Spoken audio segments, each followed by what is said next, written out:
I just, okay, no, Brian.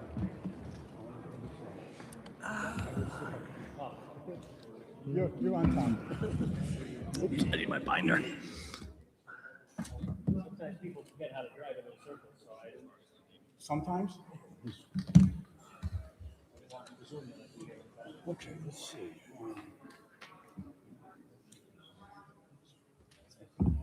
There is no minutes. This is January 19th, on February 19th. Oh, wait, that's today. Why did we have this? From January 5th.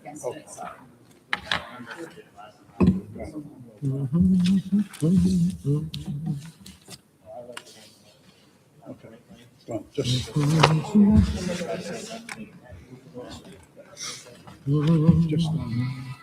correct me or point something out if something goes out of order here, because we're doing 2 meetings tonight. I know. You can handle it. How are we? Go outside question here. We're gonna go one package and then the next package. Correct. Okay, so we're going to start over. Brian, we're going to do the bid package from the meeting that we just carried. That was canceled. And then we go right- Do you have any other items that are on the other side of the kids? Oh, wait a minute. You said that you're wrong. Which one? One, there's a section, right? Yes. We don't have the abatements. There's no abatements. Put a big until last week. There wasn't one on the, oh no, we got the 6th. I canceled the before it becomes. Yeah, but we don't have any in this one.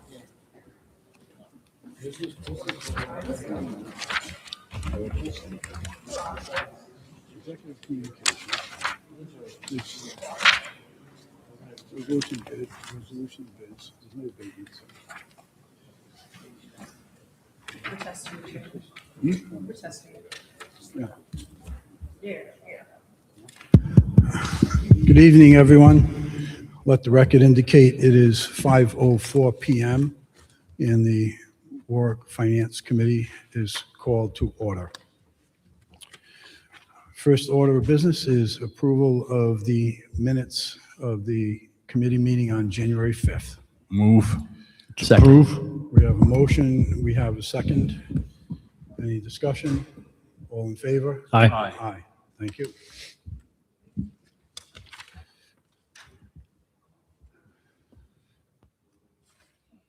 Let's just move over to the consent calendar docket for right now. Let's get the minutes out of the way. I need a motion for approval of the minutes. So moved. We have a motion. We have a second by Councilman Napper. Any further discussion? All in favor? Aye. Aye. Thank you.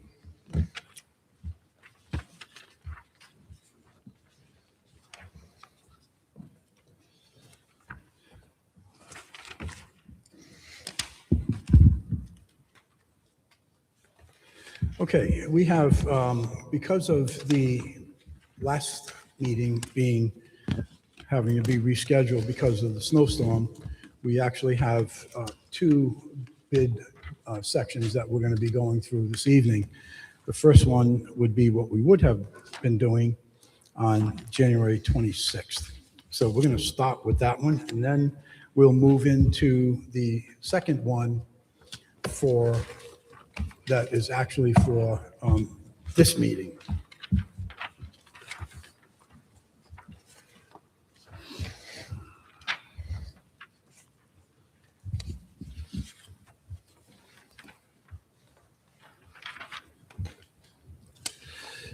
Okay, the first item found on page 1 is the City of Warwick Medical Pharmacy and Dental Insurance bid. And I would ask the administration to come forward.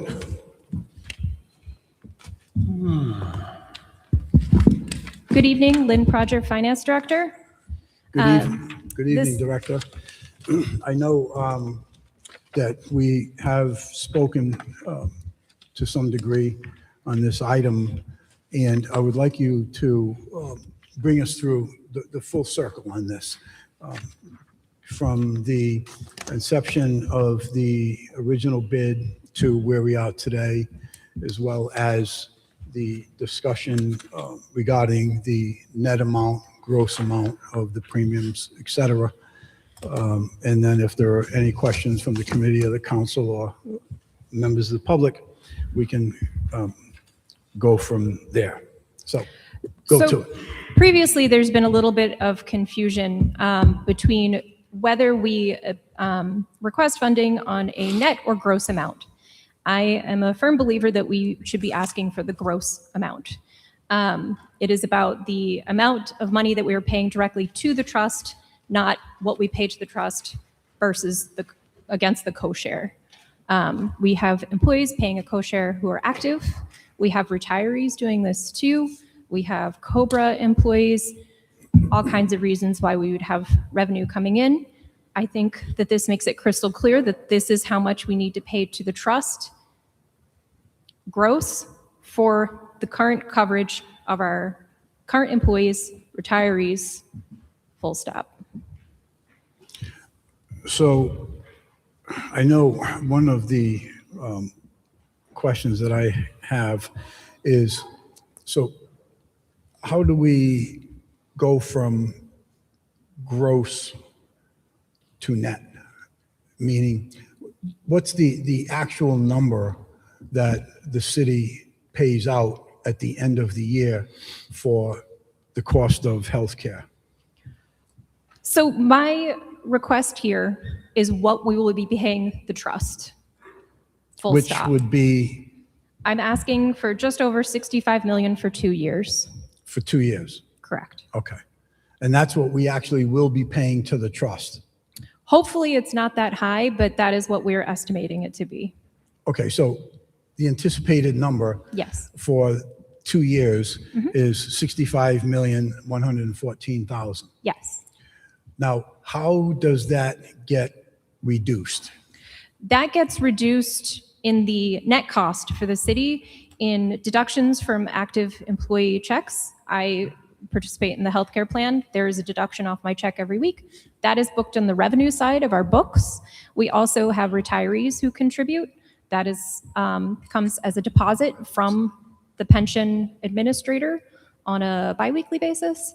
And then we also have some other employees, COBRA, that kind of thing. Those are much smaller amounts.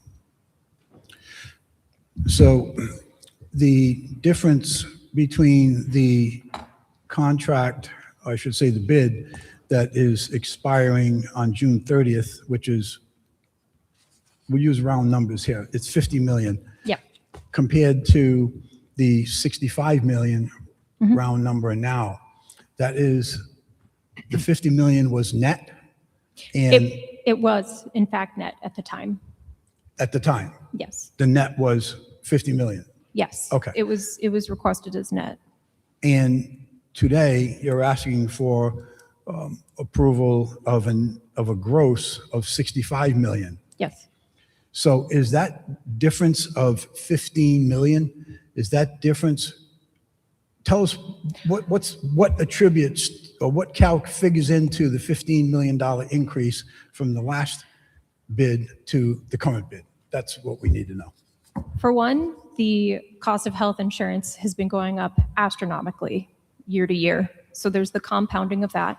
And there's also the cost of all the people paying back. In the general fund, it is $2.6 million just in active returns. There are a number of other places that we get revenues. For the sake of simplicity, I didn't pick up all those other smaller pieces in this, but together it all keeps us currently under the bid. I will admit barely, but it does. I had the purchasing agent go through a whole exercise to make sure that we're still within our legal rights to be paying these bills. But going forward, I'm also factoring in these increases that may be happening in the cost of health insurance and the increase in the copays here too. That is in this little letter. I really hope it does not come out to, the percent I've used in this is the 86155. The 155 to get truncated off this letter. That's per year, correct? Per year, that is what we were increased this year. So I'm predicting that in the future, Hopefully it doesn't come to that. Obviously, if it is not at that rate, we will not be paying that rate. And that is how you arrived at the total cost of the city increase of 17.36% was 8.65 for a 2-year Yeah, and period, I mean, right? that includes dental as well.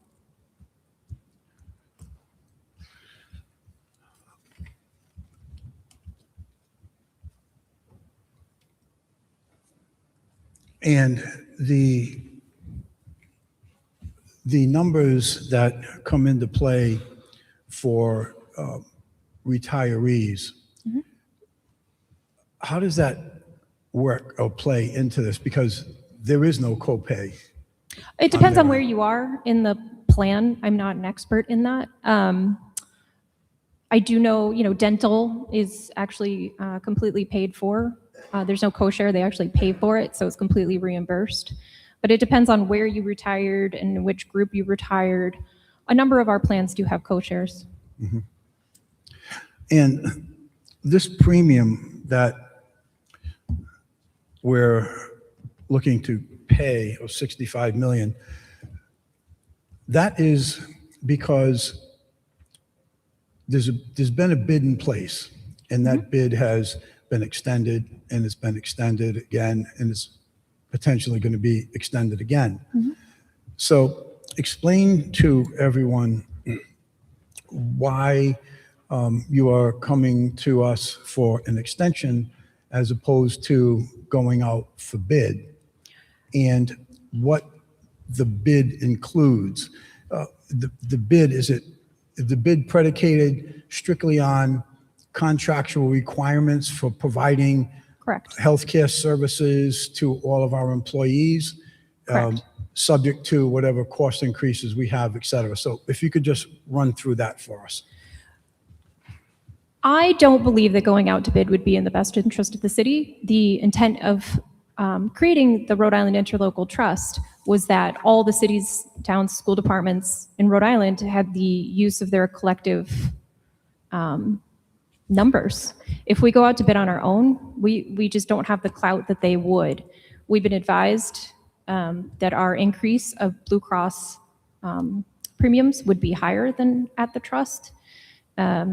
Excuse me, that But- determination was made by having conversations with Blue Cross? I have not, well, I've talked to, I think, did you talk to other? I did not talk to Blue Cross directly.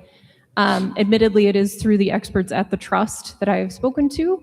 The only other bid that I could see coming in is actually West Bay. They're self-funded, and the city made the decision to not be self-funded quite a few years ago now, just to have the predictability of being able to have a set rate instead of the whims of our grouping having higher claims.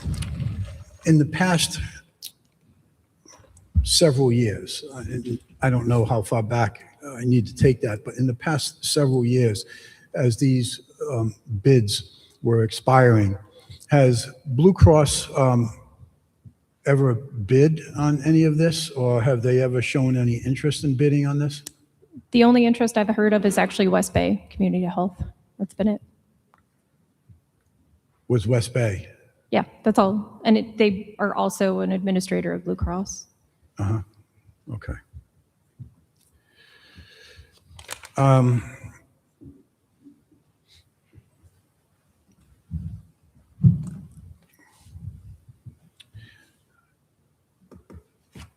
Any questions from members of the committee? I'll yield for the time being.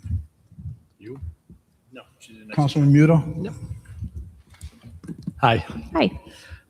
Just a follow-up to the going from the gross to the net, and you triggered something, and I get triggered very easily when it comes to the income side of our city.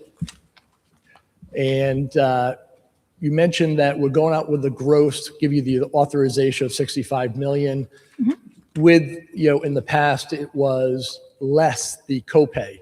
But Yes. this year, or this forward process, is 65 million going forward, which I am in agreement with. Right. Where I'm concerned is that 15 million of copay going back into the general fund that could be potentially used for other items if it's not tacked and directed at. Yeah, in the general fund, we don't tag a revenue to anything specific which like is my, that.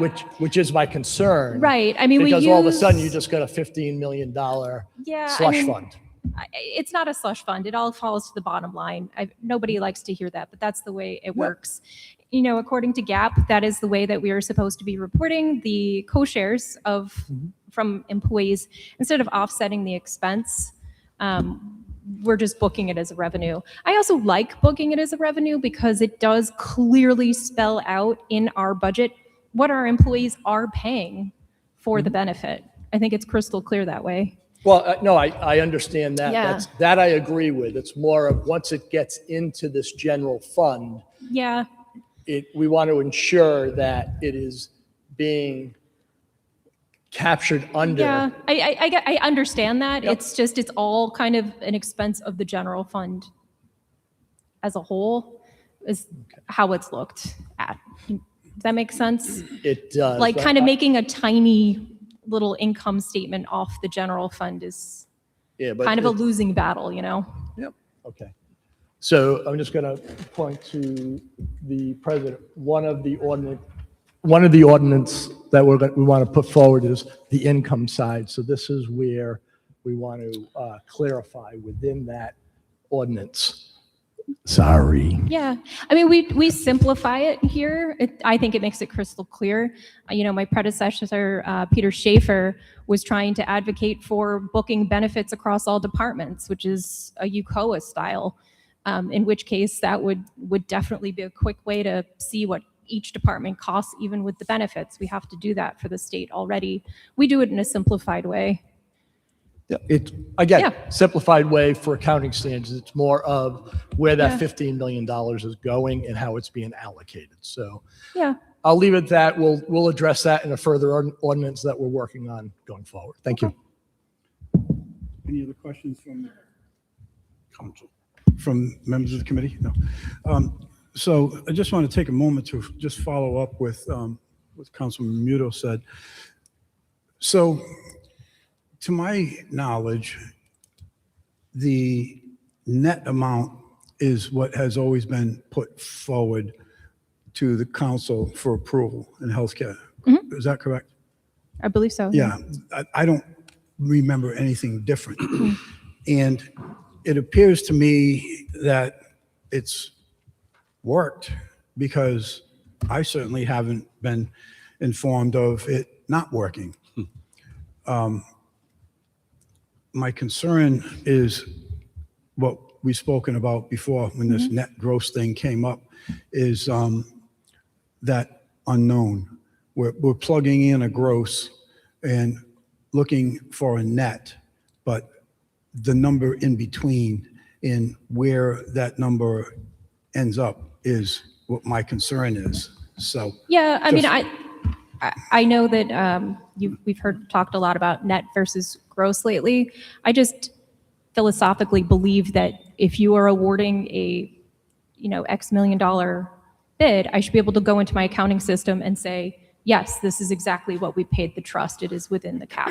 I think that's important. When we pay the co-share as employees, there's also the fact that, my 95 a week goes straight to the city. We don't take that and send it to the trust. It goes to the city as a deduction off a check. So I think that it's important to be bidding as gross. I think it's more transparent that way. But the problem I have with the transparency is, does the city council and the taxpayers, are we all involved in this transparency? Meaning, at the end of the fiscal year, there's roughly about $37,500,000 that will be put out for healthcare coverage for the first year. And do we get notified? Do we get informed? I say we, the city council as well as the taxpayers. Do we get informed or noticed of what was, I'll use the word returned, and where that money has been allocated? Yeah, there are two ways that you would know how the city is getting revenue. One would be through the budget process. We project out what the revenues are going to be from year to year, and of course, the actual number gets disclosed in the audit. And if there's any change to a co-share or a benefit within the parameters of a contract, that would be included in a fiscal note to the council as well. So I say that gross is more transparent. I would worry that you think we haven't been transparent. I think that this is even more clear what we are spending in health insurance, if that makes sense. It's what we write to the interlocal trust in checks. Okay. Councilman, Have a question? do you have No, anything to we're add? good. He's good. We're all good. Okay. Any comments, questions from members of the council? Councilman Ricks. Thank you. Just wanted to be sure to ask for a PCR on this one.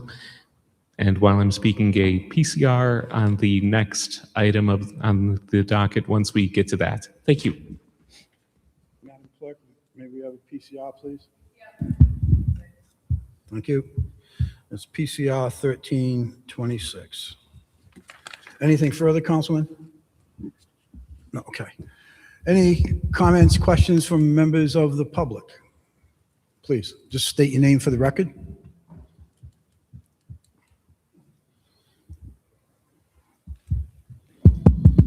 Robert Cushman, former Warwick City Councilman. Thank you, Council President. Just before I get into my questions, I just want to see if we can kind of get some facts on the table concerning this. So when was this originally bid, this contract? What year?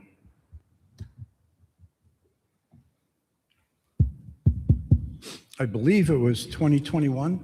I think it was 2021 to 2023. 21. 2021 through 2023. Okay. Who else bid on this contract? Do we have the answer to that? The question was, who else bid on this item? West Bay. Okay, West Bay was the only one? To the best of our recollection, it was only West Bay. Okay. Now, previous to that, there was a Zoom meeting I was looking up in 2021 where Aetna, West Bay, and others, I think, Councilman, you might have held that. I'm just trying to get my facts straight first. So in 2021, there was a bid process that went in, and you were going to change from West Bay to the interlocal trust. And I think at that time that was held, right? 1 year?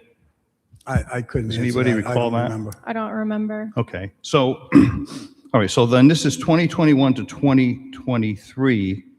Now, according to the finance agenda, you're requesting this contract go from 7/1/21 to 6/30/2028, or 7 years? Say that again? On your council finance packet, it Yes. says contract period requested, 7/1/21 to 6/30/2028. That's 7 years, right? There was an extension in between as well. So the original was in 21 for I think it was 2 years, and then we extended it, and now we're asking for another extension. Okay, so the original bid, the original contract is going to go for 7 years total? Yeah. Okay. With extensions. Yeah. With extensions. Couple questions. Has the city used any of the reserved funds? Well, let me backtrack for a second. Is there any reserved funds associated with the interlocal trust right now with this bid? Do we have any reserved funds? No, We have none? none. Have we used any of those reserve funds to offset healthcare costs in the last few years? So we did have reserve funds. It was actually from West Bay. We do have a little bit of money left. I will probably be using that to help offset the cost next year in the budget. I did not bring my budget tonight, but if you look in the budget, I think it was $1.2 million So it's not actually physically sitting with West Bay anymore. It's actually sitting in our bank accounts So I just in a have- reserve fund. And if this is off track, you can tell me this is for a different topic, but the city of, I think about a year or so ago, when we were setting up the OPEB trust fund, said we're going to take $5 million from our Mr. reserve. Cushman, let's stick. No, I know, stick to but this the item reason here, I'm okay? asking this is because this has an effect on this bid. Are we still taking $5 million out of our reserve account and putting it into an OPEB trust fund from the money in interlocal trust related to this bid? It's related to this bid? Well, Is it related it's to this healthcare bid? costs. If you're taking reserve money out of this account and putting it to another account, if healthcare costs go over, you can't use those funds anymore. Are we still doing that? So your question, I'm not clear on your question. Is your question, is the city taking monies out of the OPEB reserves? No, let me repeat. A couple of years ago, Mr. Newton came in from Gabriel and Roeder. He put a plan together that we're going to take $5 million from pension money, put it as seed money into the OPEB trust fund. We're going to take $5 million out of healthcare reserve money for a total of $10 million, put it into the OPEB trust fund. Are we still taking $5 million from our healthcare reserve and putting it into the OPEB trust fund? I don't know the answer to that, and I'm not sure that it's indicative of Okay. this bid. Okay. We're here to discuss the merits of extending this bid Okay. for another 2 years and the cost thereof. All right. The administration, I mean, I think you just said you don't But if believe you it's could, in the. Mr. Cushman, let me interrupt you for a minute, please. Email me that question, Okay. because I can follow up on it, but we're not going into All right. that So, tonight. so I just heard from the administration, you said you don't believe in going out to bid. It's not in the best interest of the city. Is that correct? Did you just say that a couple minutes ago? I know it's not going to result in a cheaper health. So Cost. who decides whether and when to go out to bid next? I'm sorry. Who decides when to go out to bid next? The end of the contract. But in this case, actually, state law states that we don't have to go out to bid for healthcare at all. Okay, so 20 years ago, I was on the council. One of the big things that I talked about was healthcare. And I put in a series of ordinances to make sure that we didn't just continue to extend contracts, because we did that in the past. And the late council president Solomon and myself, we worked together, and we had new ordinances written into the city that require you to go out for a bid. So my question is, and I'm going to read this from the charter in a second. Does anybody from the administration look at the ordinances and make sure that we are following the ordinances when it comes to bidding for healthcare contracts? That's a question you can submit if you'd like, but again, we're on the issue of this. Yeah, well, this is, Dollars. this is relevant to this. You're increasing a contract for 7 years. Let me read the not the ordinance. Yeah, this is from the city charter, the ordinances, section 2-20. Single health insurance provider and administers for all city-funded labor agreements. Section A, benefits of health insurance or health insurance administration provided in collective bargaining agreements shall be provided through the same insurer and/or administrator for all such agreements, to be selected after competitive bidding at least once every 3 years. Let me repeat that. Competitive bidding at least one every 3 years, pursuant to the Rhode Island state law, the charter of the city of Warwick, and the Warwick Code of Ordinances, citywide, to cover all employees entitled to such benefits. You're extending this contract for 7 years. You're not going out to bid. You're in violation of this ordinance. Do you agree? I think that's a good question. And I'll defer to the solicitor to respond to that. The item's been requested to have a PCR on it, so I'll take some time to review that during this matter, but please continue with the conversation. Say that again? I'm going to review the provision and follow up. Okay. Okay, thank you. But the item All right, has so already let's been requested to have a hang on to that PCR, so it question. is off the consent calendar as a standalone item. So I'm saying that, you Mr. know, Cushman, what's the full description of that ordinance, please? this is section 2-20, the Code of Single Health Insurance Provider and Administrator for all city-funded labor agreements. And no disrespect at all, but you need to follow the ordinance. I don't think any individual person could say, I don't think it's in the best interest of the city. Let me just tell you, 20 years ago. You have 2 minutes, sir. Okay. Councilman President Torres and Mayor Aradesian continued to request a continuation of Blue Cross Blue Shield. We went out to competitive bidding. We reduced the administrative cost, very contentious at the time, from $100 per person to almost 30-something. We saved the city tens of millions of dollars going through a competitive bid process. And I think that you need to hold this now because I think that you need to go out for a competitive bid. You cannot extend this again for 7 years. Every 3 years, you need to go out for a competitive bid. That's clearly what the ordinance says. Thank you very much.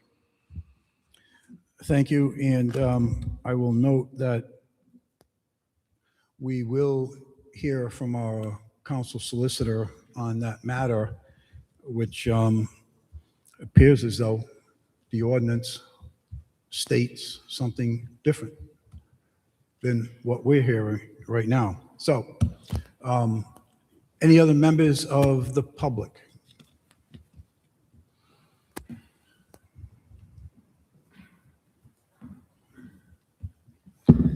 Rob Cody, Ward 7. So on page 2 of your request to extend this contract, and the bottom paragraph 1 from the bottom, you talk about the increases, the historical increases. And you say historically increases average 5.5 to 6.2. And less than 1% for Delta Dental. And then you say, however, our most recent increases were 8.6% and 5.4%. So I'm assuming that's for the last 2 years? Yes. Okay, so that's a total of the healthcare went up 14% in the last 2 years. Would you agree? I don't remember what it was 2 years ago, but I do know last year it was 8.6155. 8.6 and 5.4. Yeah. That's 14%. Yeah. Could you tell me how much the employees' copay went up in the last 2 years? It depends on where you are in which bargaining unit you are in. The fire is 20% with the 5% cap that you know about. Other employees pay 18, 19%. So not what they're paying. I'm asking how much from what they were paying did their co-share go up each year? I don't have what it was annually, but I can tell you what it is today. Okay, but that's irrelevant. So my point is, if healthcare went up 8.6% last year, what I want to know is how much did the employees' copay go up last year to offset what the taxpayers are paying? Municipal and police went up 8.6% as well. The fire went up 5%. Fire went up 5%. Correct. So why didn't it go up 8.6%? Per contracts. Okay, so in the contracts we have, no matter how much healthcare goes up, they're going to say they're going to have a set price and they're not going to go up. And why would Cody, one municipal bargaining? Mr. Cody, Yeah, contracts are not part of what we're here to talk about. sure, but the Not increases that I are. disagree with you, by the way. But this is not about the contracts. This is about the increases. So my point is, if every year healthcare is going up, who's paying for the increase to the healthcare? Who's paying for the benefit that the increase of the healthcare benefit goes to the employee, right? Excuse me, that's a great question, but it's not a question for this item. Sure it is, Mr. Lattisaw. You right here on your proposal, you're saying that healthcare went up 8.6% last year. So I want to know that 8.6%, who's paying for that 8.6%? If that 8.6% equates to X amount of millions of dollars. What percent of that X amount of millions of dollars do I pay for versus what the employee pays for? I'm going to put out what I think that is.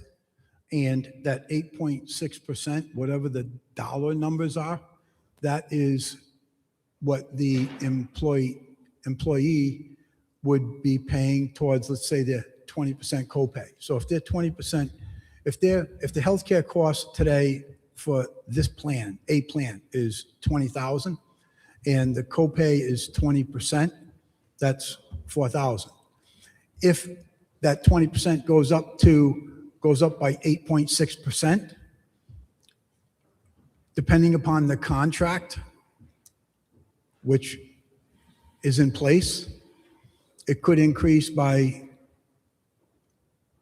a percentage of that total amount, or it could be capped on a percentage, and the director just alluded to that. Where So it's not a wash then, it's not even across the board, right? So if healthcare goes up 10% next year, that doesn't necessarily mean that the employee is going to absorb that 10%. A portion of that's going to go to the taxpayer, correct? Okay, so we've That's all I need to know. okay, thank you. I think I made my point. Anything else from members of the public? Any other questions or comments from members of the public? Okay, Director, do either you or the Personnel Director have anything further to add to this? Nope. Do you have more questions? I don't have any more questions at this time. No more concerns? We have,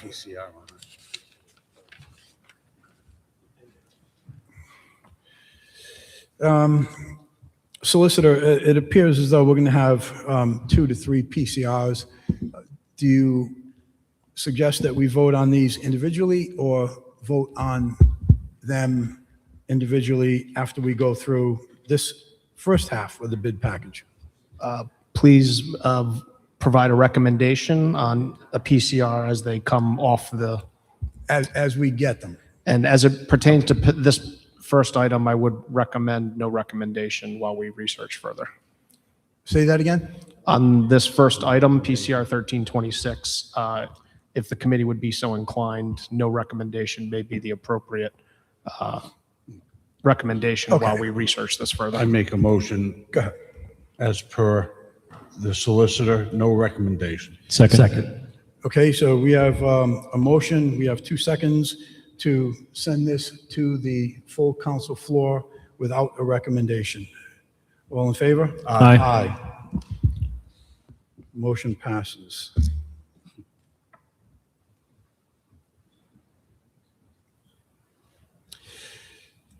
Okay, thank you all for that.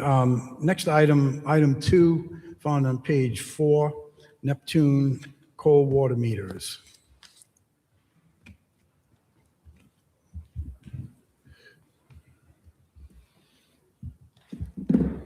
Good evening, Director. If you could just identify yourself for the record, please. Jerry Willett, Director of Water. Okay. And if you could get close to the mic, because the acoustics is bad in here, and I'm getting older and my hearing's not so good either, which I just found out. So, You just found out. Councilman, there's a difference between hearing and not listening. Director, go ahead. Tell us about your request for $550,000 for cold water meters. The Water Division recommends awarding the bid 2026-308 Neptune cold water meters for a period of 2 years from March 27, 2026 through March 26, 2028 to Thai Sales LLC in the amount of $550,000.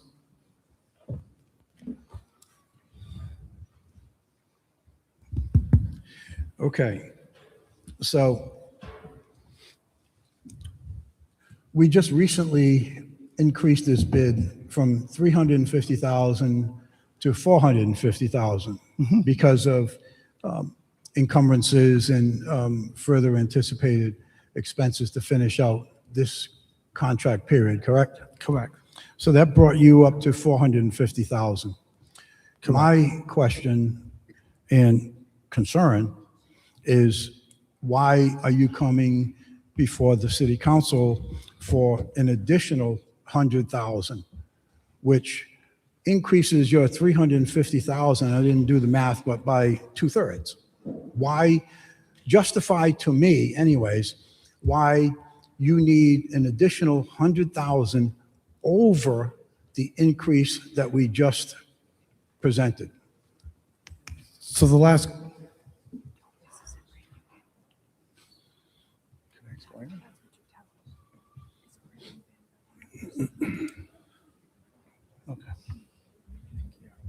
Councilman, excuse Yes. me, Christian Moretti, Public Works. This is not an additional 100,000. This is a brand-new bid award. So they went out to bid, they received the bids, they reviewed the bids, and they're making a new bid award for the period that begins March 27th of '26.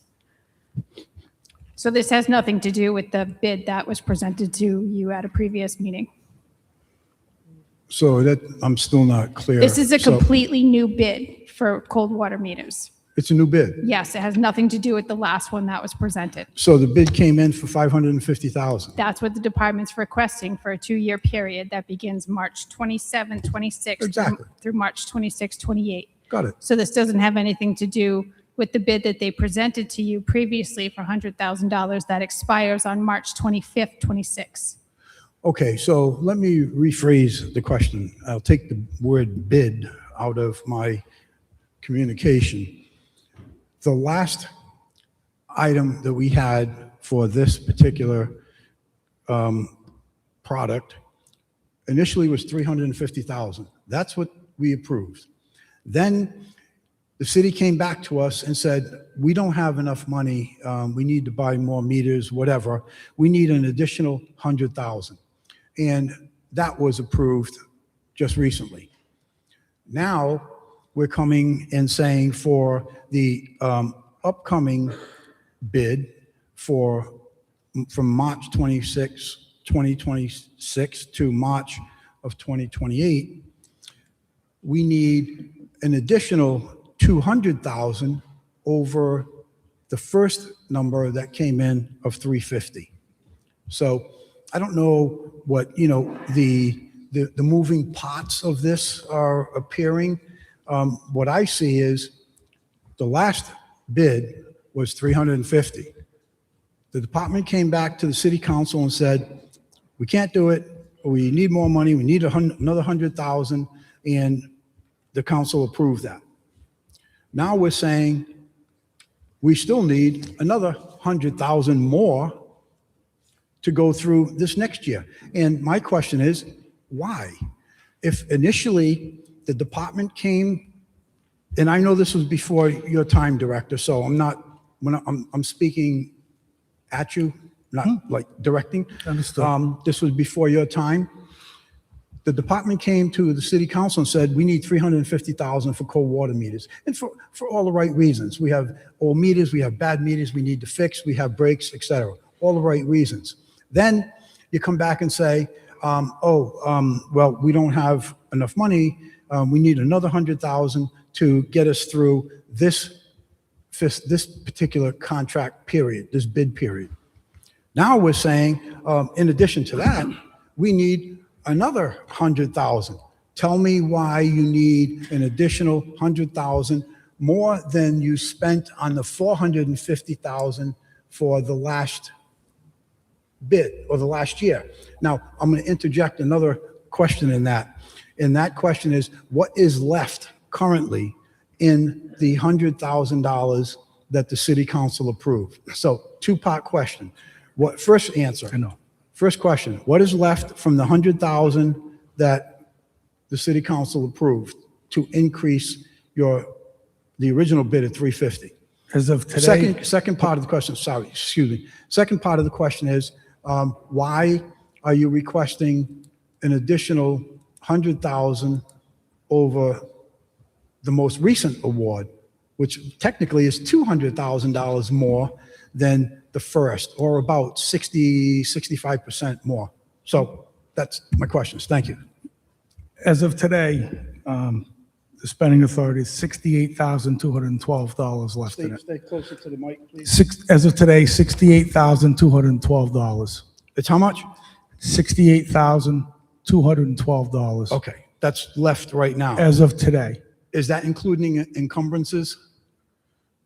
Yes, So that's net of all encumbrances. Are we sure?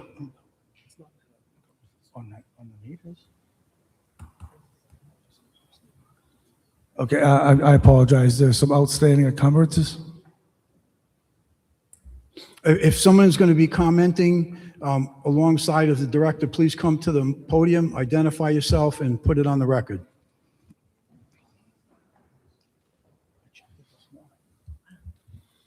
Hi, Hi.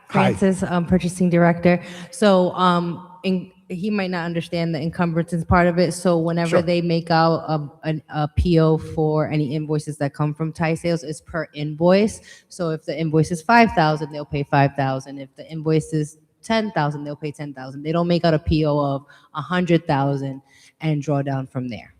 So that's an encumbrance. Okay, so we've just been told that there's about $68,212 left out of the 100,000. So that'll be the bid cap balance. Okay. But does that balance include encumbrances? Because of course, if So there's they don't do encumbrances at all. So basically, if that's all if the bid cap, that's the number of the bid cap balance, so the spending authority balance. So from the 100,000, this is what they have left. They have left 60. Yeah. All right. Yep. Let me rephrase the question. Okay. The balance you have today is $68,212. Are there any invoices that are outstanding that need to be paid out of the $68,212? No, None. No. Okay.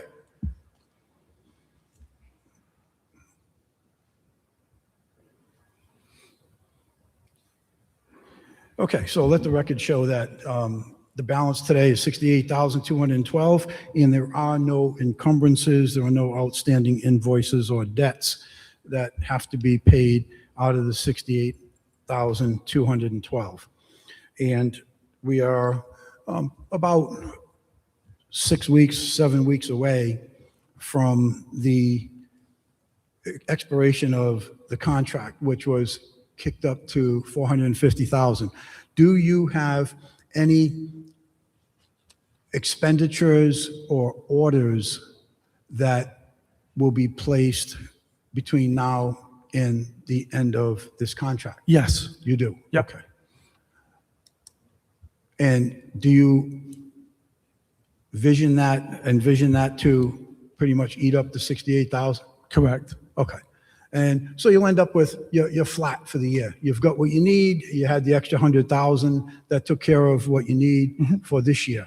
Now, let's talk about why you need another 100,000 over what you spent this year. Because it's a 2-year contract, and we went It's a over. what? It's a 2-year contract. 2-year contract, So it would okay. stand to reason if we needed another 100,000 this year, then to avoid this happening again, I'm asking for an extra 100,000 for each year. Meters have gone up. We're replacing more meters, and I believe that to be what we're going to spend. Wasn't the other contract, the one that we're going to be getting over now, wasn't that a 2-year contract as well? Yes, Okay. No? Sorry, Bill Vicente, Chief of Staff. That was a 1-year contract. It was a 1-year So this contract. contract is asking for $225,000 of spending authority per year. Okay, so now we're getting somewhere. The previous contract was a 1-year contract. It ended up at $450,000 As I'm told, yes. for 1 year. Yes, Now you're coming to us for $550,000 for 2 years. correct. So the water department never knows how many meters they're going to install. So they ask for spending authority based on what they think they're going to install. So Okay, so I'm going to put my question to Councilman Napper. Councilman Napper, where you say it's on the screen? Where does it say that this current bid is for? I'm looking at the, what we just approved in early January.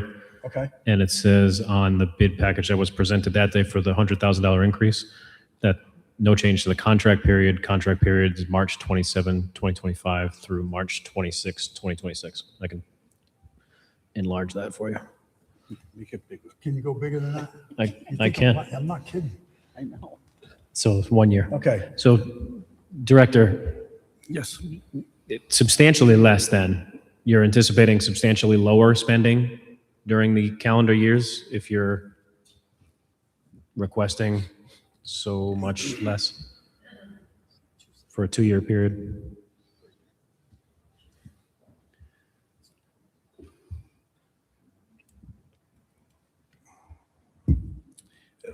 My understanding was that the 350 was for 2 years, and that's how I based. So I would assume then you'd probably want some time to correct your bid request?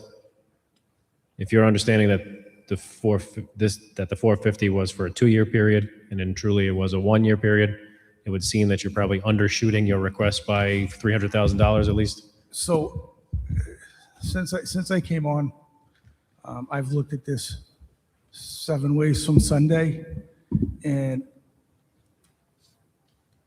I believe the 550 for 2 years is actually a conservative estimate. So you're anticipating roughly $200,000 less in spending year over year for the next 2 years? You just testified on that water meter costs go up. No, my estimate was 350 for 2 years. What my understanding was, it was 350 for 2 years. Right, but your understanding was wrong. So let's look at it 8 ways from Correct. Sunday. Do you Correct. need some time to correct your bid because you're going to be over budget? I do not. There are other factors in my decision. excuse me, I excuse broke me. it down. Councilman Napper. So, clearly, there's some misunderstandings here with the term of the contract, with what is being requested, what is needed. Particularly my concern is there's nothing in this position paper that speaks to what was the previous, was it 1 year, 2 years, or whatever.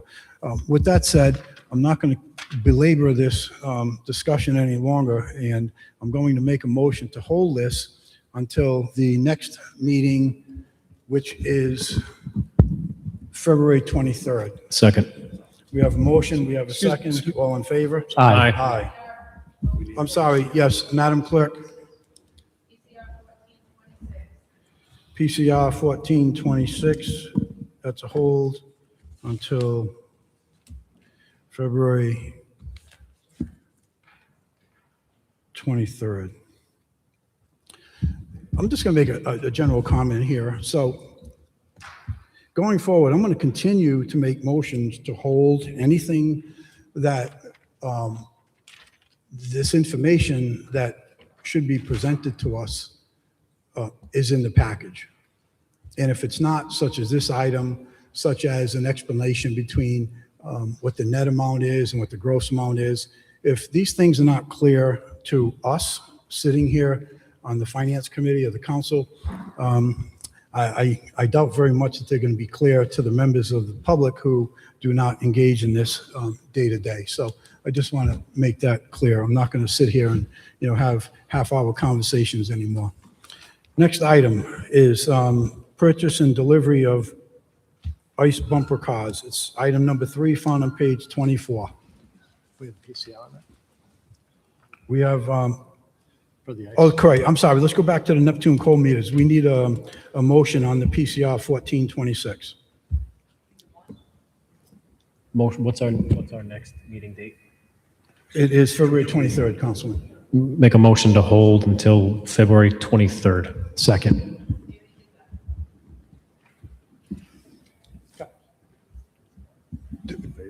All in favor? Aye. Aye, thank you. Okay. Okay, next item, 2026-347. Excuse me. Director. Madam Clerk? Okay. No, I don't know. Did you have anything? Okay. Okay, great, thank you. Item number 3. Found on page 24. Okay, Director, identify yourself for the record, please. Good evening, Tom Rourke, Greenwood Credit Union, City Hall Plaza. Director, could you just go right to the mic? I'll pull it up. I know you're tall, but.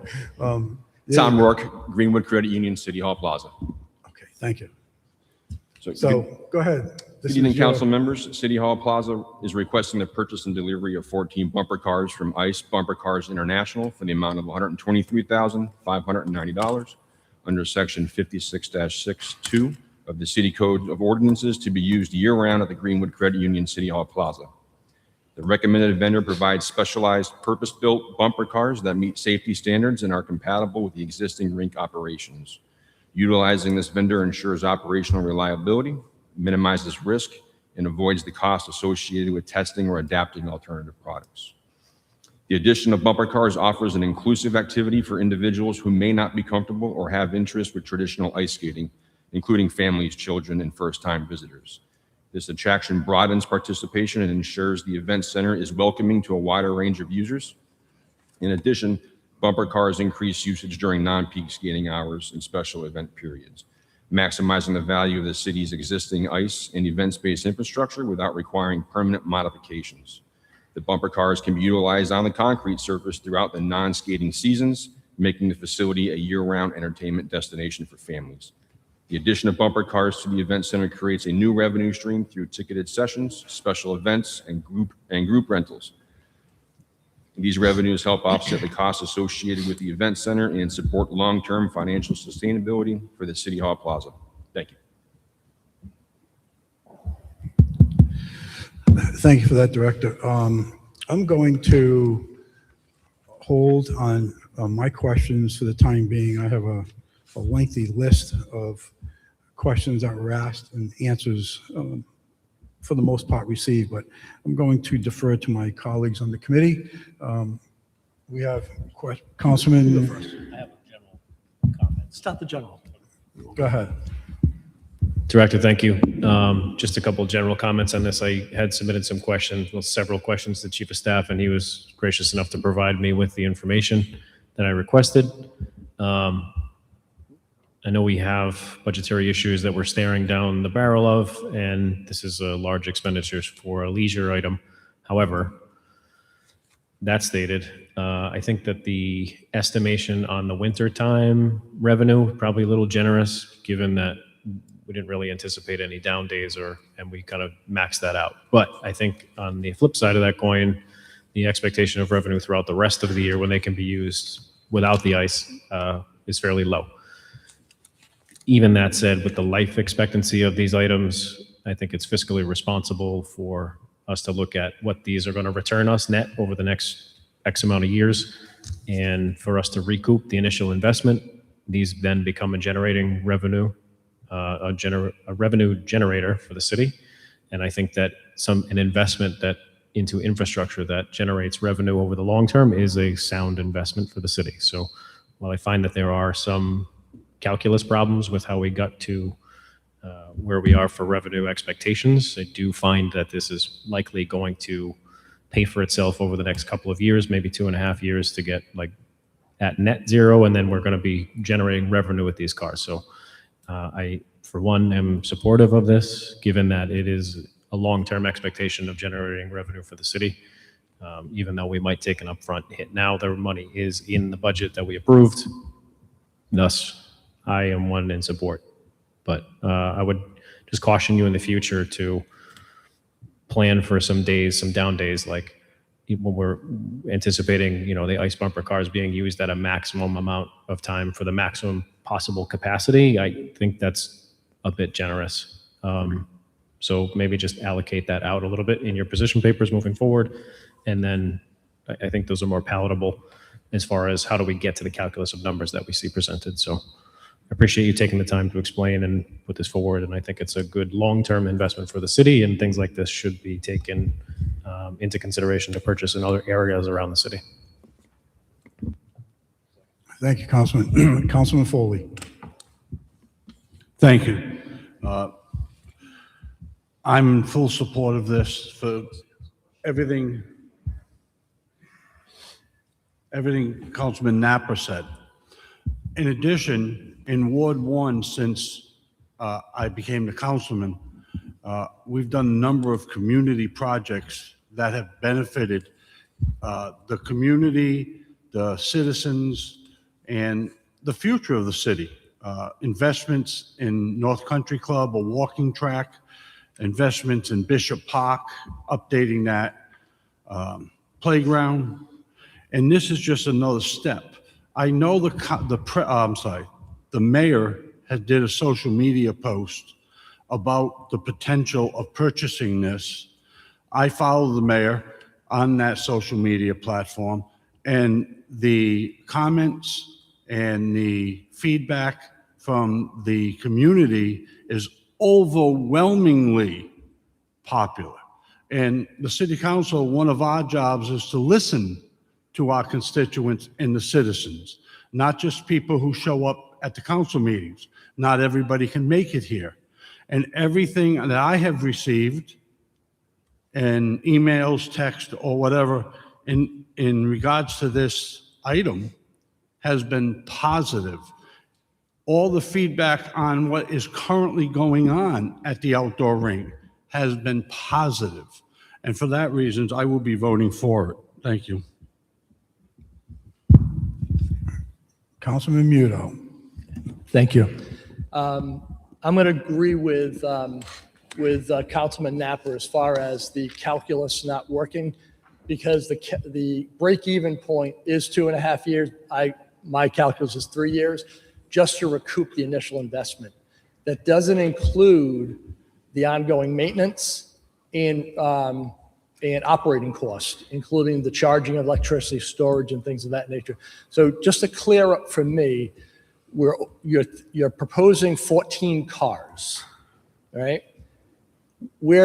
And from the information I've received, we can store 12 of them in the shed in the back. Do you know what the temperature is to maintain the battery life of these cars?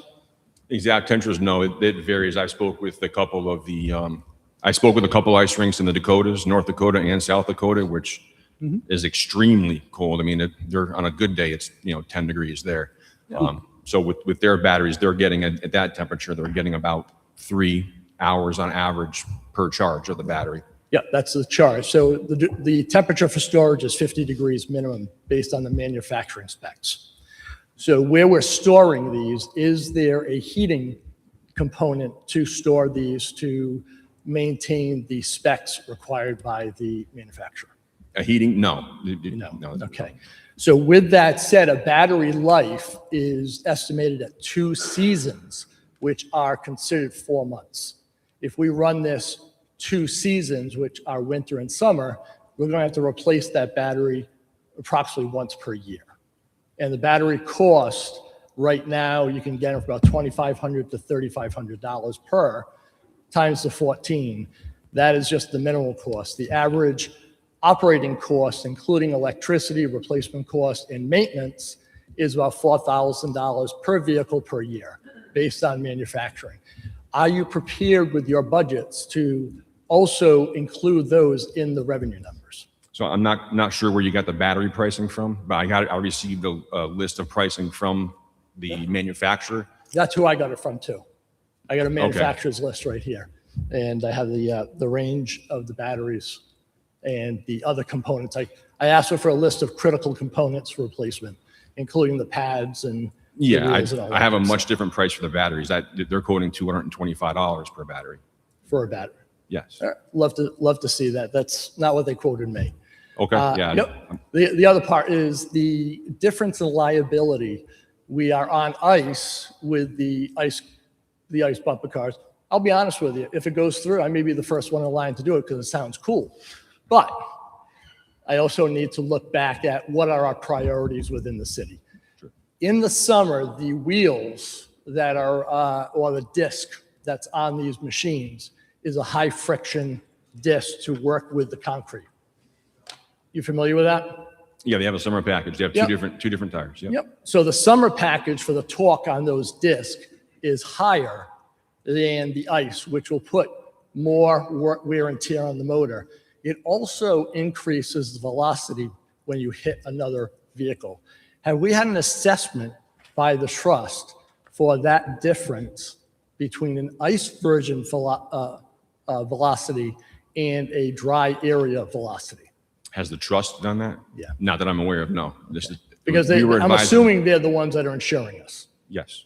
Okay, and the insurance for these type of materials are considered amusement park rides. Am I correct? I'm sorry, can you repeat that? I'm sorry, repeat your question? Yeah, the level of insurance is considered amusement park rides, higher risk. I'm unaware. I don't have that information. Okay. Well, it is based on state law. You know, I can go on for a half hour. I can't right now support this. There's no urgency to us. I think a lot more energy and work needs to go into this, so we are educated to a proper decision. So I'll hold the rest of my questions.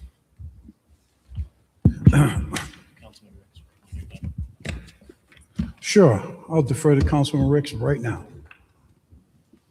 Thank you. Has there been any conversation with the vendor that's operating the ice skate rentals about using the ice bumper cars during the ice skate season? Have I had a conversation with them? No.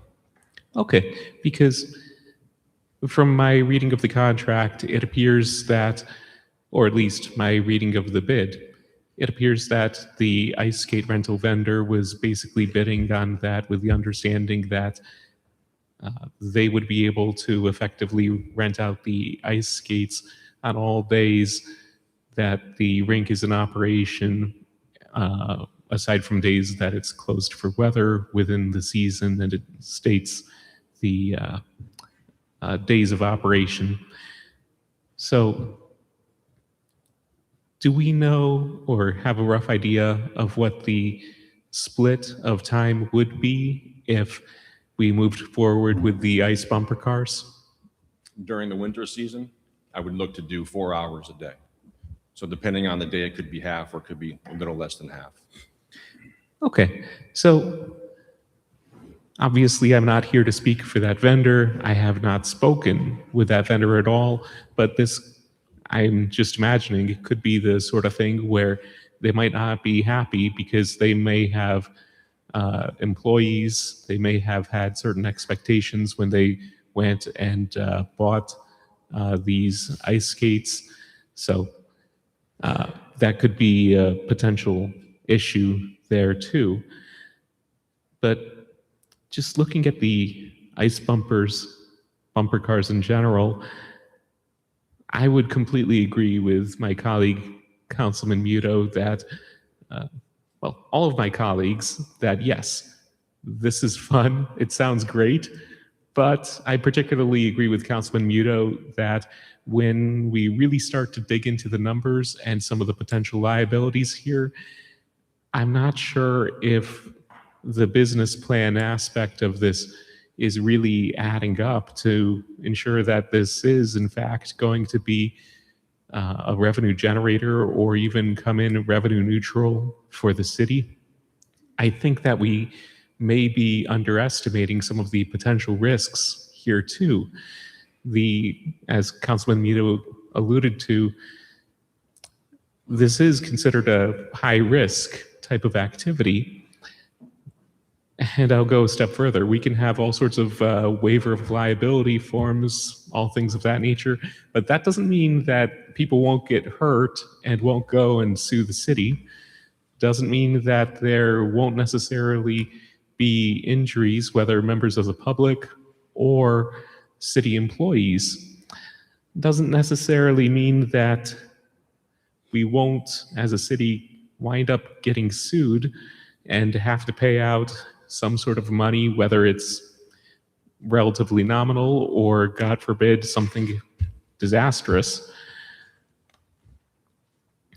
I think that when we're adding up all of the potential expenses here, when it comes to the true costs of maintenance repairs, everything that could happen if everything doesn't go perfectly according to our best expectations. And also looking realistically at the revenue.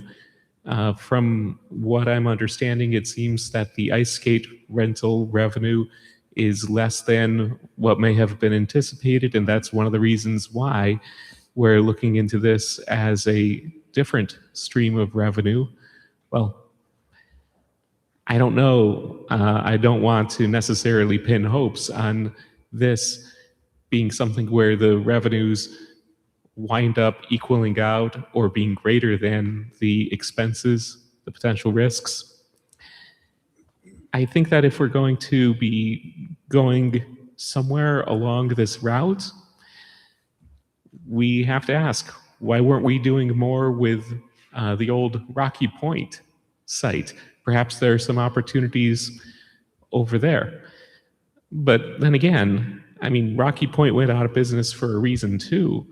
So, Councilman, let's stick to well, thank bumper you. cars. Yeah, circling back to the item that's immediately in front of us. I just don't feel comfortable supporting something like this at this time before we really have a lot more answers to these different questions and ideally data to back it up. Thank you. Thank you, Councilman. So I have a lot of financial concerns with this. One of them, to start off with, is one of the questions I asked earlier was, what is this bid being paid out of, $44,799, or why is this? This was a newly created budget code, and it was created on 1/27/26. That means that number was not approved by this city council in the budget. My other concern is that, and again, Director, I'm not like directing this to you, okay? This is in the global picture. That means that this monies, or some of these monies, the number actually is 61,000 change, I think the number is coming out of the capital budget.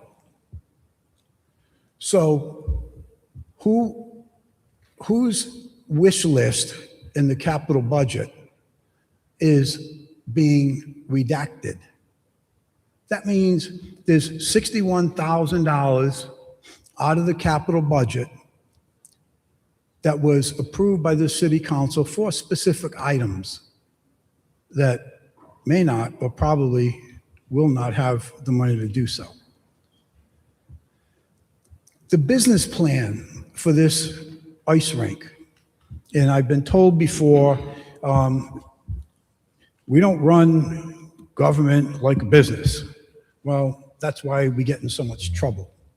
Perhaps we should run it like a business, or at least somewhat mirror it, because in business, we don't have the luxury of dealing with the finances as if it's monopoly money. We're not talking monopoly money here. We're talking real money. And when I look at the ice rink and I say, okay, so what is the anticipated yearly revenue for this? And I'm not getting definitive answers. Well, it's hard to predict. It's this, it's that, the other. Okay. And what do we have for expenses? Like the electrical expense, as an example.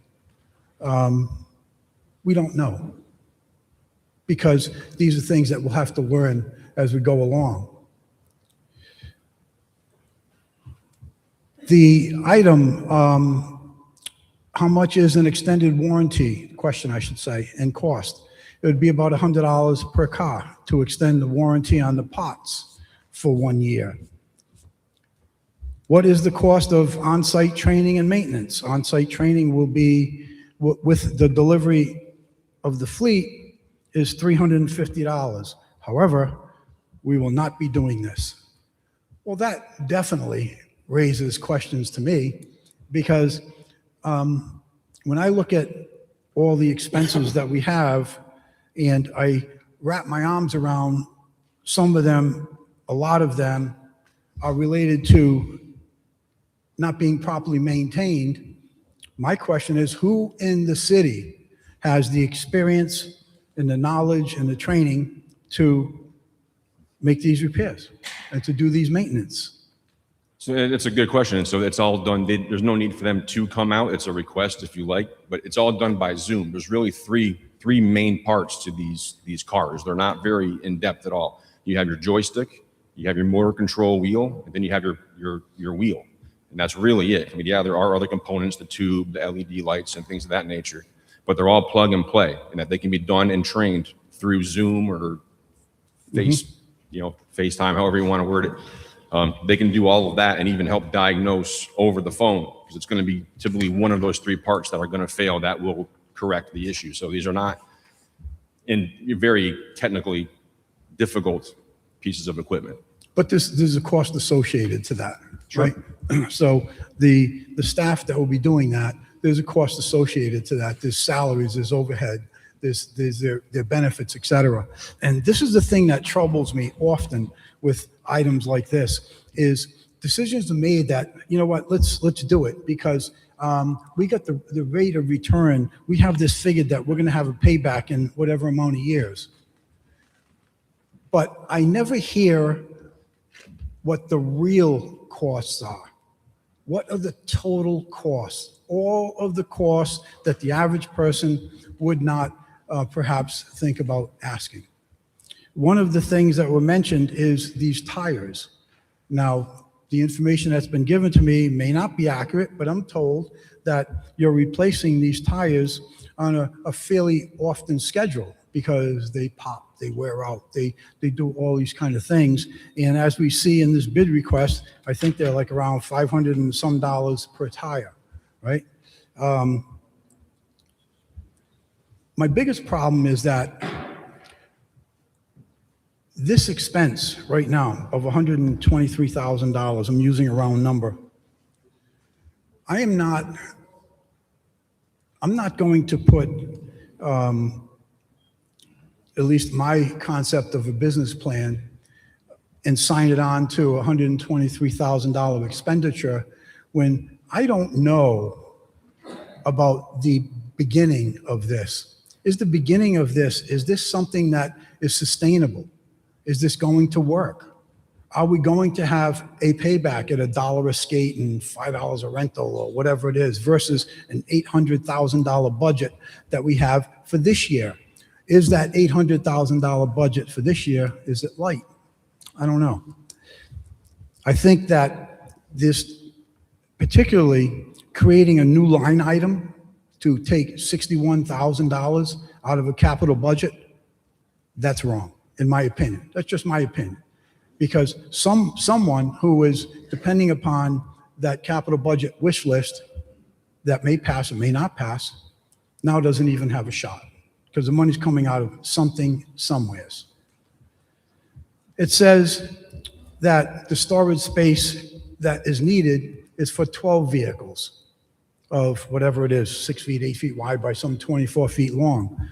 We're already having a vendor in that building that's costing taxpayer money to rent skates, and they're in there for free. There's real estate in that building that is being used for free. And now we're going to assign more real estate in that building to store cars for 6 months, a year, or whatever the time frame is, that may not be used. I just find this entire plan for these cars premature. I'm not saying that it's a bad idea. I'm not saying that. I'm saying that, in my opinion, it's a bad idea to implement this today, given all of the financial exposure that we have, the financial liabilities we have. We talk about listening to our constituents. We just heard our constituents last week, and what they said was, stop the spending. So, yeah, I think we are listening to our constituents. I am not going to be able to support this, not because I think it's a bad idea. I think the timing is wrong. Come back in a year from now, and let's see how this rink performs. And by the way, I hope this is the one vote that I took. I hope I'm proven wrong. I hope people can come back and say, Ed, we told you so. I hope that happens. But to put another $123,000 out and on a gamble that this ice rink is going to work, I can't support that. I also would suggest that if we're talking about using tourism dollars, to put those tourism dollars into better use, such as something we're going to talk about later, is this pier, this Appanag Pier. That's a tourism item.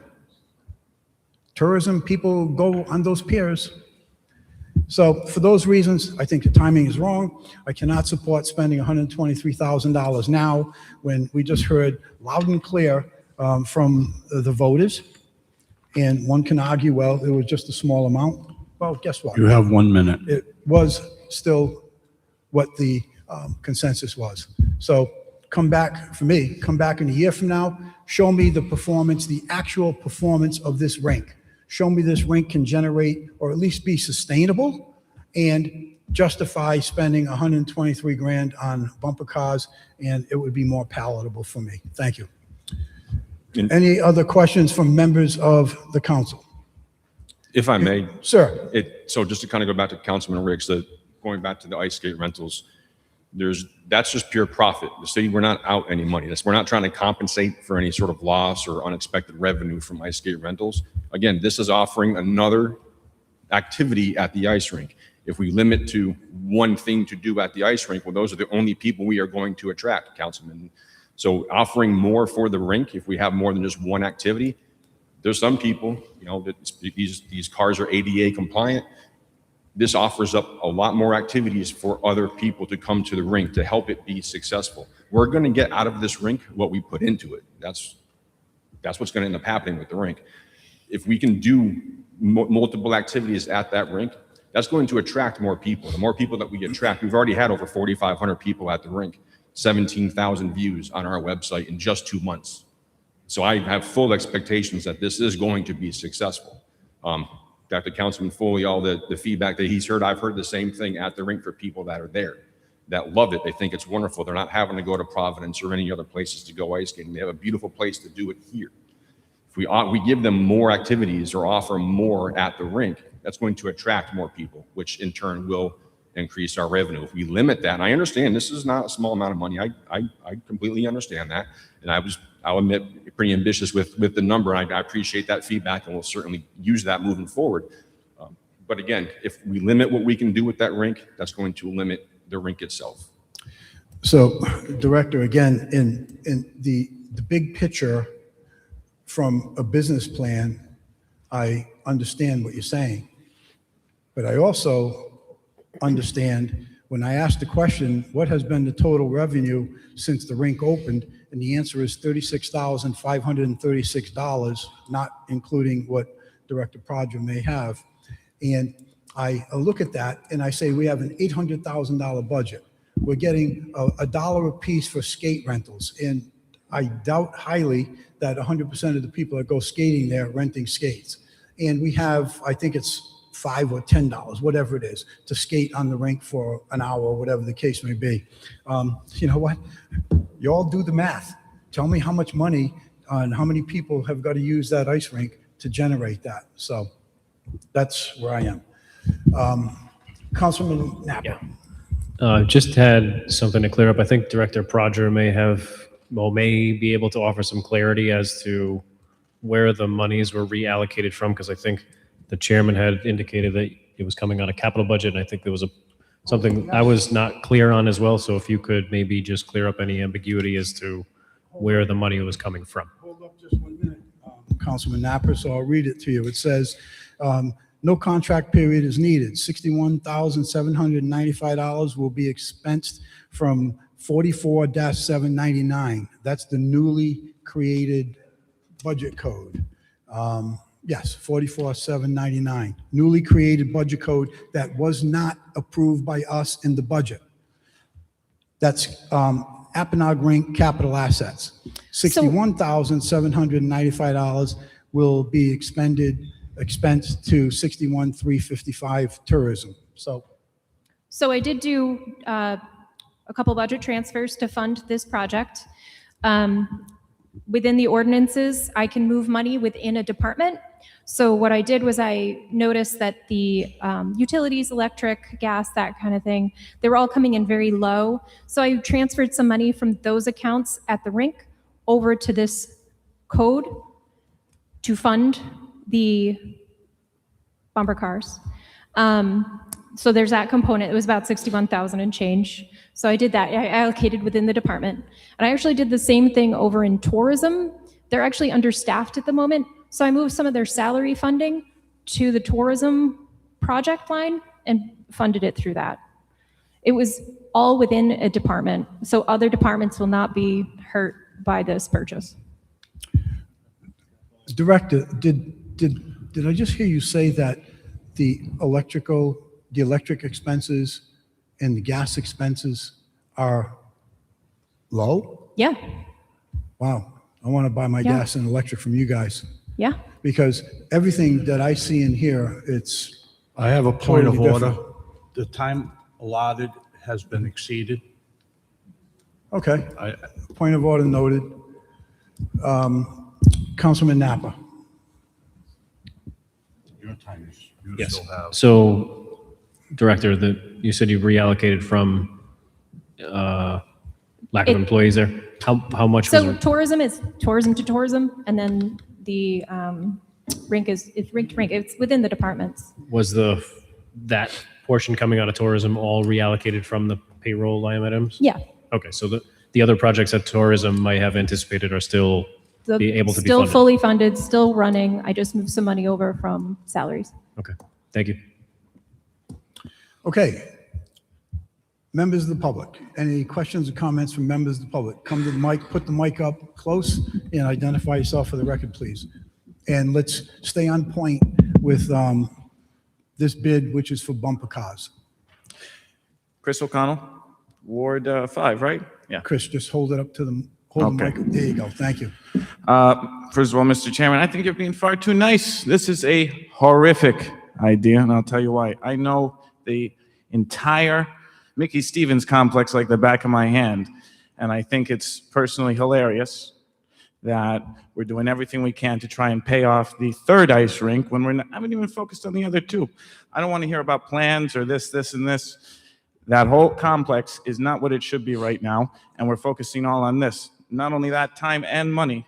So my real question is, and this is financial, I want to know, were there any resources taken away from the Warburton Arena for the chiller for this ice rink project? No, this was through a federal grant. There was and all the construction for the rink behind us was through So federal no grant. resources, nothing. Absolutely nothing. I'm not talking about grant money. I'm talking about city resources. Absolutely nothing was pulled from the Warburton Arena to do anything of the sort on this complex. Nothing. Okay. You might have to stop me on this. I want to know, were 11 jobs taken from the fire department to fund this? No. Okay. We'll have to, further on, I'll ask that later during public comment. Stick with bumper Okay. cars. You got plenty to talk about on bumper cars. Oh, yeah. It's a great idea. Who the heck cannot say that it's a great idea to do the bumper cars? I think it's a great idea. But you know what? We have Mickey Stevens. I've been on both ice rinks. I've swim competitively in that 50-meter pool, of which, you know how many places in New England have a 50-meter pool? Not to get off track. It's a great idea. I got a lot of great ideas. And if I had 6 figures to go do some of those ideas tomorrow, hey, that'd be great. So I'll leave you with this. Anybody who supports this at the time that the city is in right now, please don't be surprised when you might see some social media posts that say, this person supported spending over 6 figures on bumper cars at the time that the city is in right now. Thank you. Thank you. Please identify yourself for the record. Try not Rob to- Cody, try Ward not to 7. break the mic. So The fact that a municipality that's got $1 billion of debt is speaking about bumper cars increases my blood pressure to the likes that you can't even imagine, you know? And we keep talking about, oh, let's draw people. Why don't we throw in, you know, miniature golf? What about some go-karts, right? What about some batting cages?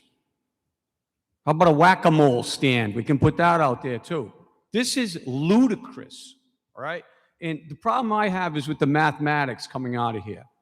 And I'm going to refer to the mathematics about operating that facility, where you guys said you're going to make $700 a day on ice skate rentals. We know that was a ridiculous assertion. It's not even close. $700 a day.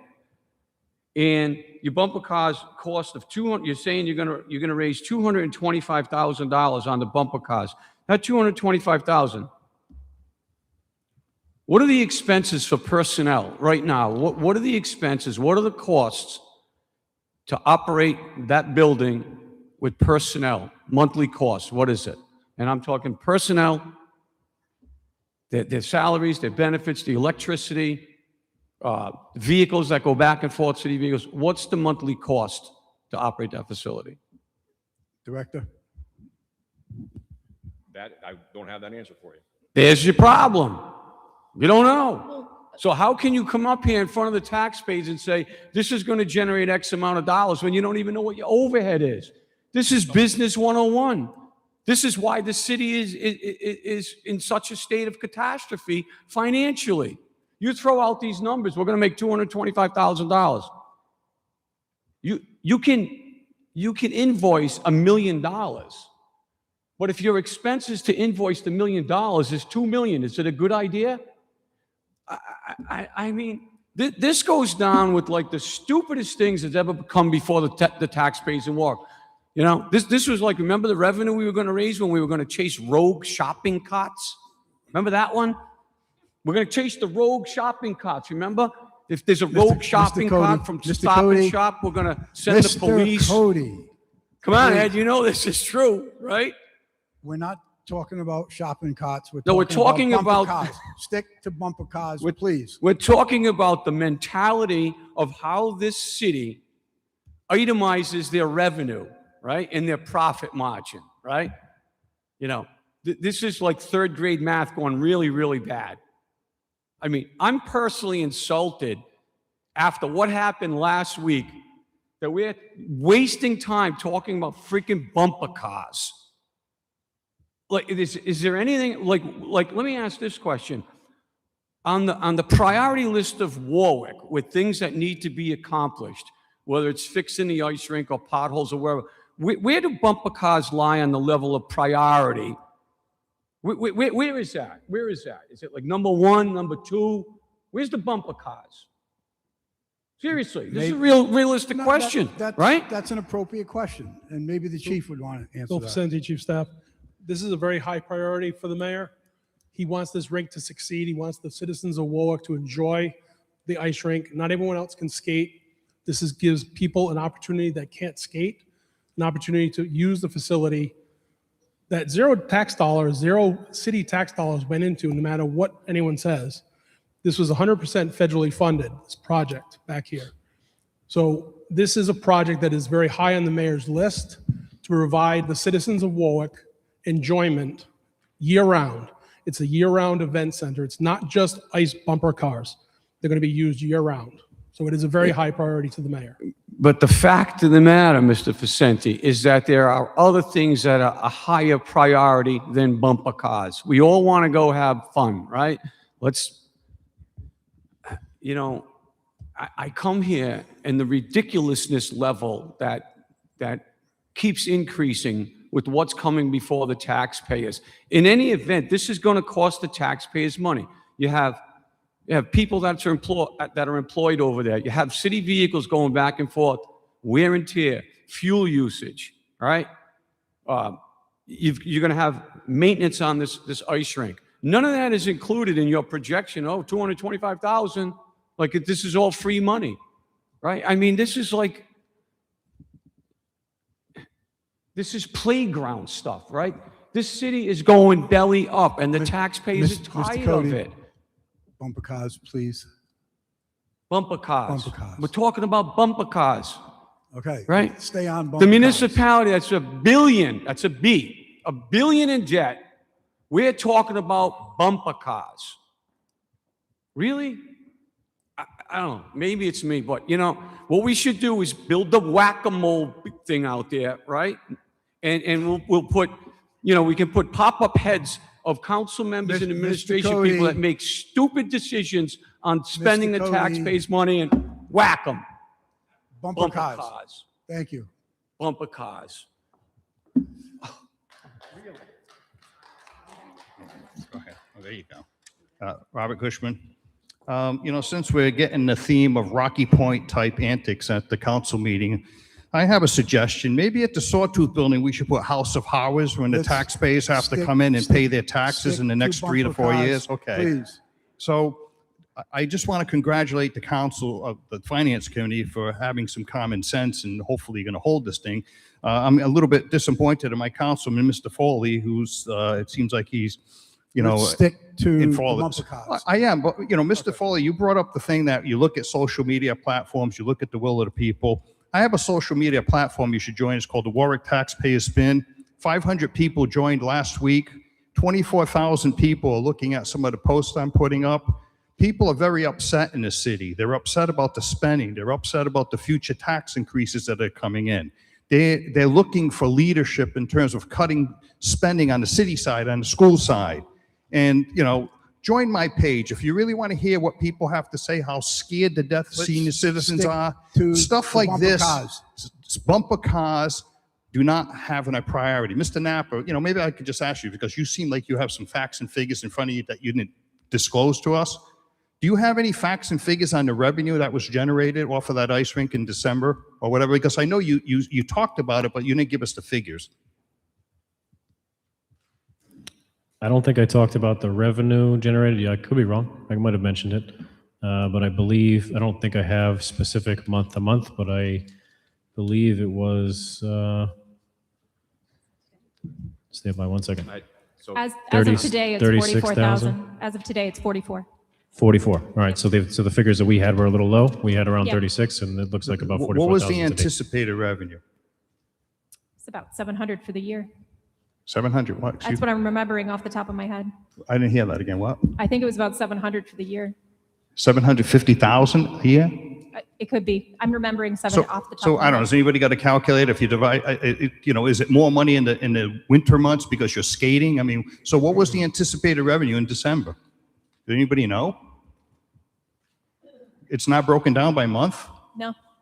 I mean, wouldn't you think there'd be more revenue for a skating rink in the wintertime than the summertime? Well, as the chief of staff just said, it's not intended to be just a skating rink. It's an all-year rink, a space Well, for community engagement.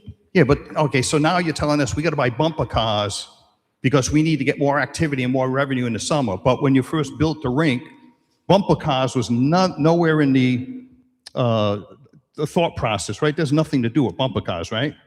Not at the time. So when you put the $750,000 revenue projection, it had nothing to do with bumper cars, right? No, it did not. So what's the revenue now when you get bumper cars in per year? We're hoping, we It's- figured out what, 200 a year? That's an 200 a unknown. year, yeah. Yeah, you don't know. No, So, I mean, that's my whole point. Who could run a business that way? Hold on 1 minute. I'm going to interrupt you, Mr. Cushman. Director, I think the answer you just gave to Councilman Napper was that as of today, it's $44,000 income. That's what we have right And here. When I 44. asked this question, was the total revenue to the city since the rink opened? That was before the last meeting, so it's probably maybe 4 weeks ago when I asked that question. So in a period of 4 weeks, we've had an increase of about $8,000. It's been brutally cold. Oh, I understand. The weather's certainly been terrible. It has not been conducive to Yeah. doing anything. But even if you triple that number, that's where I'm going. So anyways, go ahead. Stick to the, please stick No, to so what's, bumper cars. what is the amount of expenditures in December? Do you have that figure, somebody?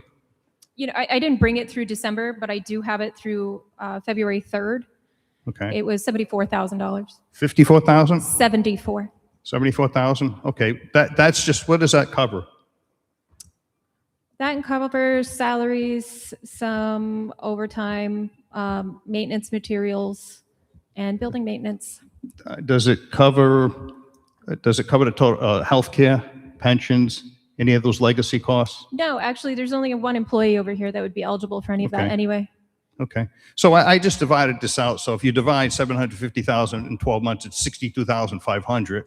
But I would think when they originally put the rink up, since you're building it an ice skating rink, you would have, maybe November, December, January, February, maybe 5 months. So most of the revenue would be coming in that 5 months time, right? So it just, the math doesn't work. It doesn't seem like, they've done the right kind of projections. We can't afford to be dumping more money into a facility, not knowing whether it's going to make money, especially with these large tax increases coming. And once again, Councilman Foley, Warwick taxpayers spend, you'll be very enlightened on how the taxpayers Christian. feel in the city. That is not a bumper car issue. Yeah, thank you. Okay, anyone else? Anyone else from members of the public have any questions or comments? Do any members of the council have, the public have any questions or comments? Okay, hearing none, I'm going to put a PCR on that item. Madam Clerk? Thank you. I need a motion on PCR 15. I move favorable action. Second. We have a motion. Do we have a second? We have a second. All in favor? Aye. No? No. So we have a 2-2. To our city solicitor, our council solicitor, that goes to the floor without a recommendation? Yes, pursuant to the rules, that'll proceed to the floor with no recommendation. Okay, so PCR 1526 goes to the floor. Thank you. Item number 4, found on page 30. What's that? President wants to hold, I think. Oh, I didn't know the council president was, he sent you a text, did he? I didn't know. If possible, could we please pause so we can do our one appointment, convene the full council so we can get the public comment, and then we'll come back to committees after, please? Sure. Okay, so at the request of the council president, it is now 6:45. Point of order. Who said that? That was me. I'd like to just suggest we do the appointment just from our seats over here, and you guys can leave all your stuff over there. I know you have lots of paper binders and stuff. So just leave your stuff there. Okay. We'll do the appointment. We'll just sit right here. And then you guys will be all set up to get back. into Okay, so finance. is it okay if we hold, right now on the committee? Yeah. Okay, thank you. All right, so at the request of the council president, we're going to hold, or put a pause on the finance committee, and we'll all sit right here and go ahead and do whatever else you want to vote. Mr. Solicitor, we don't need to take a vote on that, right?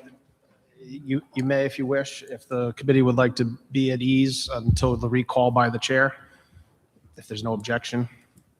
No objection. Okay. We are in recess. All right. And you can stay right here.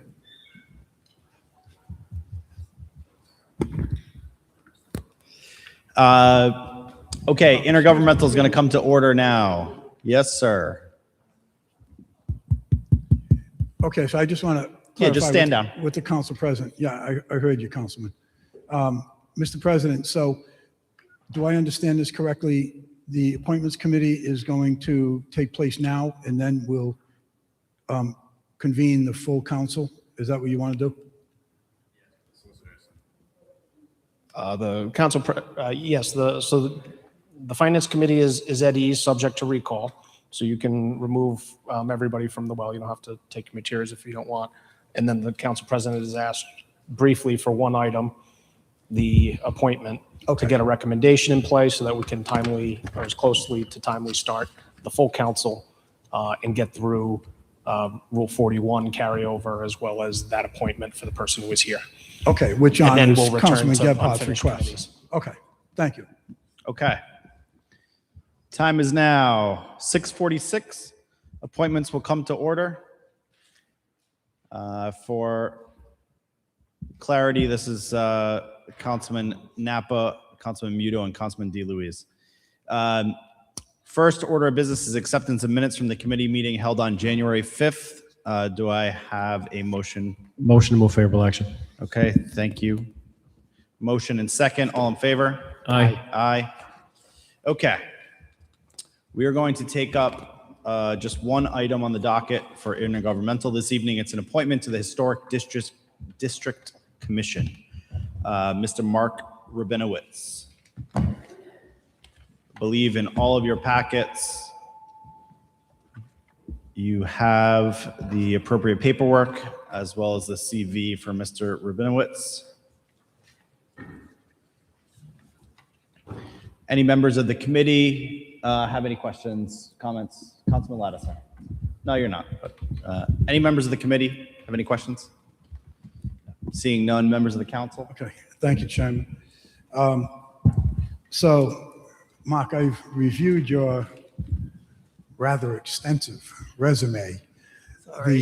The length of things that you've been involved in is absolutely astounding. I've never met an individual that has been so involved in so many things. And my question is, how did you accomplish this at such a young age? Well, it was all just a prelude. It was all just a prelude to joining you all and helping to maintain our beautiful city's future and past. It's just incredible.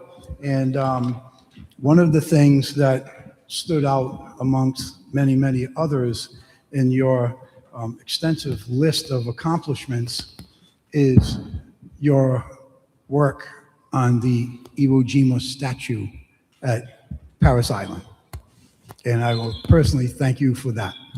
Thank you. It was a real honor. And It's just, it's wonderful to see an individual with your enthusiasm and qualifications and experience volunteering to serve on this committee. And I thank you for that. Councilman, thank you. Very, very kind. Okay. Yes, thank you.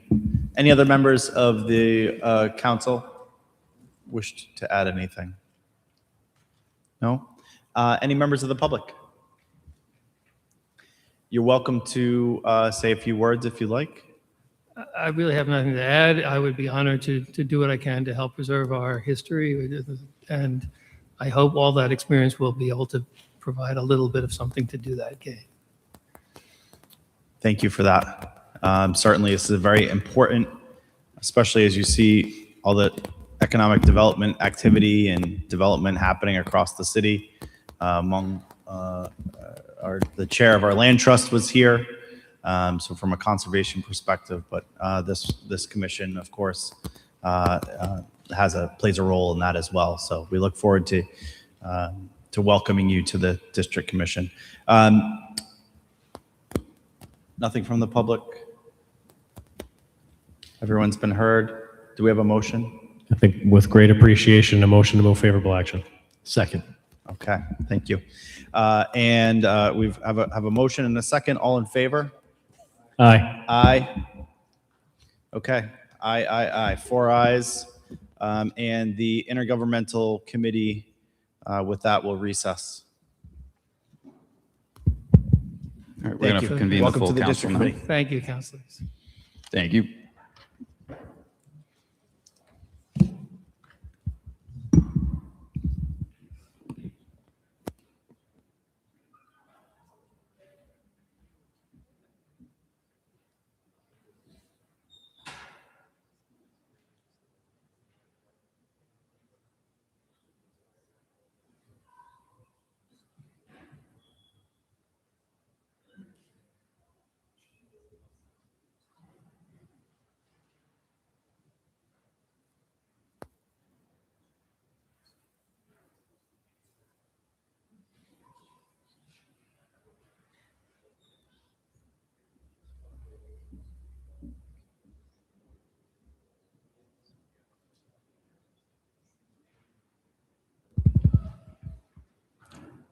All right, so the council will convene at 6:51 PM. Clerk will please call the roll.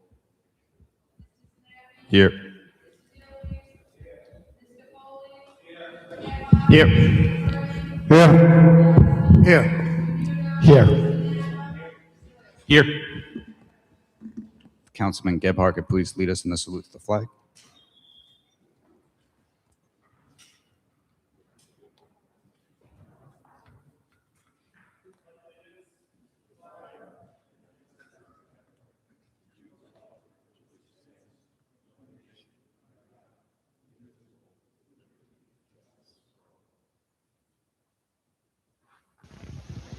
Oh, say, can you see by the dawn's early light what so proudly we hailed at the twilight's last gleaming, whose light shines in bright stars through the perilous fight.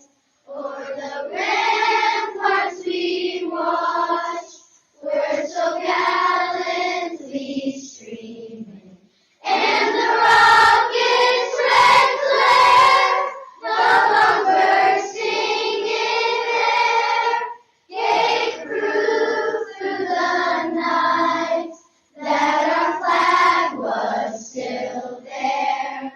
Oh, say does that star-spangled banner yet wave o'er the land of the free and the home of the brave?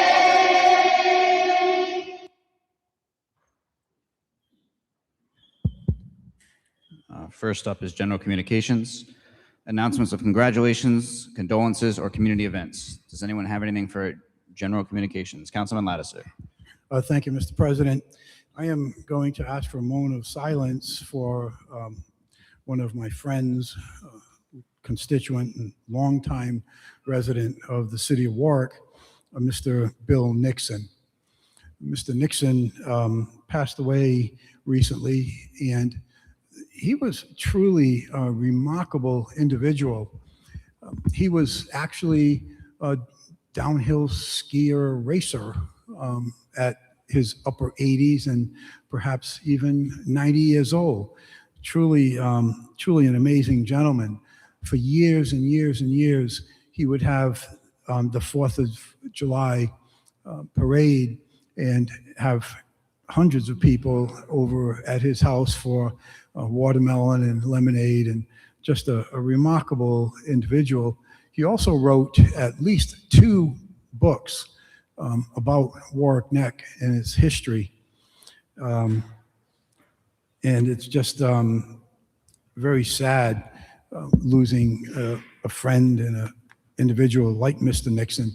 And I remember, I think it may have been one of his last races when he won the race. I said, Bill, I said, that is amazing at your age, winning a downhill ski race. He says, Ed, at my age, it's easy. You don't have many competitors. But truly a great guy. So I would appreciate a moment of silence. Thank you. We have a moment of silence for Mr. Nixon.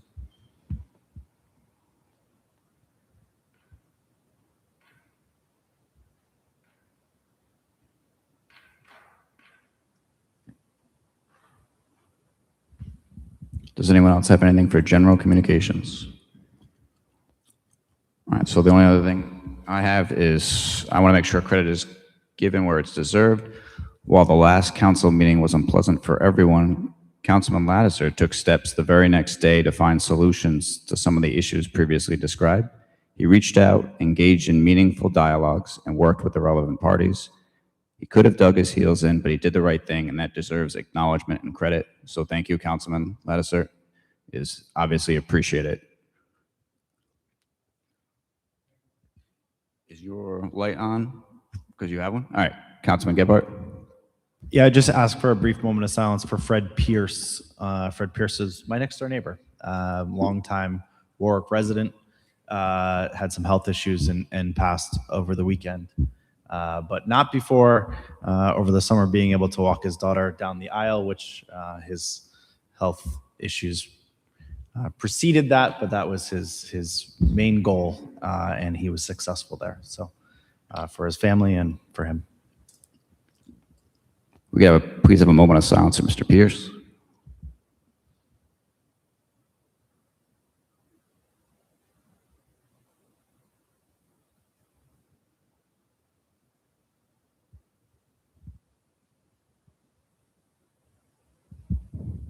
All right, does anyone have anything else for general communications?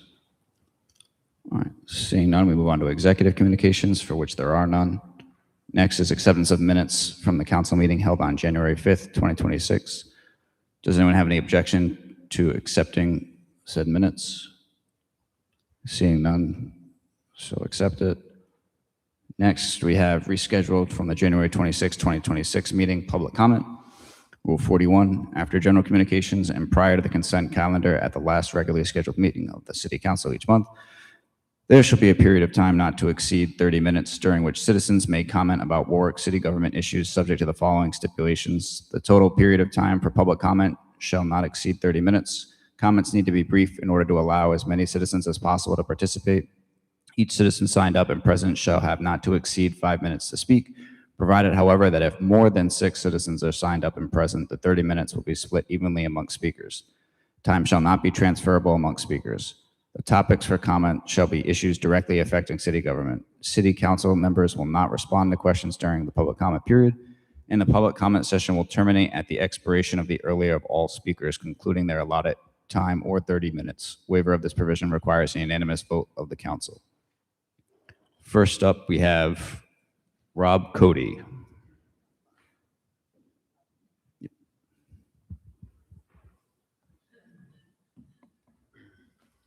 Rob Cody, Ward 7. So I'm going to go back in time a little bit. We're going to start on October 20th when we had the audit report. I've been to the audit reports for the last 15 years. It's typically about an hour to an hour and a half, and the council gets to ask questions and the general public gets to ask questions, but not this time. Everybody wondered why. So after the fact, we find out that on page 99, we see that there's a demand for $75 million settlement for a lawsuit against the city of Warwick. Maybe that might have been one of the reasons why we couldn't ask any questions. That would have opened up a can of worms. So that's very problematic. Another $75 million in liabilities, possibly. Then I want to move to November 18th on the fire contract, which I haven't been able to talk about. I sat with many of the council members ahead of time and explained through official city documents all the schemes that were going on between the 1,700 sick days, the 2,600 changes to shift, the fact that 68% of the department is not following the Boston schedule and it's costing us money. They're all facts with official documents.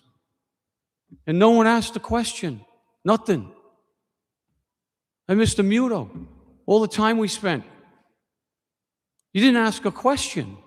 Remember the text messages that you would send me? F these guys, this is fraud, I'm not voting. You didn't ask one question. So I'm not sure if I'm more pissed off that you're wasting my time or you didn't have the guts to follow your own admissions, right? You didn't ask a question. Please refrain from personal attacks. They're not It's not a permitted personal under attack. our rules. It's my First Amendment. Don't interrupt me. And then Mr. Kirby, it's been 12 months, right? 22, 24 council meetings. You haven't uttered a 2-syllable word. Nothing. You were elected to represent the people. That means understanding the issues of the city of Warwick, listening to your constituents, and make your voice heard. Not to sit there like Mr. McElroy did for 6 years and never said one word. That's a problem. I told you this last April. It's a problem, and it's going to be a problem in November. The seat that you're sitting in, it's not a lazy boy recliner, and I'm tired of it. You need to start opening your mouth because I'm having serious thoughts whether you're competent enough to hold that seat. You're going to interrupt me again? Please refrain from personal attacks. It's not a personal attack. It's a fact. And right now, you're violating my First Amendment. Don't let me go down there. And you know, Mr. Sinapi, let's get to you, all right? The last council meeting we had, you completely embarrassed the city of Warwick and this body by trying to grab power, and change the council rules so that you think that you can just jettison anybody from a position that you think is necessary, right? You want to grab power, right?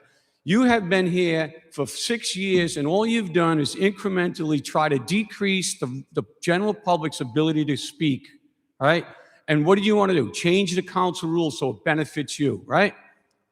Just like you cheated on the bar exam, you want to change the council rules. You can bang that gavel all you Please want. refrain from personal attacks. It's not a personal attack. It's called the Freedom of Speech First Amendment, and you better watch out because I'll slap a lawsuit on you in a minute. It's fine for you to change the rules to benefit you, but when anyone else comes up here, you want to stop them from speaking. All you did was embarrass the city of Warwick and the council. And Mr. Gephardt, you could have been the hero at the last meeting and eliminated all this embarrassment. You know why? This man used you as a pawn, right? He used you as a pawn. And all you had to do was say, I don't want to be involved in this, and I'm not gonna do it. I don't want to be the chair of the finance committee. You would have been a hero and would have eliminated all this embarrassment. But that never happened. Mr. Cody, 1 minute. And with Mr. Foley and Mr. Muto, I remember you said to me that Mr. Foley organized a meeting between you and the fire department prior to the ratification of the contract. And when you went there, they told you, they threatened you. They said, if you don't vote in favor of this, we're going to boycott your upcoming fundraiser. And you told me to my face, no way am I voting for it. And you went and you voted for it. I just don't understand what's going on with this council and the decisions that are being made. It's an embarrassment to the city of Warwick.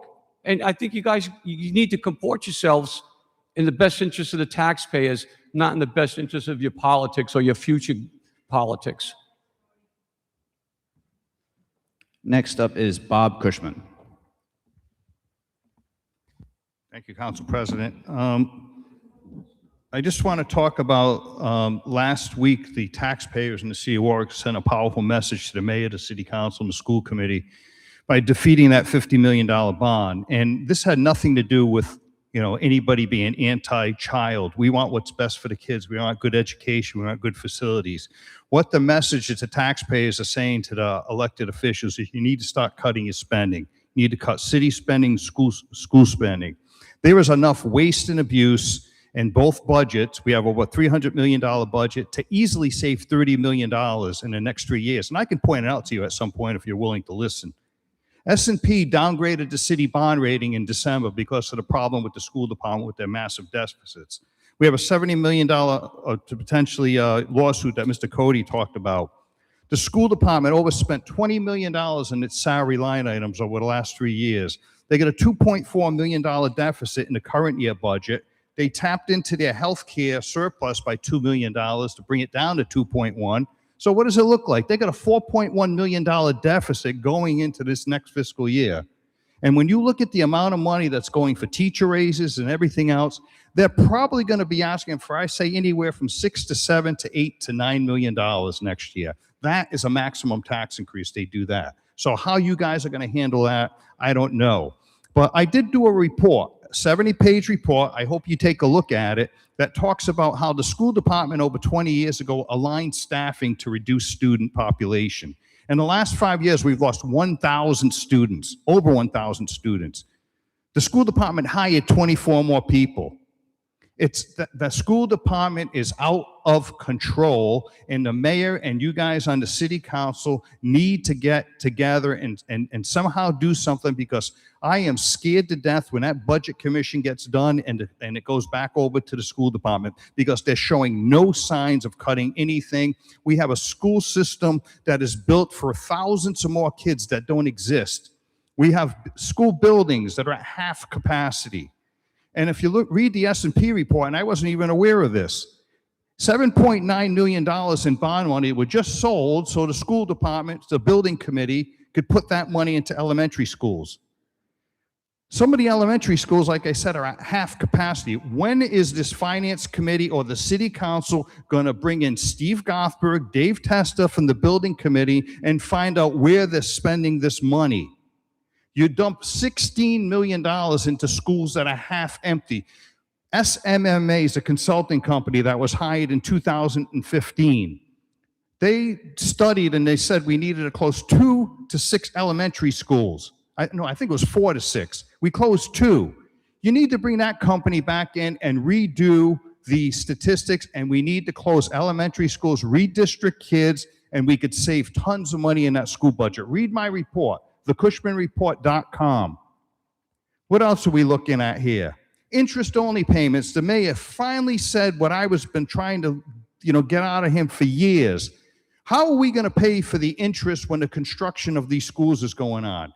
He said on WPRO that we're going to pay interest only for 3 years. What does that mean? He sold $150 million in bonds this last year at about 4%. That's $6 million in interest that's probably going to go into this year's budget.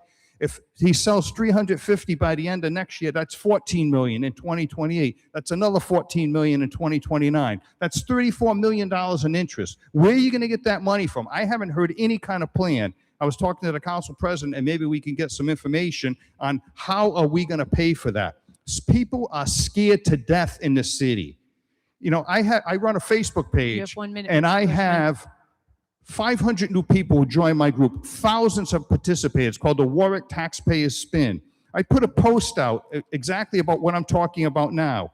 24,000 people viewed it. So if you guys don't think there's something going on in this city, there is. And don't mistake that there was such a low voter turnout, because that is telling you that there are thousands and thousands of more people hurting in this city. And if you people don't do something, this is an election year. I'll tell you one thing. I am going to do whatever I can to galvanize the people of this city, get people to run, and get people in elected office that are willing to make the tough decisions and cut spending in the city budget and in the school budget. Thank you very much.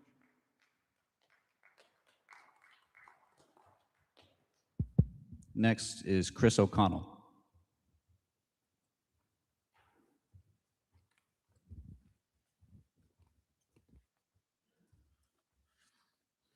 Oh, hold on.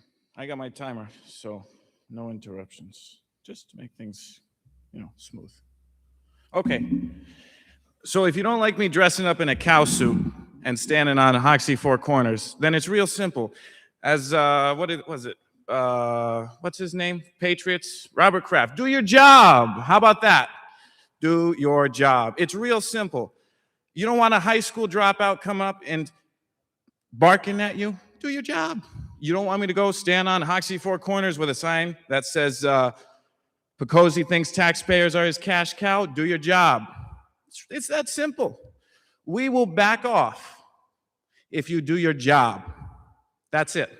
It is that simple. Correct your wrongs. It's real simple. You make a mistake.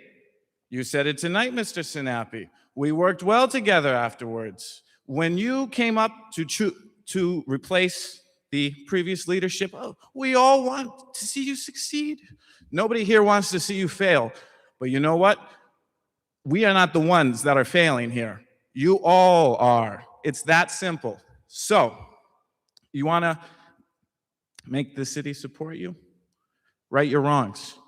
It's that simple. When it comes to the Cushman report, that report was told, sections of that report, literally number for number, word for word, in 2021, when Mr. Baxter got up and told the school committee to avoid state intervention, we must do X, Y, and Z.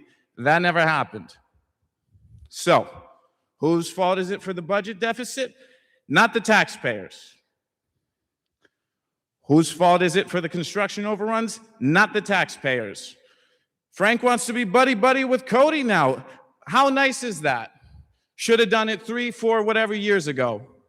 It's not like he's talking out his bum. I have someone who works in the school system. I have worked in the school buildings. I know this city. There's way more improvement required. way more. You have one of the strongest tax bases in the state. There should be zero excuse for any sort of money mismanagement. The money comes in, you have a nice selection of people, and then the money goes out, and then they say, oh, where'd it go? I'll tell you where it went. You don't even know where it went. Therefore, nobody knows where it went. So, what am I getting at with this? Don't guilt trip the taxpayers. Don't expect any of the taxpayers to think that we're going to get the wool pulled over our eyes, because we're not. None of us are. And then, like I said before, if you don't want me coming up here and saying all this stuff, then do your jobs. There should be zero disconnect between the city council and the school committee. The city council is the one who makes the decisions on behalf of the school committee, because they present what they want, and then the city council says, well, you're going to do this or this or this. That's how it works. So if you aren't satisfied with that setup, then change it. If not, make it work. It's that simple. It's that simple. Then go give tax authority to the school committee if you're so sick and tired of them screwing everything up. That's it.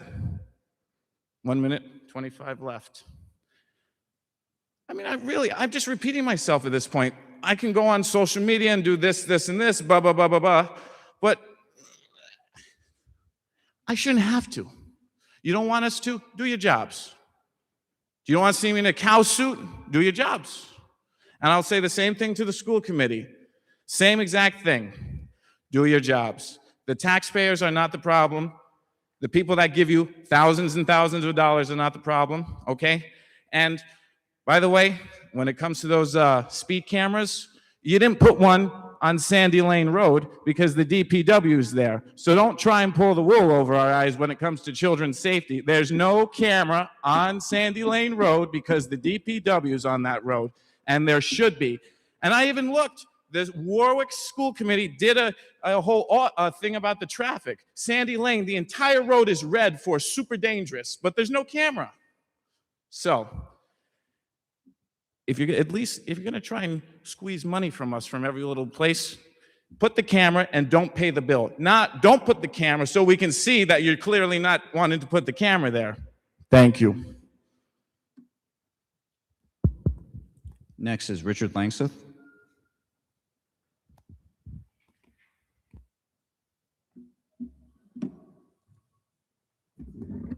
Richard Langseth, Budlong Farm.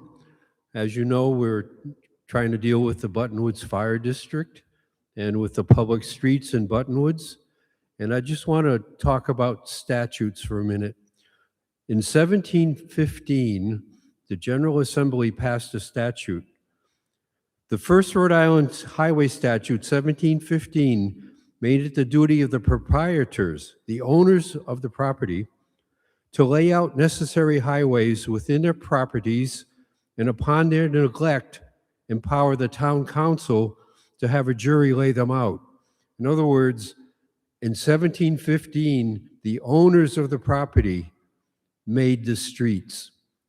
That law remained in effect until 1904. When Mr. Green came before the town council in 1870, Mr. Green and his associates came before the town council, which included another Mr. Green, and I can assure you they're related. Mr. Green presented a petition to the Warwick Town Council saying the streets that existed in Buttonwoods at that time are public highways. That's a statute. So we go through all this machination about the common law and incipient dedication and acceptance and all that kind of stuff. It's totally unnecessary. I'm the worst offender, okay? I've been doing this dedication and acceptance for what, 20 years now? I should have read the statute. I just read the statute. Then what I did, I went down into the archives and I said, oh yeah, there it is, 1870, March 14th. Mr. Green comes before the town council and lays upon them the highway, which, by the way, was a driftway before that. And what happened in 1853, Mr. Cornell went into Tiverton and went into a close. He went into a pasture, and he said, this is a public highway. And of course, the owner went crazy, right? But unfortunately, Mr. Cornell, a highway surveyor, the surveyor of highways, was correct. And the Rhode Island Supreme Court went through all this statutory law, went to the jury. The jury said, this is a public highway because it was dedicated by the proprietors in 1700.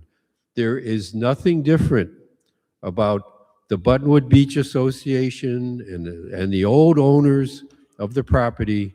The old owners of the property went to the town council before the beach association bought the property and got it laid out as a public highway. Now, the reason for it, of course, is they wanted to increase the value of their property.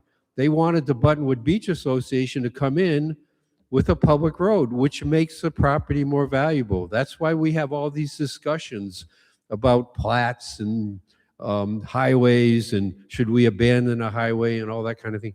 It's because highways make the property more valuable, not less valuable. And in this case, that's exactly what happened. In 1870, Mr. Green went before the other Mr. Green and said, oh, here's a public highway. And the other Mr. Green said, oh, okay. And then what happened the next month, they were going to have, you know, how you have thing go from month to month, and then the second month you make your final decision. Well, what happened the second month when it was scheduled to be the final decision, hey, the first Mr. Green, he begged it. He walked away. He didn't care. So the town council just laid it on the table. It's still on the table today. 1 minute, Mr. Langseth. 40 years later, the thing's still on the table right there, you know. But the statute rules. I'm not a lawyer, but I think there are some lawyers here who understand that if you have a common law and you have a statute, the statute prevails. And that's exactly what happened here. So now we're going to the CRMC, probably in March. Maybe you have a hearing, hundreds of people show up. You know, this is going to be great. And I think the CRMC is going to say, oh yeah, these are public. But I really want the city council to understand and to be sympathetic, because I've been working on this for a long time and I don't get a lot of sympathy, but I think we need to work together on this, and I'd appreciate it. Thank you very much.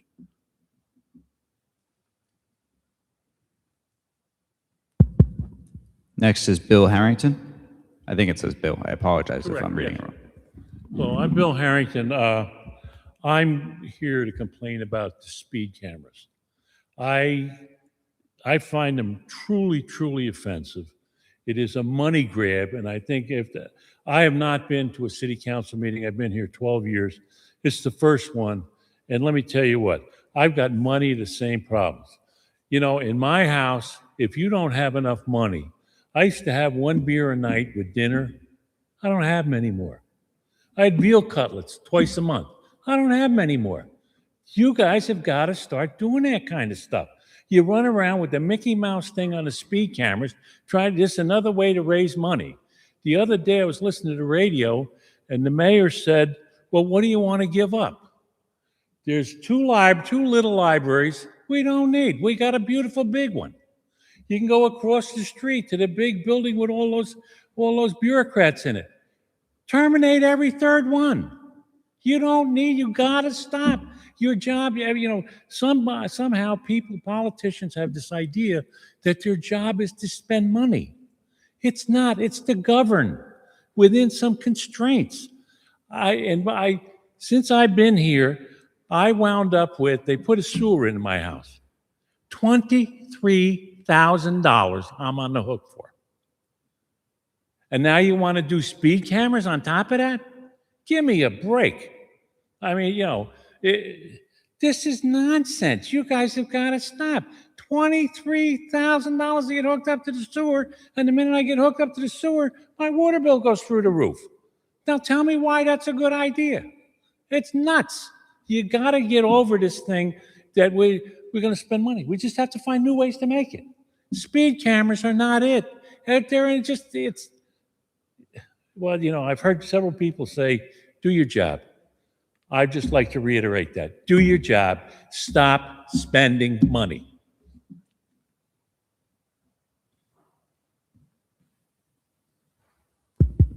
Last up is Corey Pontius.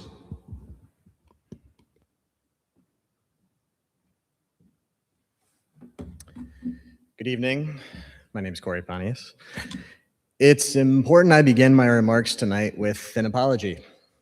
At the last council meeting, I was one of the many individuals in the audience who was being disruptive, regardless of who said what and why and at what volume.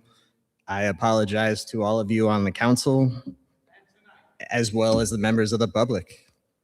You see, I grew up with an alcoholic father, and I often stayed awake until he passed out to make sure my mom, this lovely woman, was okay. So when I hear insults and raised voices, it ignites something in me. And I must confess the lack of decorum at these meetings is surprising to me, because they demonstrate a lack of respect for the council, the chamber, and all of us present. I believe in civic engagement. However, participating respectfully and professionally, even civilly, seems to be an afterthought instead of a minimum standard. Sometimes our passion emerges in intense ways. But even with 3 police officers present, members of the public still insulted, harassed, and bullied members of the council. This brings me to my first piece of advice, for which I will turn to my right for no particular reason. Positions of power and authority should be held to a higher standard of accountability and responsibility. Part of that higher standard must be supporting each other so you can achieve what we need you to achieve. If you see or hear a member of the public insulting, harassing, or bullying one of your colleagues, and you don't actively discourage it, you lack an essential leadership quality and fail to meet that professional standard. Remember that tribalism hurts everything, the process, the people, the results, because pluralism is part of our country's success.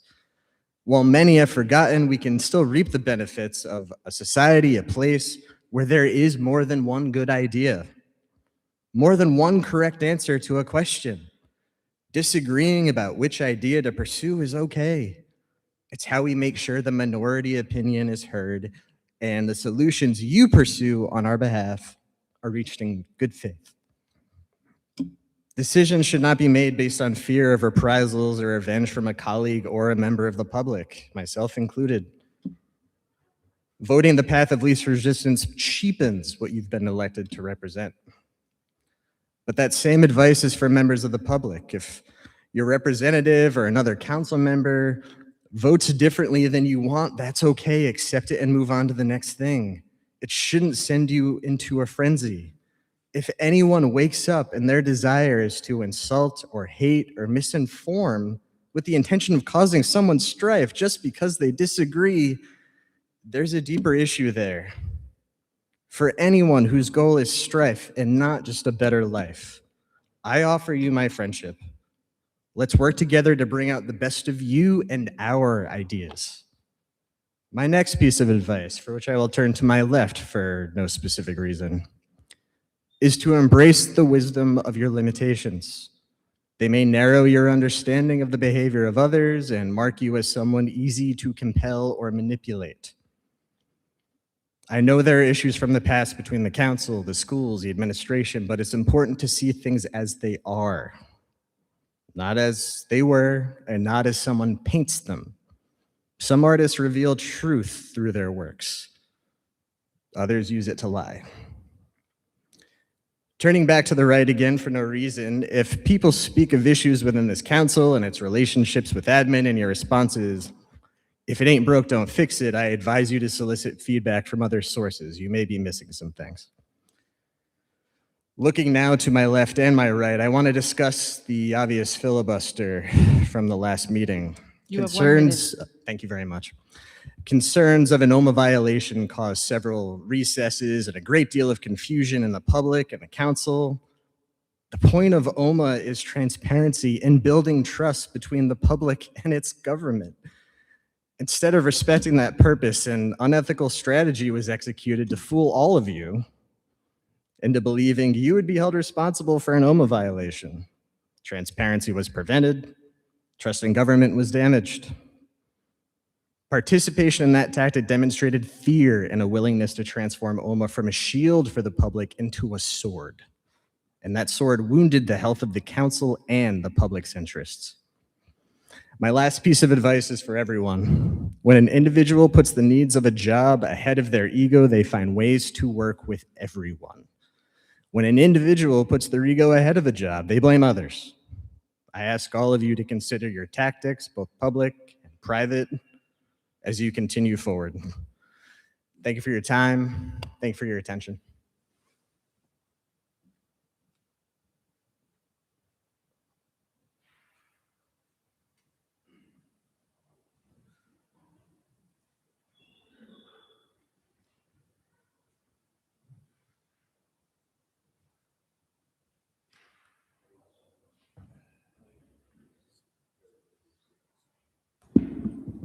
So just as a point of order, I don't know if it's appropriate to do this, but I'm going to do it anyway. I want to thank a lot of the new faces that showed up tonight. It's actually refreshing to see new faces that haven't been here or maybe haven't come out, and to hear opinions from folks that we may not have seen or met. So we appreciate you taking the time out of your nights and evenings to come here and to listen to us squabble. Thank you for coming. Just sincerely, that's all. So I apologize for that brief pause. I wanted to ask the finance chair what his preference was for committees. So we're going to go back now to finance committee so we can resume the business therein. Assuming there's no objection, everyone seems copacetic. So back to finance we go.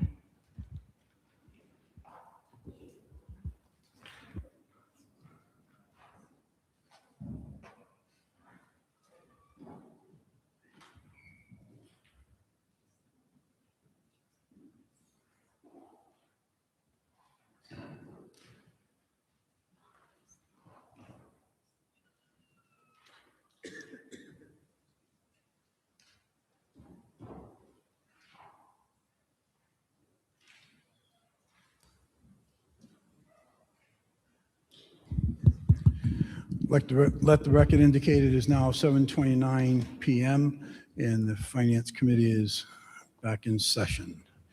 We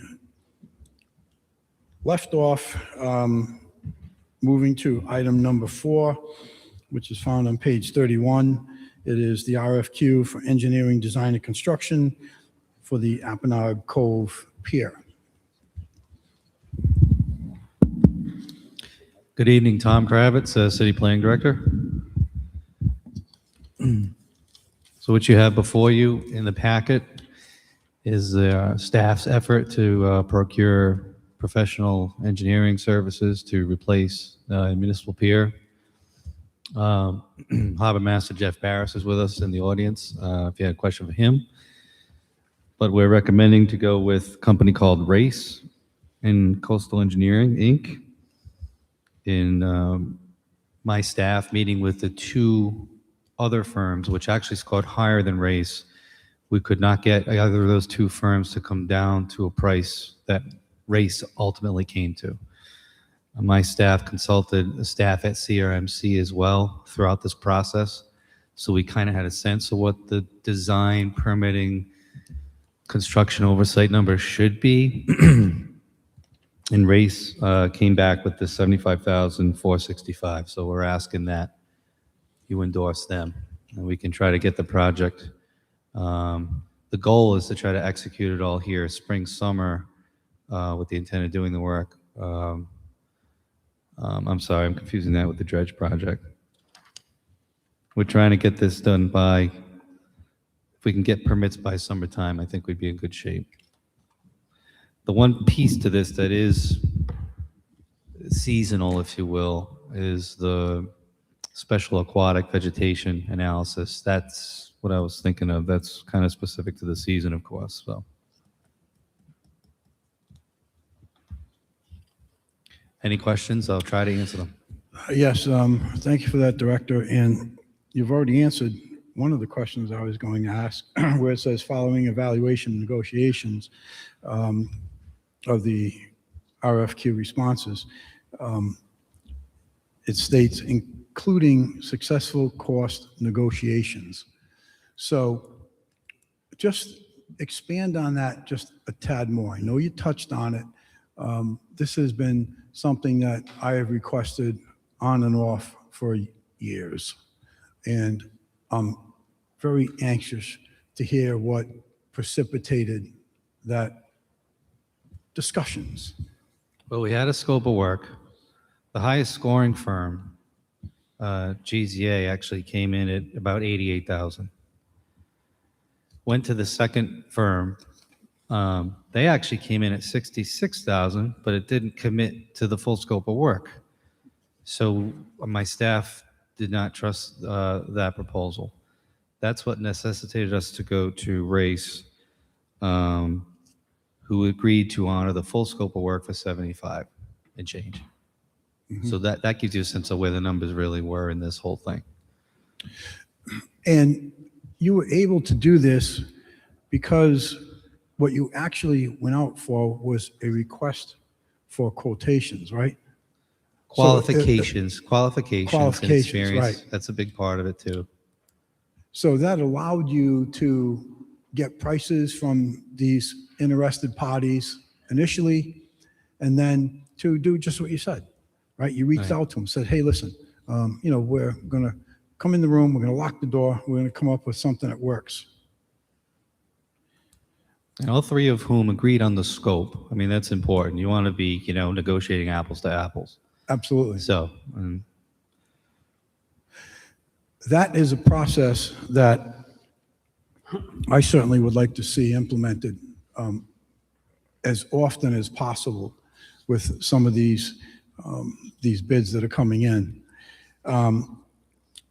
So your funding is going to come from the account 3570400. What's in that account now? 288. 288,000. 288,000. Okay. We've also had discussions earlier about utilizing tourism money for various things. Has any discussion taken place about using some tourism money towards rebuilding this pier? No. Why?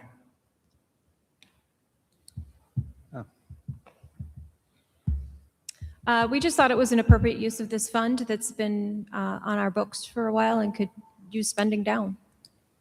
It's a good project for this mooring fee reserve.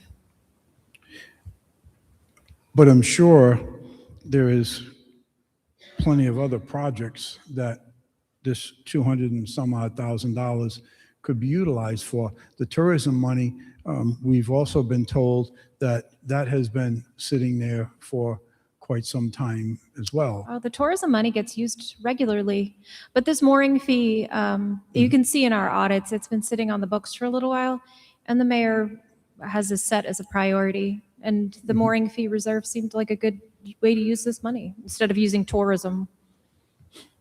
Okay, I'm just questioning if some of these requests for allocations, perhaps some of these monies could be used for some other things that have been sitting there for a long time.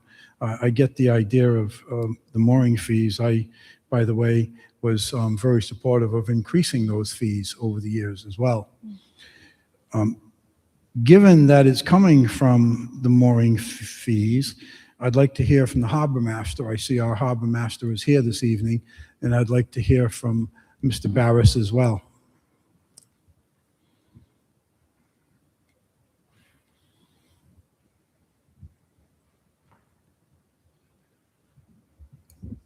Good evening, all. Jeff Barris, Harbor Master. Good evening, sir. I don't think you've been out in the boat lately, have you? Not lately. Couldn't if I wanted to.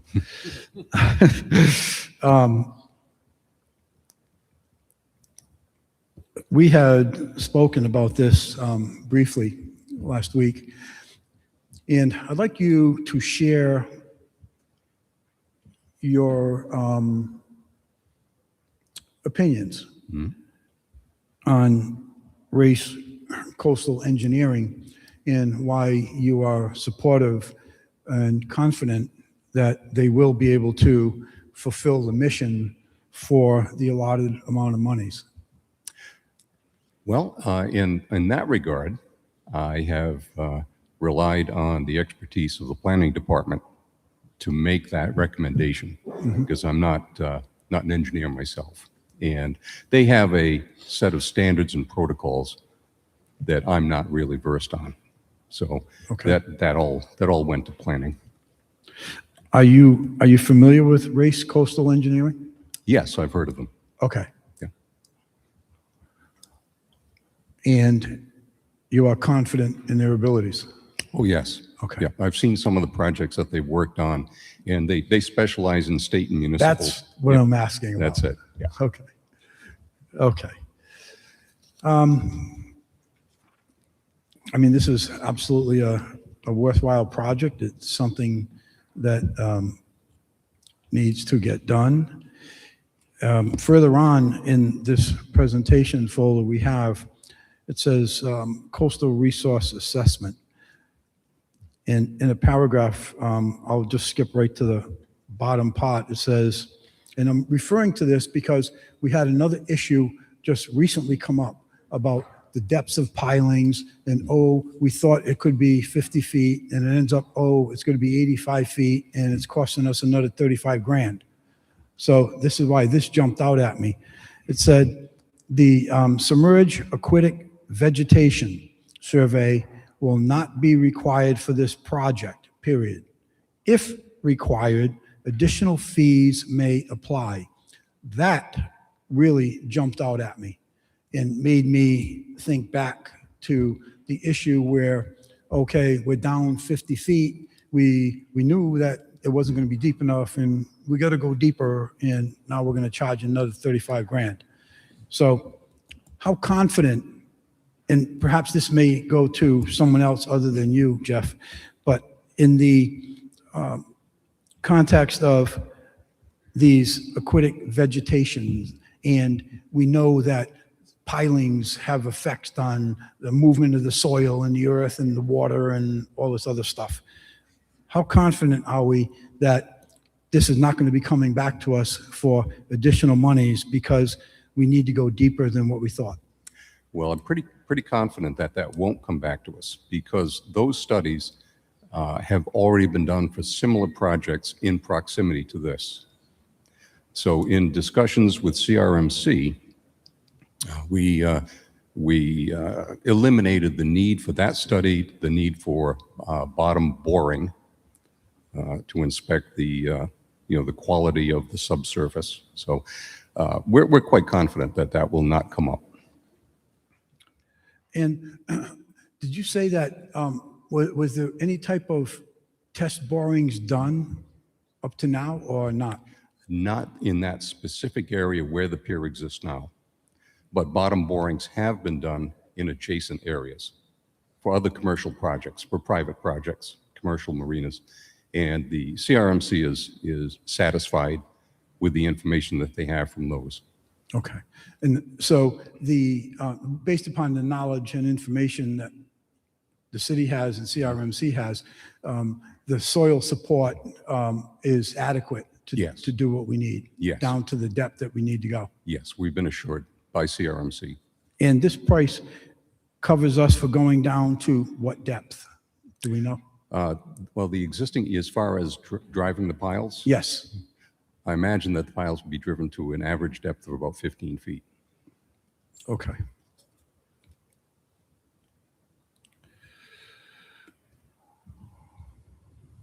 Just bear with me 1 second. Okay, it also says, removed from the scope of work. The client shall be aware for proper foundation design, specifically deep foundations. Soil test borings are recommended unless historic borings can be provided.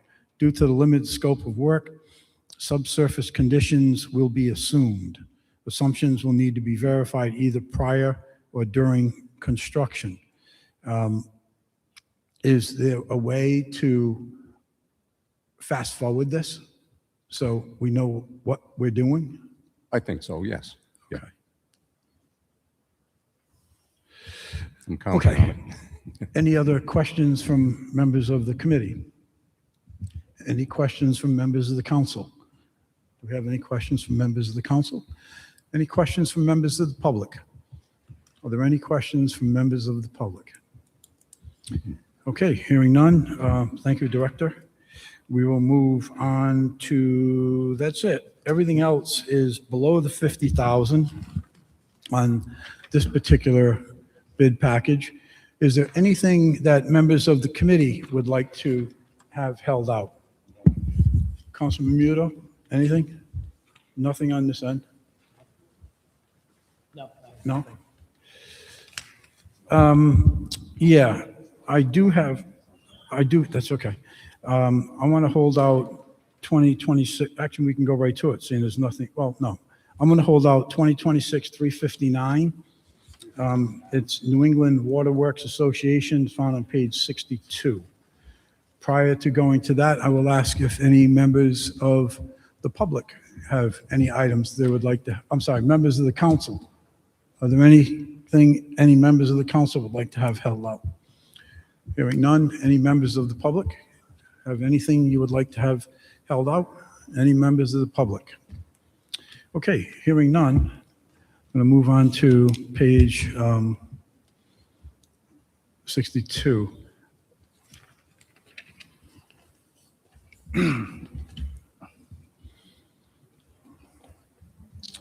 Okay, hi, Director, thanks again.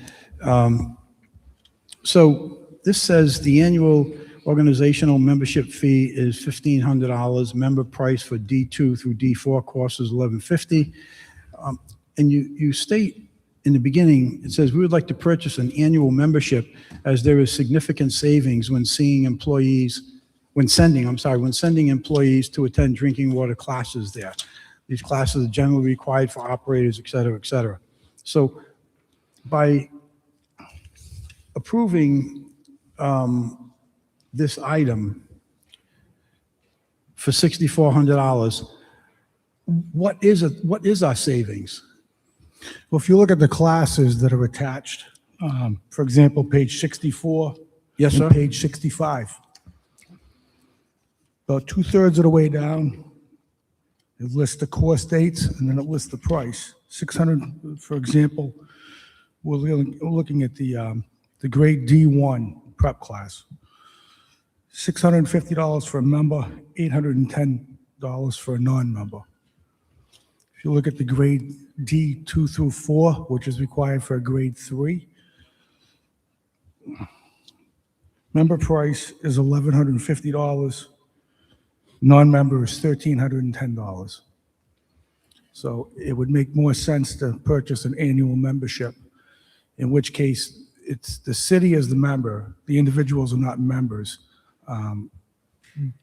but anybody that the city sends receives the member discount.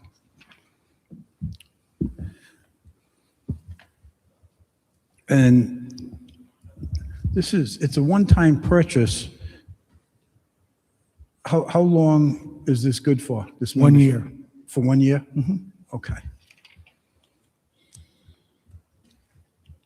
And how many members or how many staff people are you planning on sending to this? Depending on the availability and what classes come up. Right now, I have 2 spots reserved for D3, which is the D2 through 4, and 4 spots reserved for the D1, which is D1. So it's a total of 6 spots? Right now, yes. And potentially more? Yes. Okay.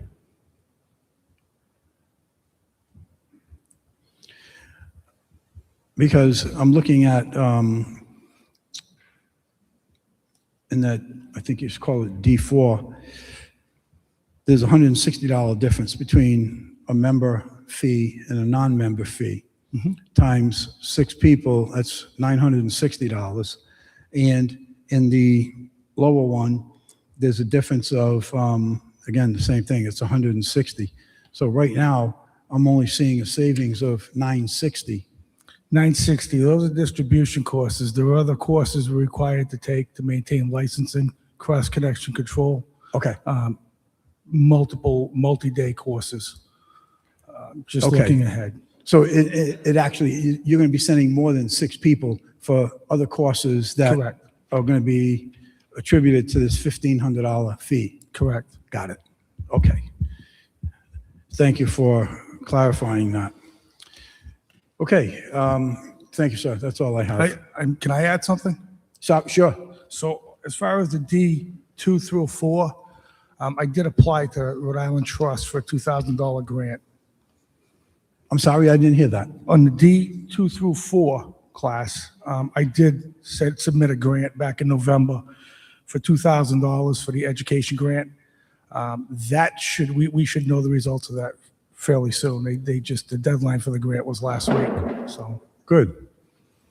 So let's assume you get that grant. What's your intentions for using it? That'll go towards the D3 classes, freeing up money for additional D3 licensing. Okay, good. Good luck with that. Thank you. Okay, thank you. Okay, that takes care of our bid, sorry? Oh, yes, sorry about that. Any questions from members of the council or committee? No? Excuse me? Go ahead. You guys are kind of getting boring with no questions. Director, I just have a couple questions for you.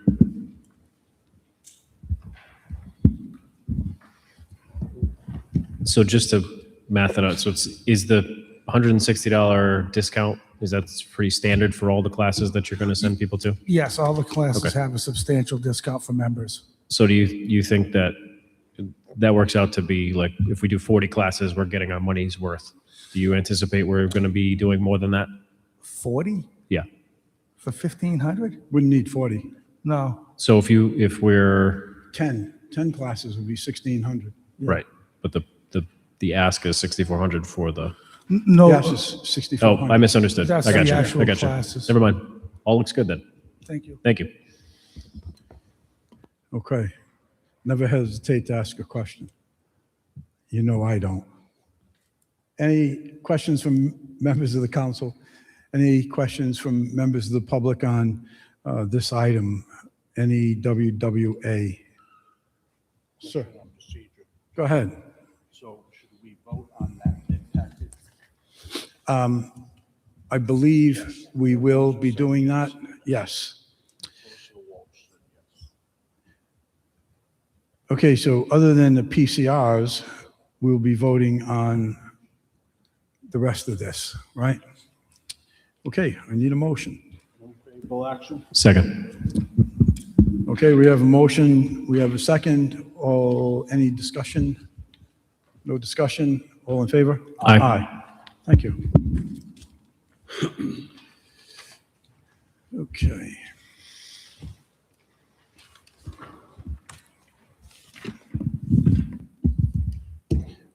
Now we're going to move on to part 2. This is the actual bid package for this evening.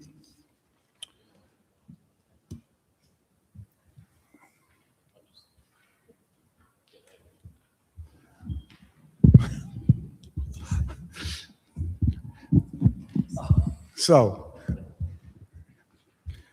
Councilman Knapp is anticipating some of my questions. So with that said, I'm going to defer the question to him, and he can ask the question. But should he choose not to, I am prepared to do so. In any event, we are on bid package of 2926, that is this meeting. And I just want to, no, we're not going to drag out. As a matter of fact, I want to thank the purchasing director for keeping this to a reasonable amount. So thank you for that. First item 2026-353A That is found on page 1.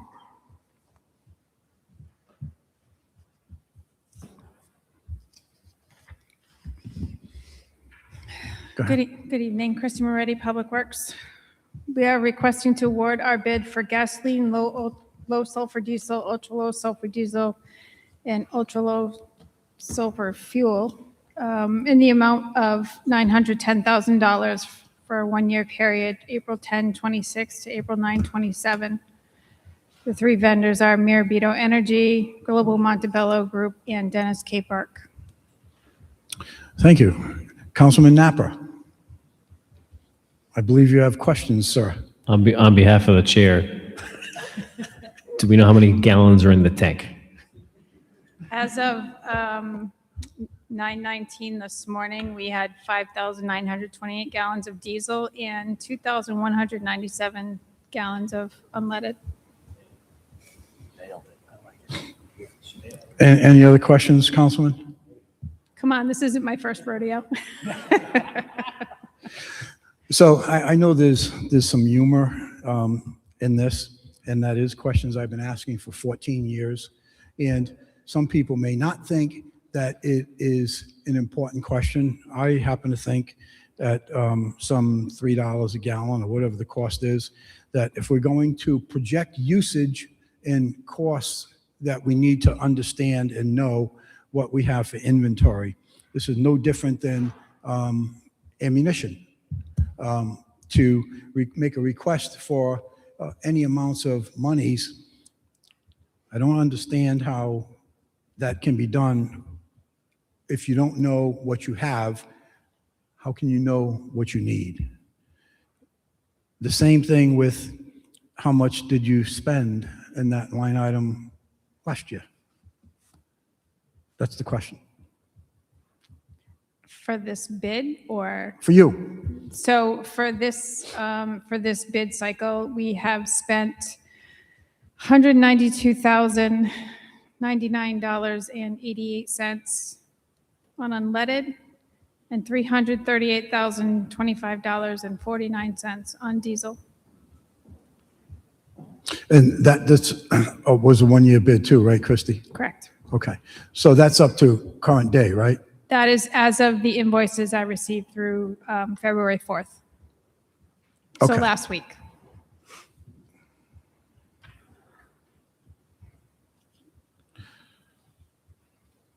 Wait a minute. So 200,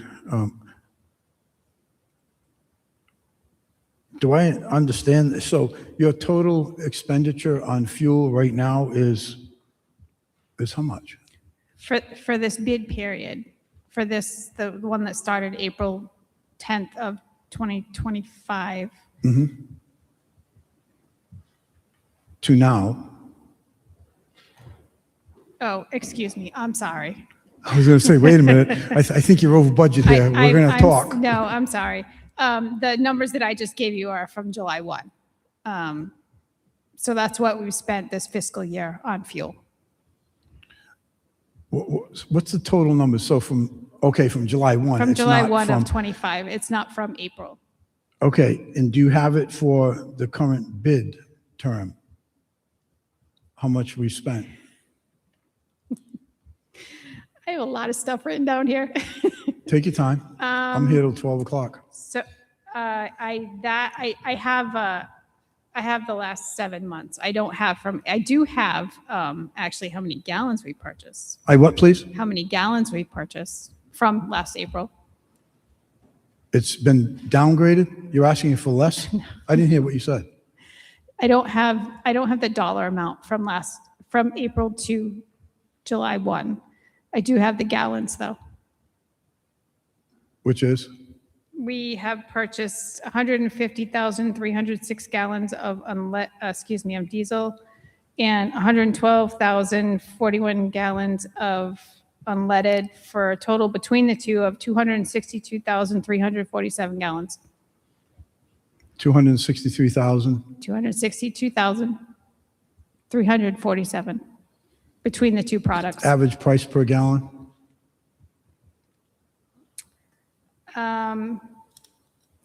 I have our monthly average that we've spent for each product. I did not What do. I'm trying to get at is I'm trying to be able to agree with your number of 910,000. So this time last year, on our 2-4 invoice for unleaded, we paid 1.911, so $1.91. And then for the diesel, we paid 2.7948. So this time last year, we would have paid, let me make sure I give you the right one.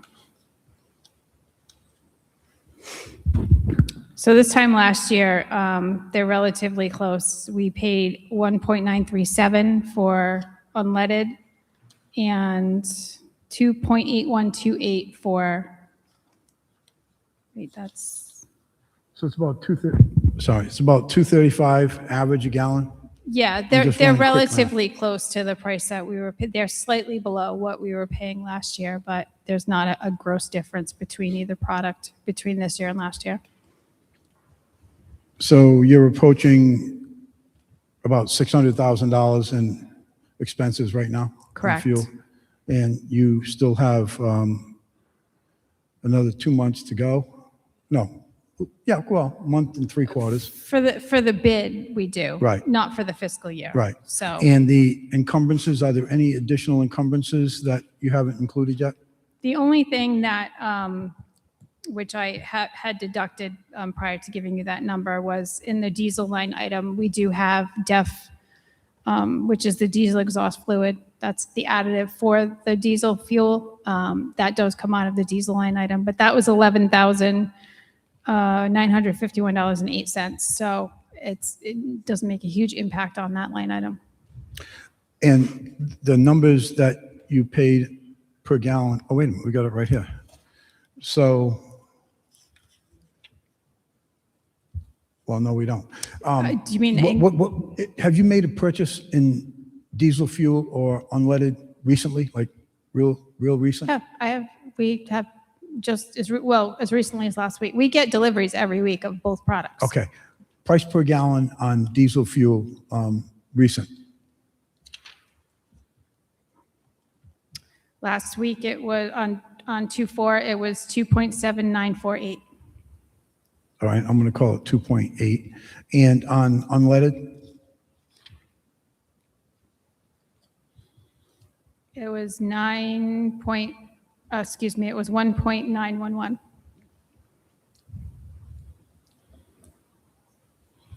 It's about the same. It is it's relative. It might be off by a few cents, but it's not a huge difference.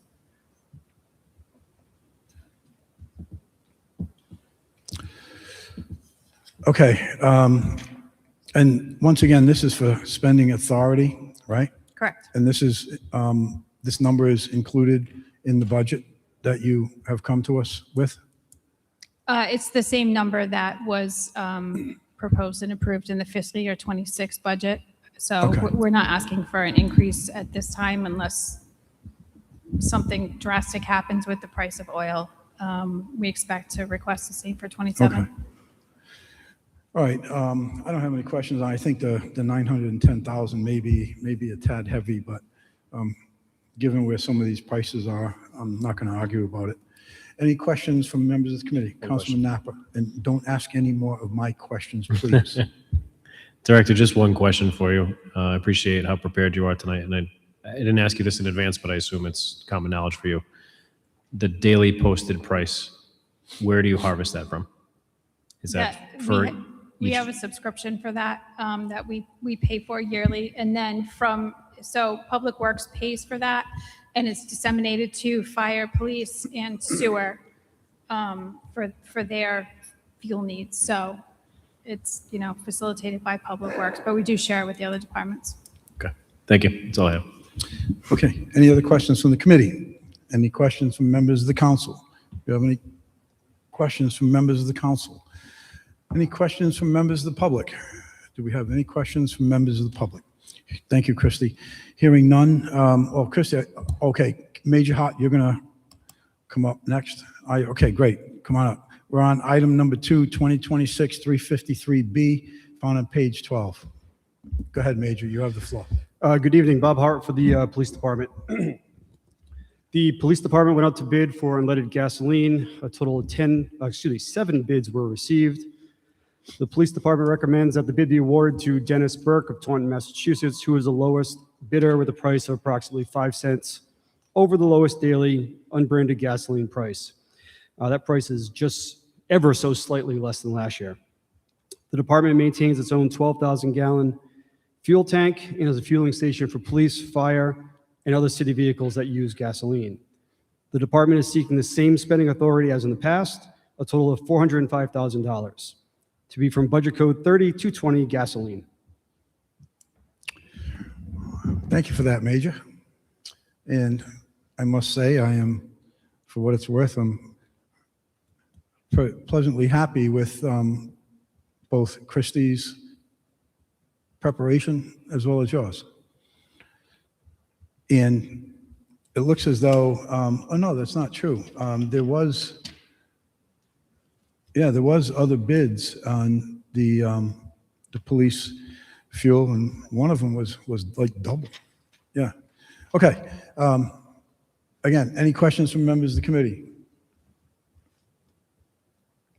Want me to give you one? No? Okay.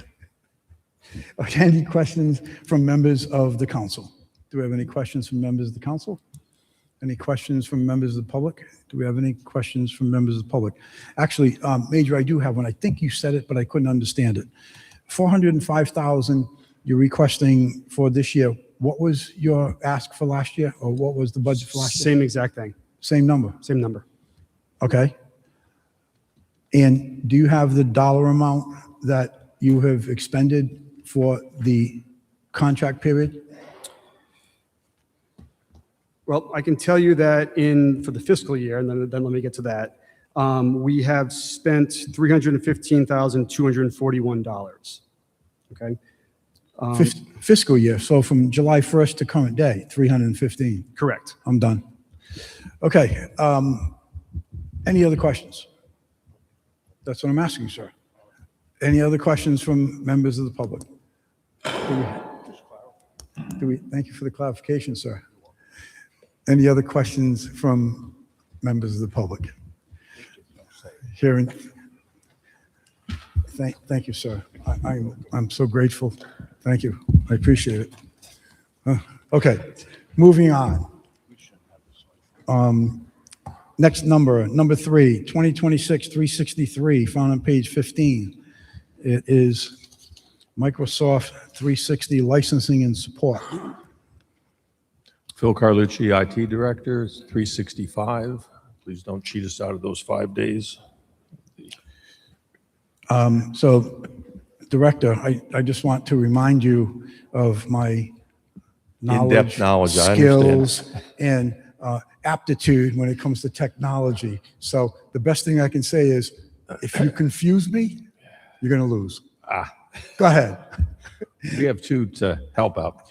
This is a 5610 request to piggyback off the state of Rhode Island's MPA 227 and award the city's Microsoft Office 365 licenses to Dell Inc. in the amount of $98,715.50. Just to summarize what's in here, there's two pieces to this: who we're going with, or why we're going with them, and why we're doing it in the first place. Microsoft's licensing is strictly volume-based. Piggybacking off the state, we get to use the pricing that's available to the state's commitment, which is a lot higher than ours would be, obviously. We use Dell for our other Microsoft licensing. Microsoft does not vary their pricing by who you're buying it from. So the only thing these places really offer you, other than whatever you're due by Microsoft's licensing charges, is services. And we've gotten some really great services out of Dell. That was not always the case when it was local, but we now have our account team out of Chicago for whatever reason, and these guys have been fabulous. They've offered us a lot of free consulting when we have problems We just call them up and they get their experts on the phone with us for no charge. So that's why we're going with the state bid and going with Dell. Why we're doing this first place is Microsoft announced, I believe in September of last year, that they've withdrawn support for development on on-premise Exchange. We have run Exchange locally in the data center downstairs for years. It's starting to get a bit long in the tooth, and now Microsoft simply said, like every other software company, they're moving toward a SaaS solution, a software as a solution, as a service, excuse me. It is purely for the software company's profit. They are not doing it for any altruistic motive. However, it does help us in that we now can offload a lot of the support work that we do to keep the server running. The storage that goes along with it gets offshot to Microsoft, and they have obviously an economy of scale available to them. So this is new venture for us to go into Office 365. We've broken it down. In our best estimate is 250 individual employees will use the entire suite of products, meaning the Word, Microsoft Excel, PowerPoint, and so on. And then there's going to be an Exchange license is just email. So we have a number of employees that simply use email. They really don't have a need for it. And for those that need to read a Word document, we actually utilize a free-ish, it is free, open source program for viewing a document. So we put that on some of the PCs out there where the people really don't have a technical need for it.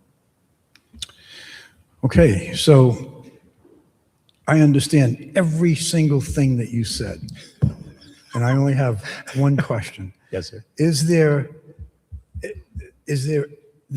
from what I'm understanding, there is no other option for us financially than staying with the state or following the state because of their volume, et cetera, et cetera? We can go on our own, but it would be more money, yes. Yeah. It's the most economical way for us to do it. Okay. Economical, I get. Any questions from members of the committee? Oh, just go ahead. Just a clarification. The reason why Councilman Lattiser was confused was that in the docket, it does say Microsoft 360, Oh, okay.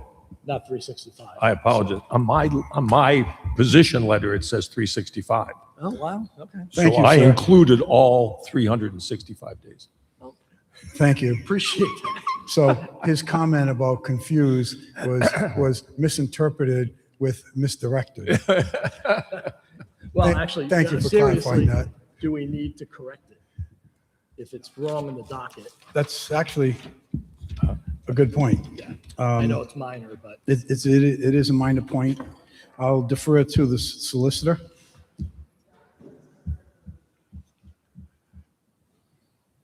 Although it does say in the position paper, Microsoft Office 365 licenses to Dell. So the identification, I think, is in there. But again, I'll just defer it to the solicitor. That clear enough? Oh, the question was from Councilman Muto. He questioned, it says Microsoft 360. The director said it's actually Microsoft 365. But in the position paper, it does reference it as Microsoft 365. In the bid title, it speaks to Microsoft 360. That's only in the bid title. So what's your pleasure? If the council is interested in the technical update, we can address that via an amendment to the resolution itself. Okay. The So committee we don't can need to recommend it take if it action. wants. We can treat it as a scrivener's error perhaps, but the council would be the one to amend the actual physical resolution itself to reflect that. Okay, so we can let them do it, right? We don't need to do it. Okay. We have, I'm sorry, Councilman Gebhardt. Sorry. Hi, Director. Hello, sir. How are you? Just fine. These G3 licenses, these are for the desktop apps? Yes. Desktop lap, yes. So, because typically in the Microsoft licensing, there's a different price point for if you could use only web apps versus if you need the installable desktop apps. With these monthly steering committee meetings that I hold, I have asked the directors to go through that. We could potentially, excuse me, use some of the folks that would just have web only. What the councilman's referring to is in tiering, the pricing and tiering from Microsoft. They charge you more if you're able to use that app if you don't have a network connection available to you. They have a less expensive version that says, okay, it's web app only, meaning that you have to be connected to the internet, and then you're basically utilizing their cloud service for running the app. There's obviously some downsides to that, having the internet connection wherever you go, and also some latency that goes along with it. We are evaluating that, but once again, when we have someone who is that light of a user, there's a program, I believe it's called Open Office or something like Doc that. Viewer or something. Yeah. It's an open source, free, use obviously.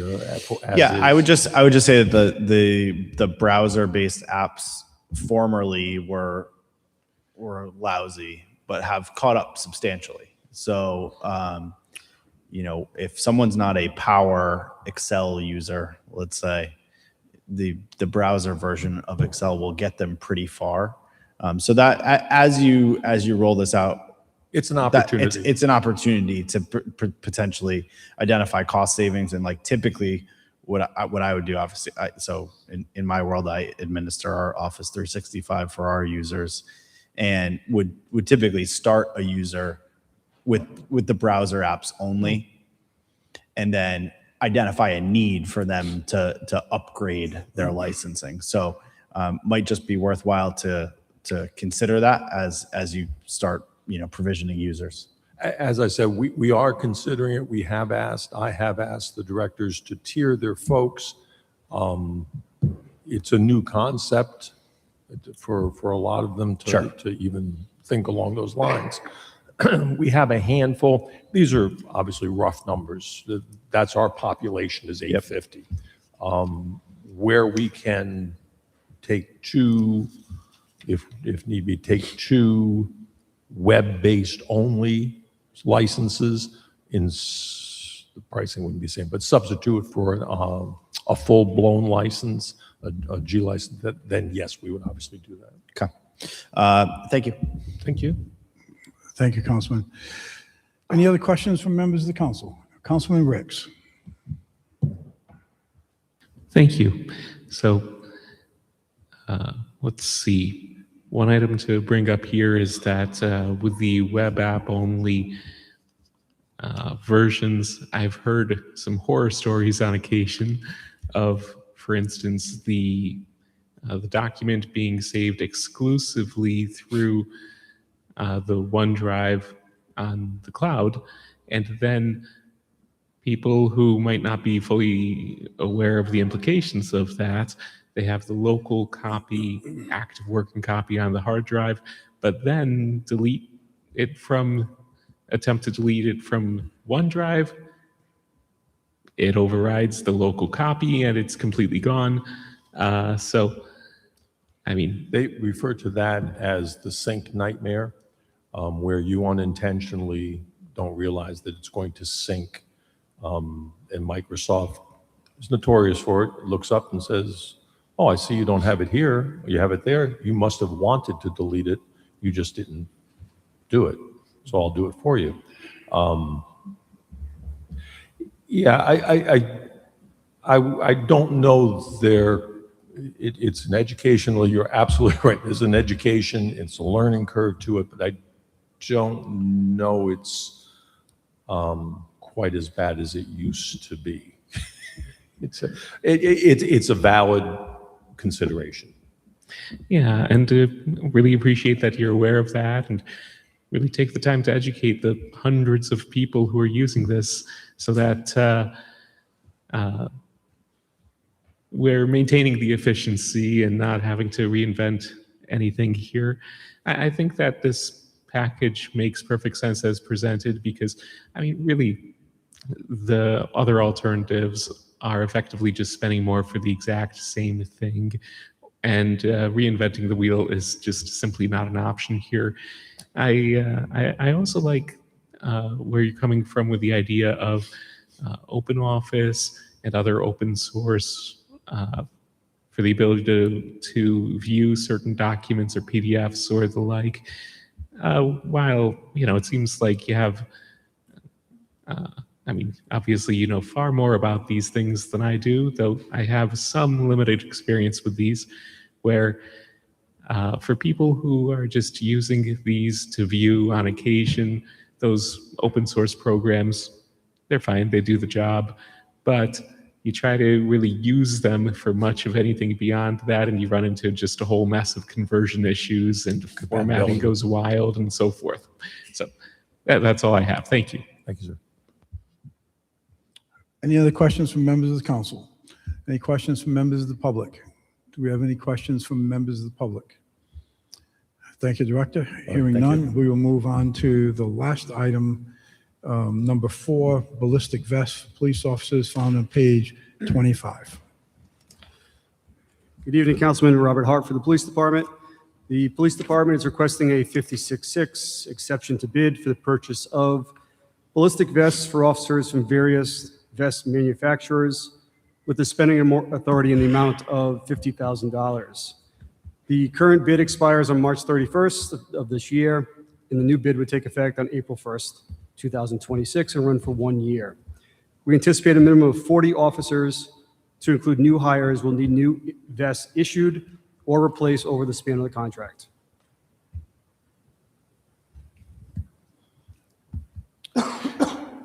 Okay. Major, what is the difference between the level 2A and the level 3A in terms of vests? A level 3A offers more protection from ballistics. So someone who might purchase a level 2A might be someone who is maybe in an investigative role, maybe not on patrol on a regular basis, where someone who's on patrol in a marked uniform, in a marked cruiser, would most likely want a level 3A because it would stop a larger caliber round.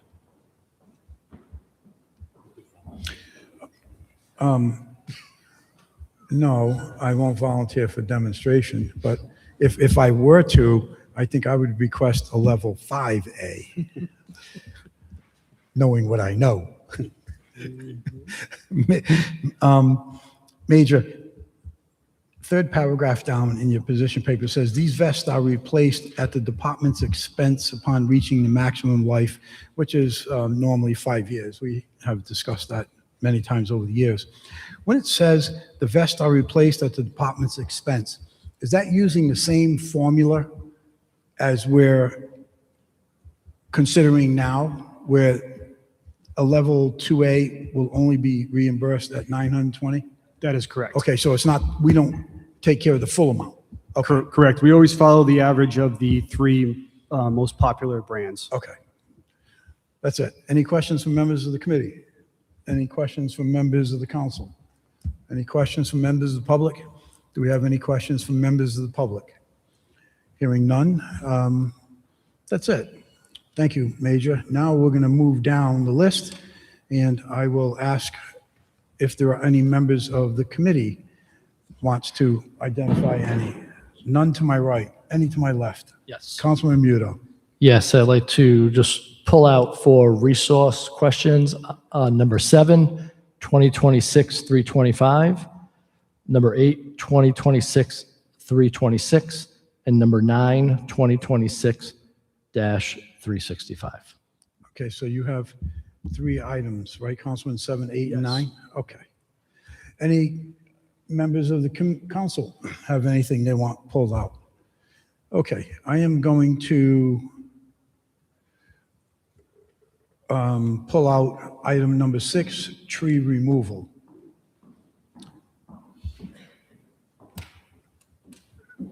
Are there any members of the public have any questions to ask? So, Councilman Muto, I'm old. Relax, will you? I'm old. So, I didn't say anything about fooling you. Any questions from members of the public? Okay, hearing none. First item pulled out, tree removal, item number 6, 2026-035, found on page 44.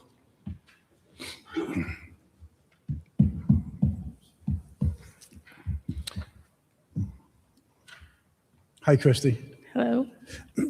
Christy, in going over the Munis report today, I see where item 7281, you're looking for 10,000. And according to the Munis report, this right now is over budget by $85,279. Is that That is right? not accurate. The Munis report is not accurate? There is a, I don't even know how to describe it. So when we had to issue the purchase order for the rehab of the tennis courts at Vets.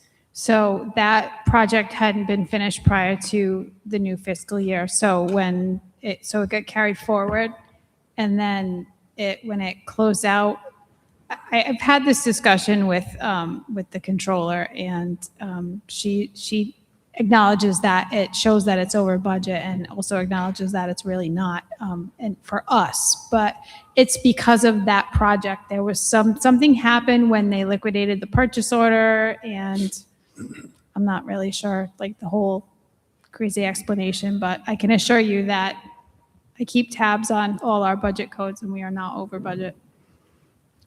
I mean, with all due respect, Christy, I'm not questioning what you're saying, but when the Munis report, that's the financial Bible that we go to, and it is currently showing over budget $85,279 to the tune of 132%. And in addition to that, there's an encumbrance there of $168,219. What are we supposed to think? Lynn's gonna explain that. No, I understand. Thank you. I was not aware that that was overdrawn by that much otherwise. Okay. Or how it reflects that way. If there was a problem with the carry forward, it would have been encumbered in the prior year, but it's hard to speak on it without seeing it in front of me. And Christy's computer, just the battery died. So I can't look it up for you. With all due respect to both of you, I understand, you get the numbers out of Munis. I'm not a big fan of Munis to start off with. Yeah. But with that said, I'm going to have to make a motion to hold this because I certainly am not going to approve. And as much as I support the item for tree removal, if anything, I would support increasing that line item because of the problems that we have. But I'm not going to be able to vote on anything I think I until we actually get agree this with you, Munis thing Councilman straightened out. Lattiser. Sorry? I agree with you. Okay. Sometimes You're I need sitting to, down, but so I need to did you hear that clearly? I need to justify why I'm moving. I agree with you. I'm going to look at that I tomorrow. make a motion to hold Yeah. 2026-035. We will do a PCR. Madam Clerk?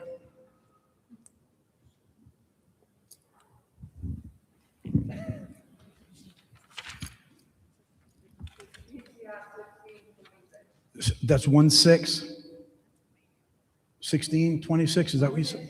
Okay, thank you. Okay, so I need a motion to hold until our February 23rd meeting. So moved. Second. We have a motion, we have 2 seconds. All those in favor? Aye. Aye. Thank you. Item, let's see, okay, Councilman Muto. Councilman Muto. Yes. Councilman Foley. Okay, 2026-325 found on page 46. Councilman Muto, you have the floor. Thank you. Major, I'm going to make this extremely easy on you since I've, picked on you in the past. My question is, the funding for this. We just received from Seth Magaziner $800,000 to update the communication equipment within the police department. And to me, these three items connect to communication systems. Can you just tell me what the distinction would be? Absolutely. So these have nothing to do with communications. These are just thermal printers that print e-tickets. And it's in a separate budget. This is a computer budget, not a communications budget. All right. Batteries for radios, okay. Radios to me means communications. Are we talking about number 7 or number 8? Well, I'm just grouping them together, but Okay. as in general. So to answer your question about the batteries, these batteries are not, these are our current radios that we have, nothing to do with the radios that we haven't even got the money for to buy yet. Awesome. Thank you for clarifying. Yep, appreciate it. And what about 9? Are you all done with 7, 8, and 9? Yes, it was all in one bucket. I was really interested in where the money was. That was good, Major. You shut him down. Okay. Sorry? Yeah. No, I'm just debating on one last one. It's never too late. But I'll have a discussion with the chief on that one after. Any questions from members of the public? Any questions from members of the public? How about members of the committee? How about members of the council? I didn't mean to ignore you. I'm just helping.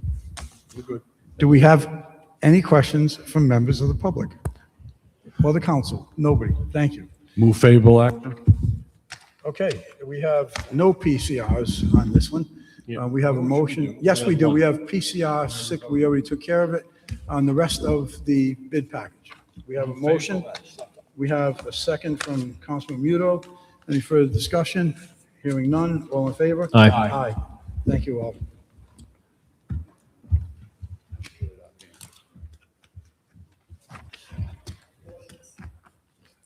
Next up, would the ordinance committee please convene?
Appreciate it.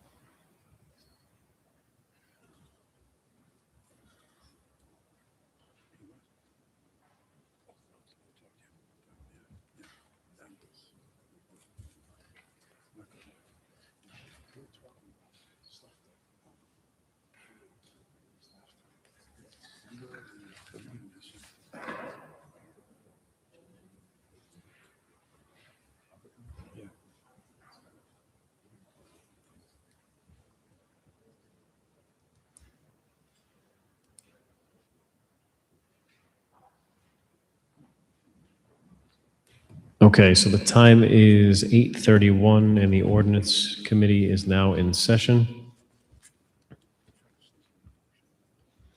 First order of business is acceptance of the minutes from the meeting that was held on January 5th, 2026. Do I have a motion? Move to approve. I have a motion and a second. All in favor? Aye.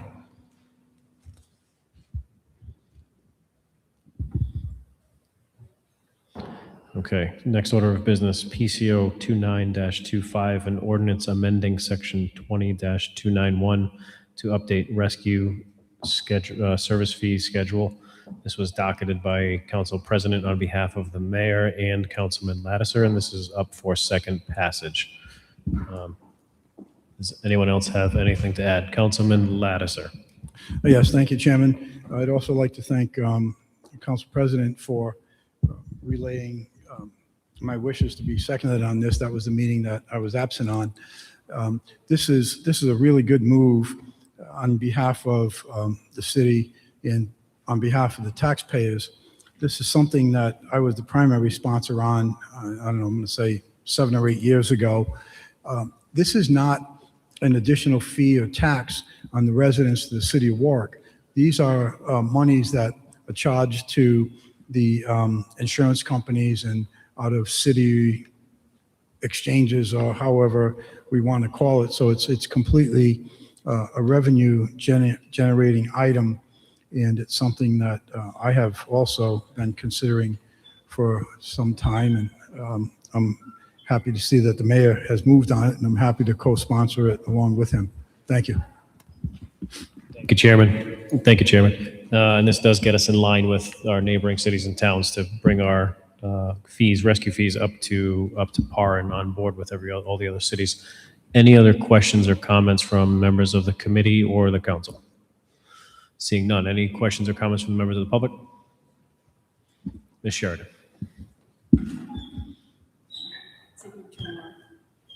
So, Ann Sheridan, Ward 9. So the question I have is on the mileage reimbursement. They have 42 cents as a mileage reimbursement. IRS is giving 72 cents, allowing 72 cents. I know it's not the same, but interesting. Fair. Good question. Director Prodger, do you have insight? Hi, it's actually just based on what our surrounding communities are also reimbursing. So it's just in line with everybody else. I get that, but is anybody asking anybody why that's what we're using, and why don't we like set a standard where we use that number all the time? I just have a question, because in here it says $42 under mileage. Mm-hmm. Is that a flat per trip? Well, it's per mile. $42? No, it's something to that effect. If it's like over a certain mileage. But Yeah, that number is just exactly what our surrounding communities are. It's not charging. 42 cents a mile for mileage? No, it's $42, but I think it's Okay. based on extending outside the fine. city. Interesting. I didn't read it that way. I didn't see it in that format. Sorry. Thank Yeah. you. Sorry. Ms. Sheridan, just so you can have another peace of mind on that item, my work in my business, I see rescue bills often, and the mileages are in large dollar amounts, not pennies, on the billing. So that it seems like we're well above what the IRS would be. Thanks, Brian. Thank you, Director. Okay, any other questions or comments? And do I have a motion? I have a motion for favorable action on a second passage. Do I have a second? Second. Seconded by Councilman Ricks. All those in favor? Aye. 4-0. Next order of business, PCO 31-25, an ordinance to prohibit certain types of parking on Caddy Avenue, Lippert Avenue, and Mill Cove, docketed by Councilman Lattiser. This is for second passage. The last time this was before us, I believe it was clarified that this is to sort of clean up some signage that was not enforceable. Councilman, do you have anything else to add? Yes, thank you, Mr. Chairman. So that's exactly what this is. It's a housekeeping issue. And as we've had various issues throughout the wards with no parking signs that weren't supported with the traffic study, This request is supported with a traffic study. At the last meeting, one of the residents, constituents in that area did testify and quantified some questions that were asked. So with that, and this being strictly a ward issue, I would respectfully request favorable action on second passage. Thank you. Thank you, Chairman. Any other questions from the committee? Any questions from the members of the full council? Questions or comments from members of the public? Seeing none, do I have a motion? Move favorable action. Move favorable. Do I have a second? And second, all in favor? Okay, moving right along. Item number 3, an ordinance amending section 64-5 relative to compensation of other officials. This is docketed by Council President Sinapi for second passage. Council President, do you have anything else to add on this item? No. Nothing else to add. Any comments from the committee? This is on compensation. This is on compensation. I did receive one call from a member of the public, and we don't have to slow down second passage here, but probably worth looking at is it was raised that the Personnel Hearing Board, I'm not sure if this came up last time or not. I think so. But the Personnel Hearing Board, at least what was relayed to me, has not had a meeting, at least on the Secretary of State site, since 2015. So that one may be also worthwhile to look at. But don't let that get in the way of at least getting the Sewer Board of Review updated now. Okay. Any other questions or comments from the members of the committee or the full council? Councilman Lattiser. Thank you, Chairman. Through the chair to Council President, I think this is a good move to do this. The question that I have in reviewing these items over the weekend is, I know your intent is to pay only for meetings that were held. Is there any intent to pay members only for attending the meeting? So the short answer is no, because then we'd have to make more revisions besides that. Not that that's necessarily a bad or good thing, but the revisions as stated here is only for once where a meeting is held, then they'll be paid. Because otherwise the rest of this section is all just, you're simply on that board, you get paid regularly, whatever the time frame is. And that's that. None of these, to my knowledge, have an attendance requirement. So that would be a separate question, which we absolutely could take up at one point. My recommendation would be similar to what Councilman Gebhardt said. We can look at other stuff, but at least get this one done so we stop paying this one for no reason. And so that it doesn't get paid for no reason going forward. And then if we want to make other changes, and it sounds like there's at least one other one we want to make, then we can docket something again and review it accordingly. Okay, fair enough. I'm good with that, Chairman. Thank you. Any other questions from the members of the full council or the committee? Any questions or comments from the members of the public? Questions or comments from members of the public? Seeing none, do I have a motion on second passage? Move favorable action. Second. Okay, a motion and a second. All in favor? Aye. 4-0. Next order of business is PCO 13-25, an ordinance amending procedures relative to the transfer of tax title property. I know this one has been kicking around a bit. However, in discussions with Chair of the Land Trust, Jane Austin, she is doing some diligent work to propose some amendments, and she has requested, and I will echo her request, that we hold this into the second meeting of March 20th. That would be March 23rd, 2026. So moved. Second. A motion and a second to hold until March 23rd, 2026. All in favor? Aye. 4-0.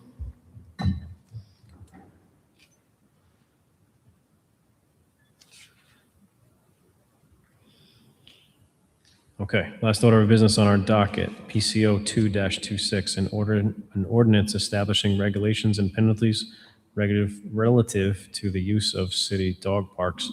I believe, so this was docketed by Councilman Muto, and he, I believe, wants to be heard on an amendment. Yes, thank you, Mr. Chair.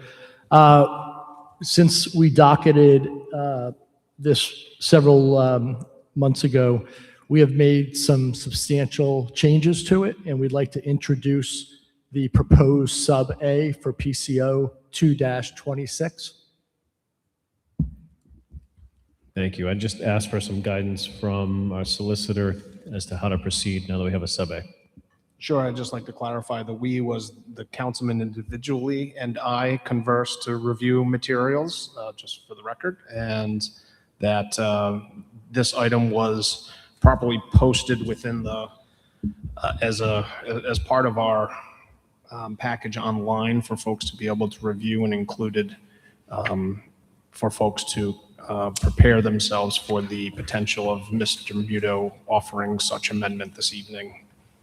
So if the council would like to entertain that, they could recommend that the sub-A be brought before us, and for the discussion and potential recommendation of the committee, the formal amendment or on any other amendments recommended by this committee would be undertaken by the full council later tonight. Understood. Thank you. Councilman Lattiser, did you have a question? My question would be to the solicitor, do we need to have a recommendation to do that? If the committee would like to proceed with, if there is no objection for the committee to bring forward the Muto amendment for discussion at this time. Do we have a motion to bring forward the Muto amendment at this time to be heard? Is there any objection? Is there any objection to bring forth the Muto amendment to be heard? Seeing none. Bring it up. So if the councilman or I want to.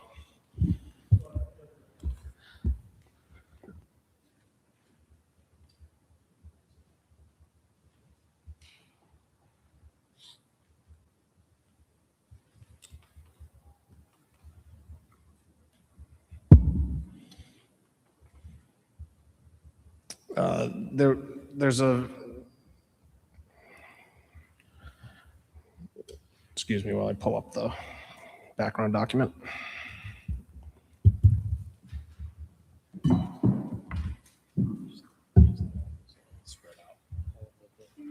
While the solicitor's bringing that up, I do want to thank him for the incredible research he did in working to update this legislation. So thank you very much, solicitor. You're welcome. So the amendment that Councilman Muto has asked for everyone to consider this evening makes a bunch of updates, particularly in section B, under the definitions. It removes what was previously presented, definitions of visual control, voice control. For subsequent amendments to be proposed, these definitions would no longer be relevant should you proceed with the sub-A in its totality. It also makes revisions to responsibilities of dog park users to ensure that the rabies and distemper combo vaccines are what's being referenced, to make the removal of the visual and voice responsibilities, to establish what is going to be deemed reasonable control at all times, including apprehending dogs when necessary. It's essentially to make sure that we are not asking individuals to intervene in things unreasonably as it pertains to trying to address circumstances that arise amongst dogs within the park itself, but that people to comport themselves reasonably and responsibly. There are also amendments that are made to what to do when dogs are engaged in excessive barking, aggressive behavior, bullying, or fighting with other dogs, that we're asking people only to act reasonably, not to insert themselves in something that would be dangerous for themselves. And there are updates regarding in the prohibitions language, the designation of what small and large dogs would be is set at a 35-pound standard, so that in the small pen areas, the designation for small dogs would be 35 pounds or less. Larger dogs exceeding 35 pounds would be in the other area posted by signage. And further updates to the enforcement protocols related to prior draft would speak about the animal control officers and Parks and Recs is enforcing. Instead, this would bring forward the police department as the general enforcement authority. That is a quick summary. Happy to answer any other questions related to the proposed changes in the Muto amendment.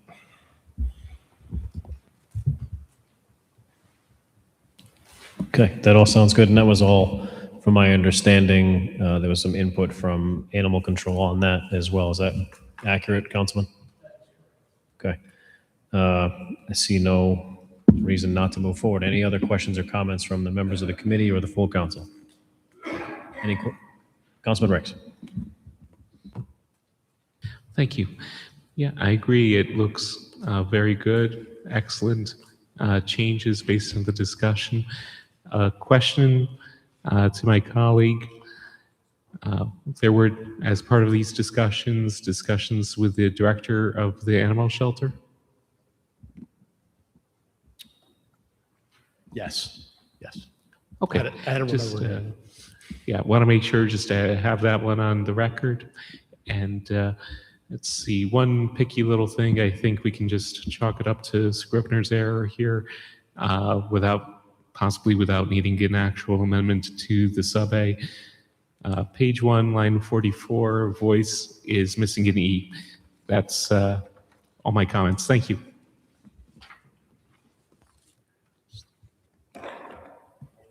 What do you say? Oh, good catch.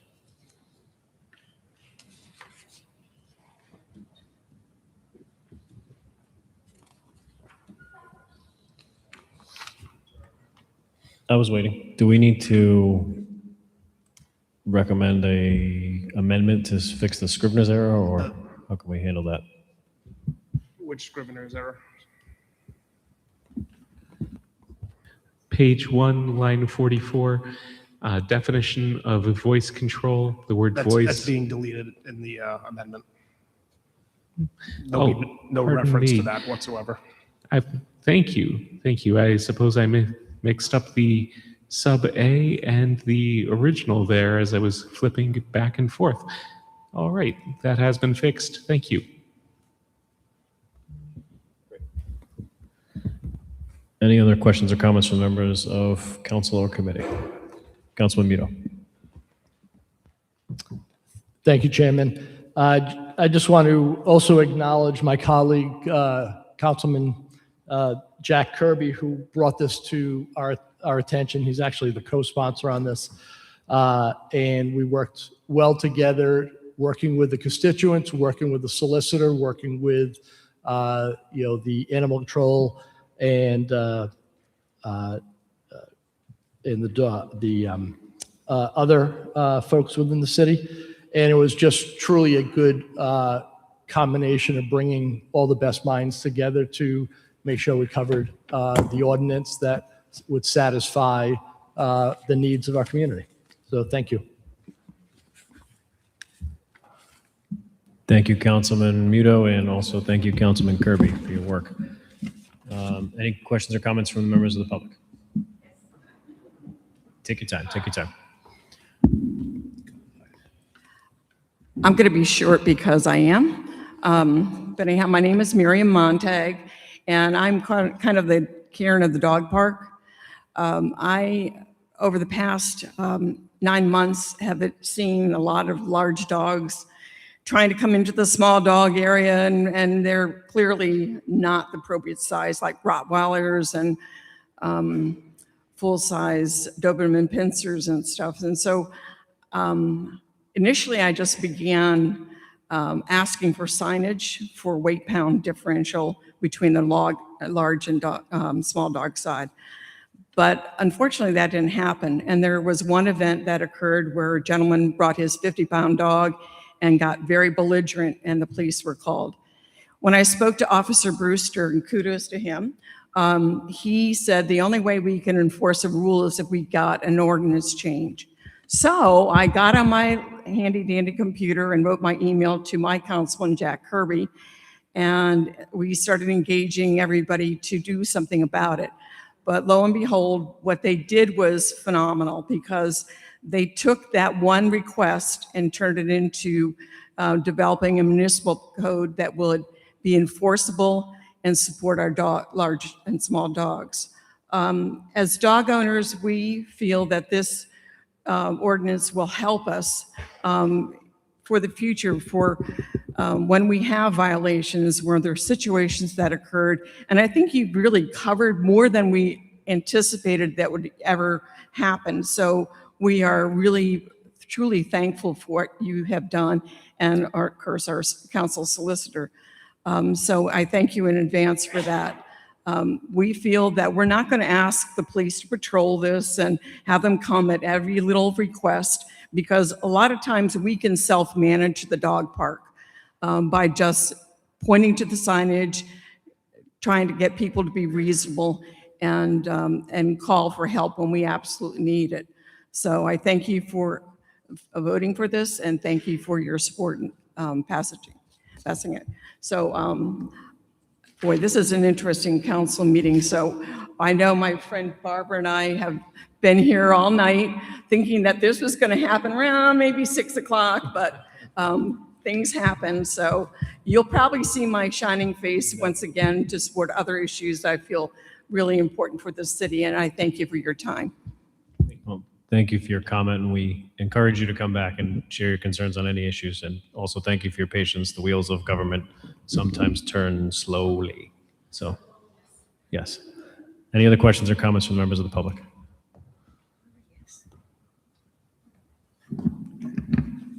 Ready? Where is it? Oh. Hi, folks. I also want to thank especially Councilman Muto for the process used in this. I'm one of the constituents that provided some input, and it went back and forth a couple times. It was always collegial.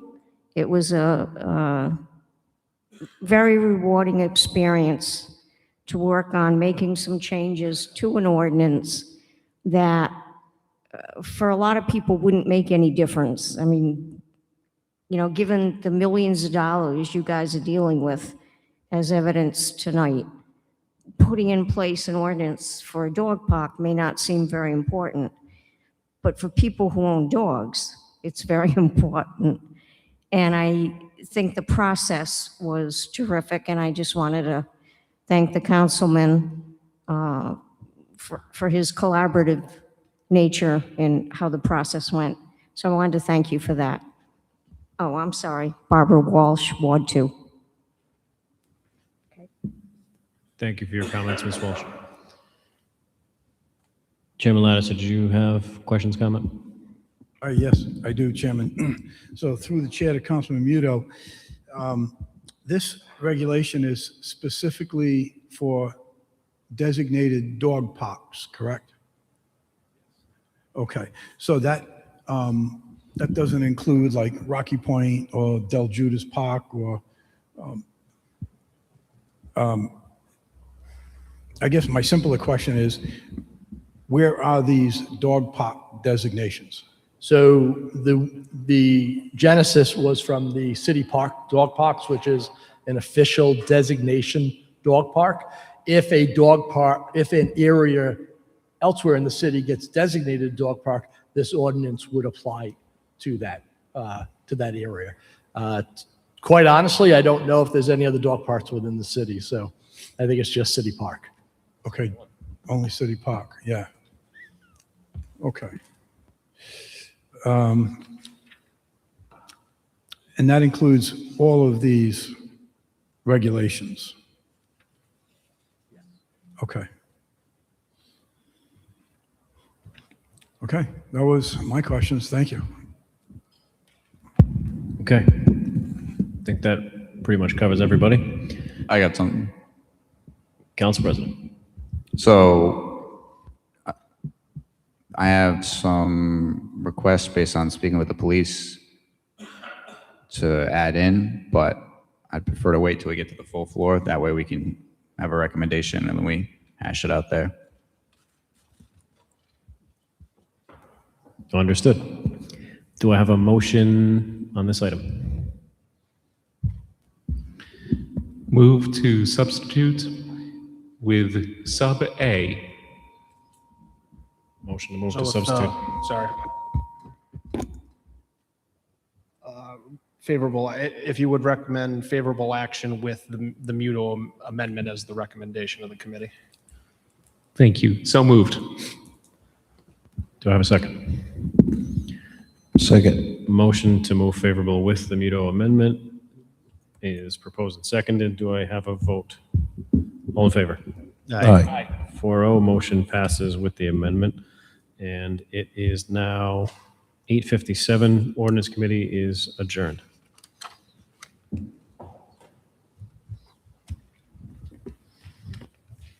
No, we're going back to this one, right? Would the intergovernmental committee convene?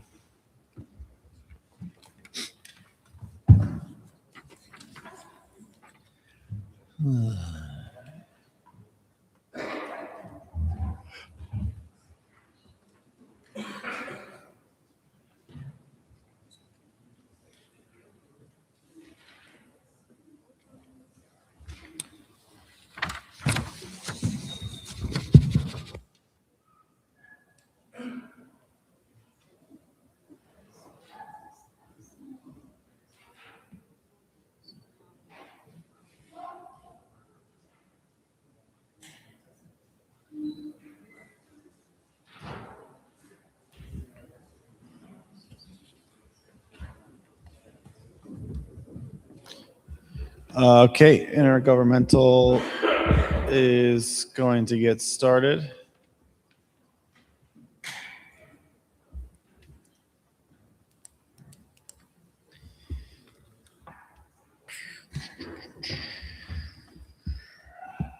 Time is now 8:58 and intergovernmental re-adjourns.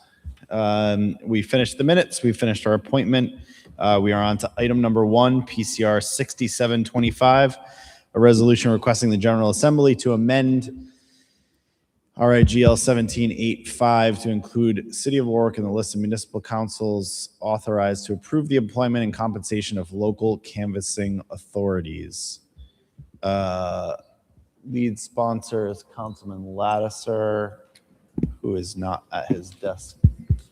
I also can report back. Sure. This was before the Board of Elections last week. Okay. So it's lengthy, so I apologize. So, and then I'm just paraphrasing what they said, and at least my understanding of it. They gave a few reasons why they chose not to take a position on this legislation. One reason, desire to maintain Board of Canvassers that is more rather than less insulated from political influence. Another reason they gave, recognition that several municipalities have an exception to this resolution, and as such, it would be inherently unfair of them to say that another municipality shouldn't have it when those ones do. And a few of them stated a preference that they'd prefer the statute either be an all or nothing, the state statute, that is, as far as the exceptions or lack thereof. They also said that the makeup of the local Board of Canvassers is different than at the state level, which kind of makes this whole conversation slightly more difficult, because it was supposed to be basically a flow down where here's how the state does it. So now municipalities just do the same thing, but it is more difficult for that to be possible. Like, for instance, they gave one example of one town that doesn't even have a Board of Canvassers. They just have one person that gets tagged in when it's time to do an election. Another reason they gave was city elected officials are answerable to their constituents due to tax raises, et cetera. So for them, they thought it made sense that said elected officials would have an interest in the compensation of a position that serves the town or city. They also acknowledged that administration could engage in misdeeds if unchecked in this regard. They also acknowledged that a council could engage in undue influence if empowered in this regard. And they said, they also acknowledged that more than ever, integrity of elections is essential. And as far as other speakers who went before the board, there was someone from the Cranston Board of Canvassers who shared that their exemption, by their understanding, had been there since the inception of the statute. And they said that was roughly 100 years ago. They had no idea why the said exemption was in there. They did relay that in their experience under their tenure that there hadn't been any issues, but they also conveyed that roughly 25 years ago, the prior person in that position in Cranston, there were some issues where the city or town council were using their power in a way that was problematic, we'll say. So the long and the short of the meeting was that they acknowledged both sides of the issue. They said both sides have an argument. And so given that that was the case, they said, look, we're not going to dictate for them. So they opted out. And so this meeting was not an adjudication of this issue. It was simply weighing in on one way or the other as to an opinion. Yep. And specifically, it was from the legislative committee for the Board of Elections. And on the agenda was to discuss and vote upon the legislation submitted. And they had, this is a whole packet where they were doing this for a bunch of stuff too. It wasn't just us. So it's not like something incredibly unusual for them. Apparently this is the norm where people send bills their way for their input on. And if, for those who may or may not recall, the point of us sending it their way was so we could get their take on it, because we're obviously not election officials. So we figured they'd have some views or thoughts on it that we did not. So there you have it. I can repeat any of it if you want, but that's about the gist of it. Okay, thank you. Councilman, I was going to go to you first as the lead sponsor on this, but so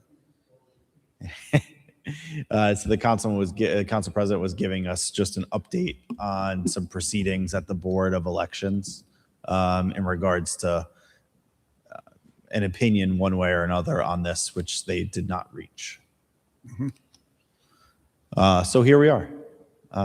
Would you like to add anything as a sponsor? Sure. Thank you for that, Mr. Chairman.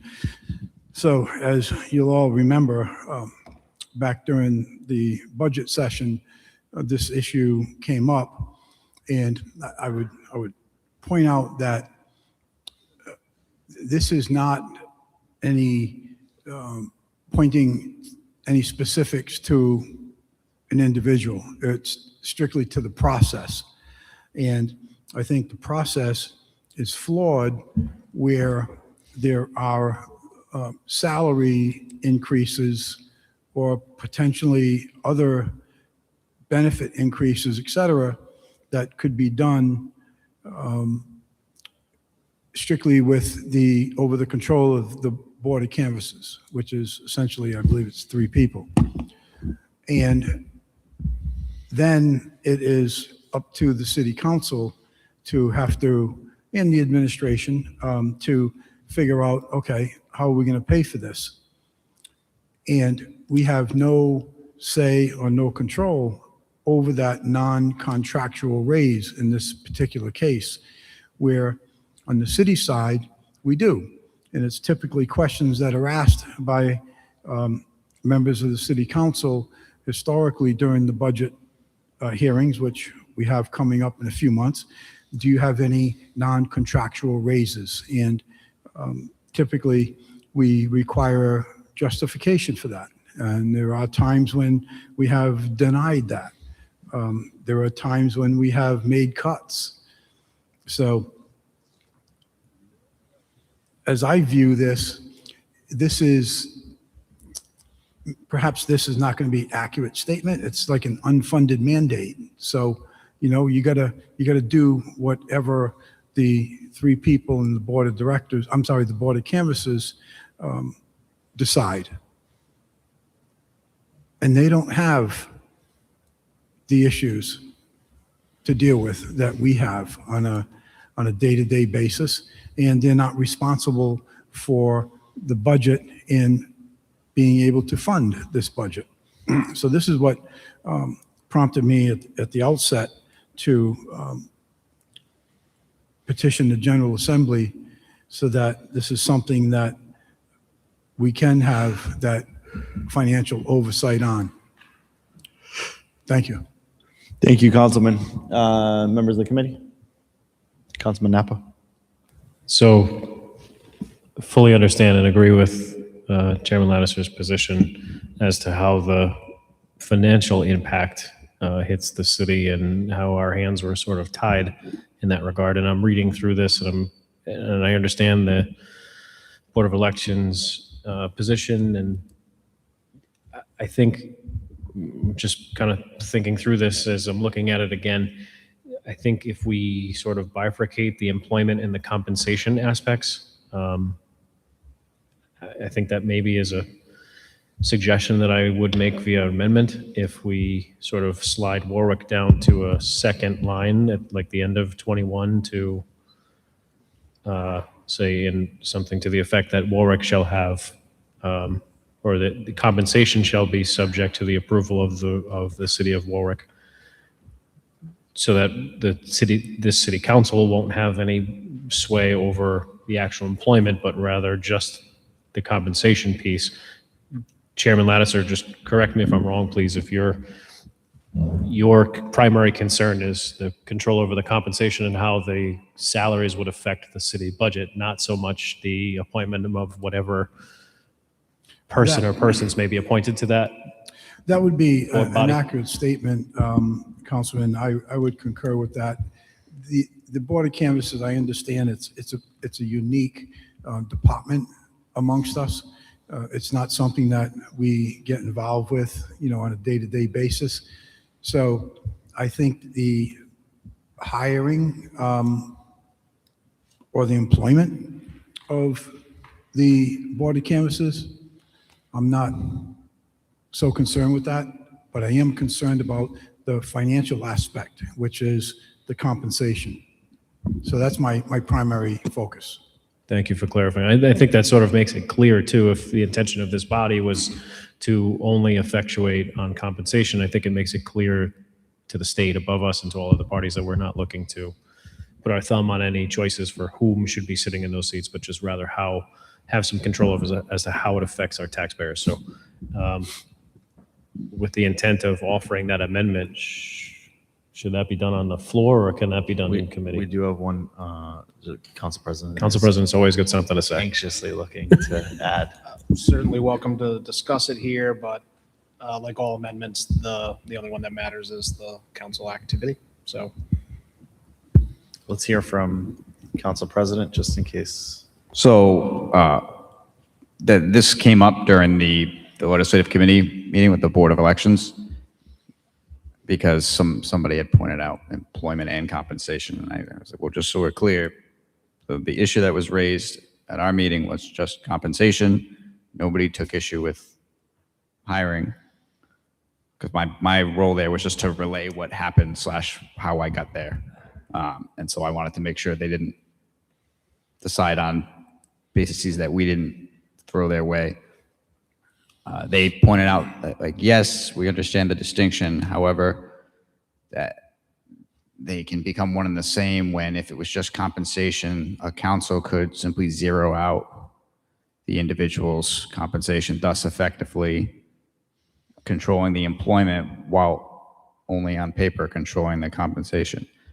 That being said, as far as my own opinion, I don't see why we can't just do compensation anyway, because fundamentally, if you zeroed out someone on that, I would be very curious how that would work out legally in the courts, as far as if you're the person, you got your compensation changed to zero, so you're expected to work for free. I don't think that flies. There's like laws against that. So while I understood what they meant and I understood their concern, I actually think it's a viable alternative, but it would be deceptive for me for not to share what they said. So obligated to. Thank you. Councilman Muto. Thank you, Chair. To accommodate the fear of bringing compensation down to zero, is there a metric that we can do a one-year look back that it's no more than 110% of the previous year's compensation? Or something like that, the change. Yeah, I'm concerned about making this, because this is state law, yes. Yeah, we just don't want to make it murky. Given the others, Councilman, given that this is a request of an act of the assembly, I'm always concerned where we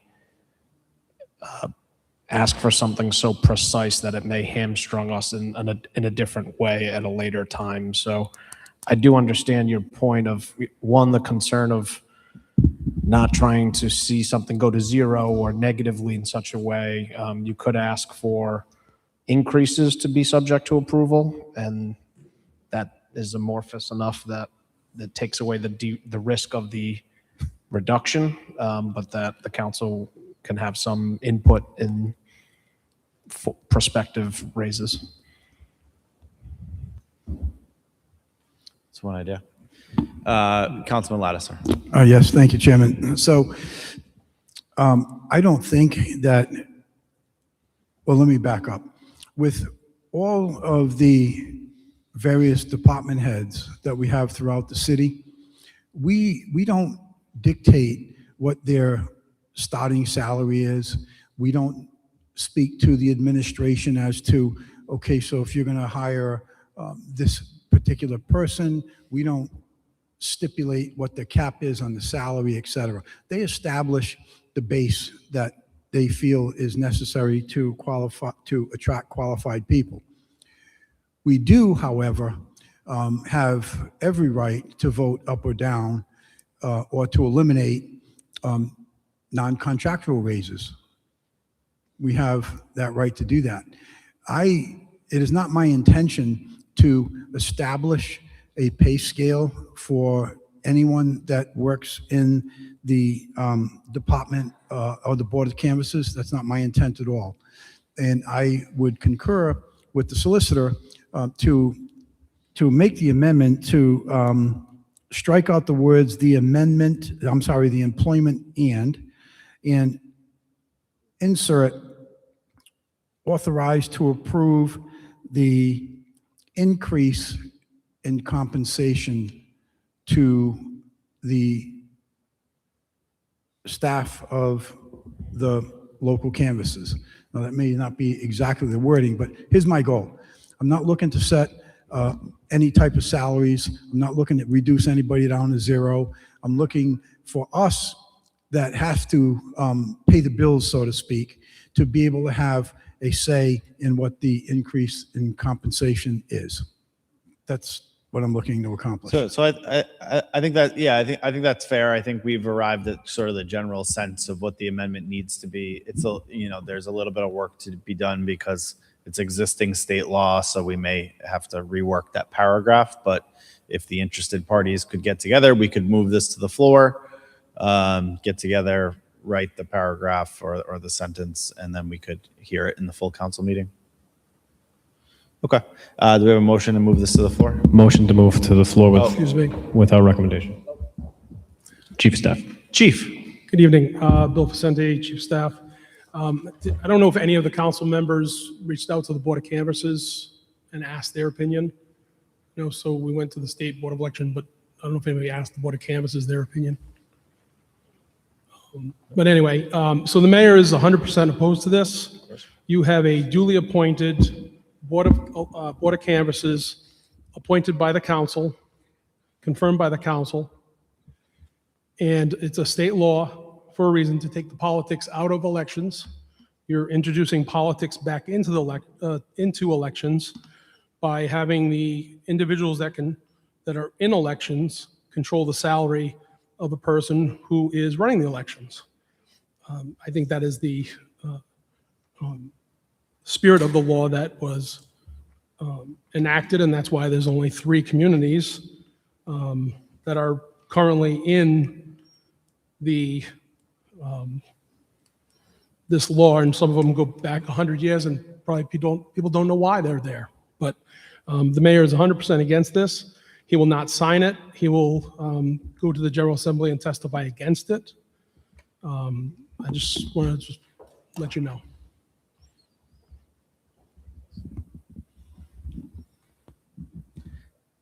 Thank you, Chief. Councilman Ricks.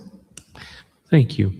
I would suggest that if we want to remove this entirely from politics, including getting compensation, then politicians should have zero role in setting the salary or compensation to begin with. Let's allow God to determine the salary and not be paying it out of the city budget. That was facetious, by the way. Thank you. This is all about checks and balances. I feel like we can have checks and balances. That's all. Thank you. Thank you. Thank you, Councilman. Okay. So is anyone else behind me have the light on? Okay. So I'm looking for a motion. I'm looking for anyone from the public who would like to comment on this. Seeing none. I'm looking for a motion to move this to the floor without recommendation, or we can amend it. Motion to the floor without recommendation. Second. Motion, second. All in favor? Aye. Aye. Move by 3, second by 6, 4-0. Okay. All right. Last up. Item number 5, PCR 5-26 sub A, resolution establishing a task force to review and make recommendations regarding the modernization, sustainability, and economic development potential of the city's athletic and recreational facilities and infrastructure. So this was raised last time. Yep. Councilman? Thank you, Chair. I would, with the agreement by the co-sponsors, like to hold this till 3/9. And I will acknowledge the mayor did sign an executive order to set up a task force. So I feel if there's going to be genuine effort to establish a serious task force, we'll give them 30 days. If we don't see progress, I will bring it back to the floor back then. Yeah, I think that's great. We are working on meeting number 1. Okay, so request is to hold to 3/9. Okay. Yeah. Councilman. Yes, thank you, Mr. Chair. I'd just like to request to be added as a co-sponsor, please. Okay. All right. Do we have a motion to hold? So move. Second. 3, 6. All in favor? Aye. Okay. Intergovernmental adjourns at 9:19.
All right, so the full council will reconvene at 9:21 PM.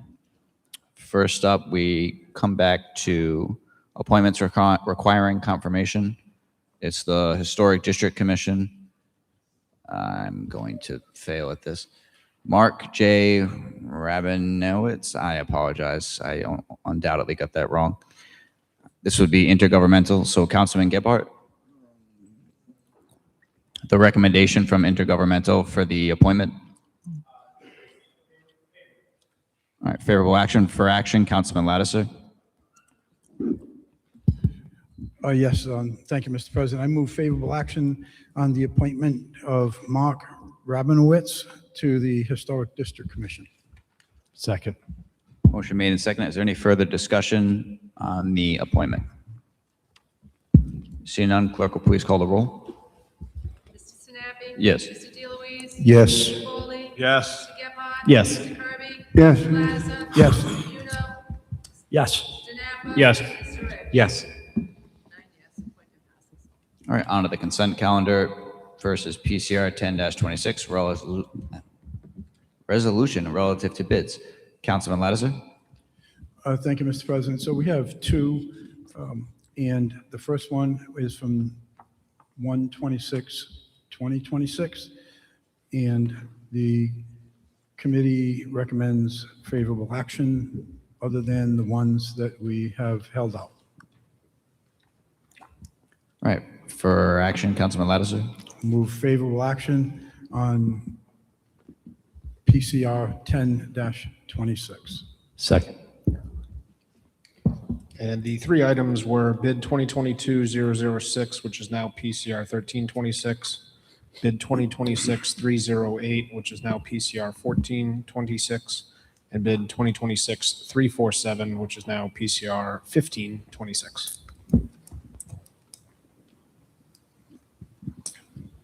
All right, next is PCR 11-26, resolution relative to bids. Councilman Lattiser. Once again, there were no items held up. Oh, I'm sorry, there was one. Other than that, the committee recommends favorable action on PCR 11-26. For action, Councilman Lattiser. Move favorable action on PCR 11-26. Second. All right, and is there any objection to correcting the Scrivener's error on 2026-363 for a Microsoft 360 into 365? All right, hearing none, so ordered. And then the one pulled. The one item pulled from PCR 1126, it was bid 2026-035. It is now PCR 1626. That completes. All right, so now on to the consent calendar. Any further discussion on such calendar? Seeing none, clerk will please call the roll on the consent calendar. Yes. Yes. Yes. Yes. Yes.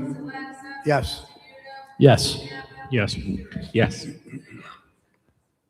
All right, so now on to the items that were removed. First is PCR 13-26, formerly bid 2022-006. Councilman Lattiser. Yes, thank you, Mr. President. The committee recommended sending to the floor without a vote. I move favorable action on PCR 13-26. Second. Motion made and seconded. Are there any further questions on this? Seeing none, So- clerk, oh, sorry. No, I do. Councilman Lattiser.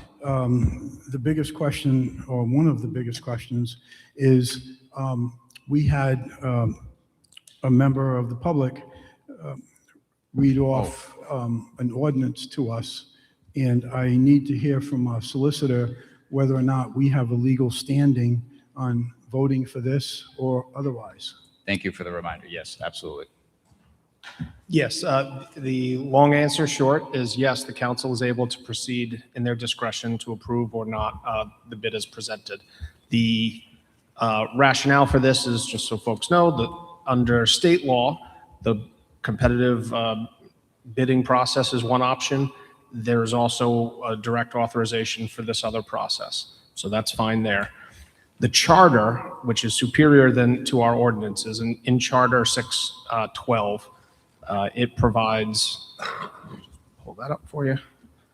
specifically that the last sentence says alterations in any contract may be made when authorized by the council upon the recommendation of the mayor.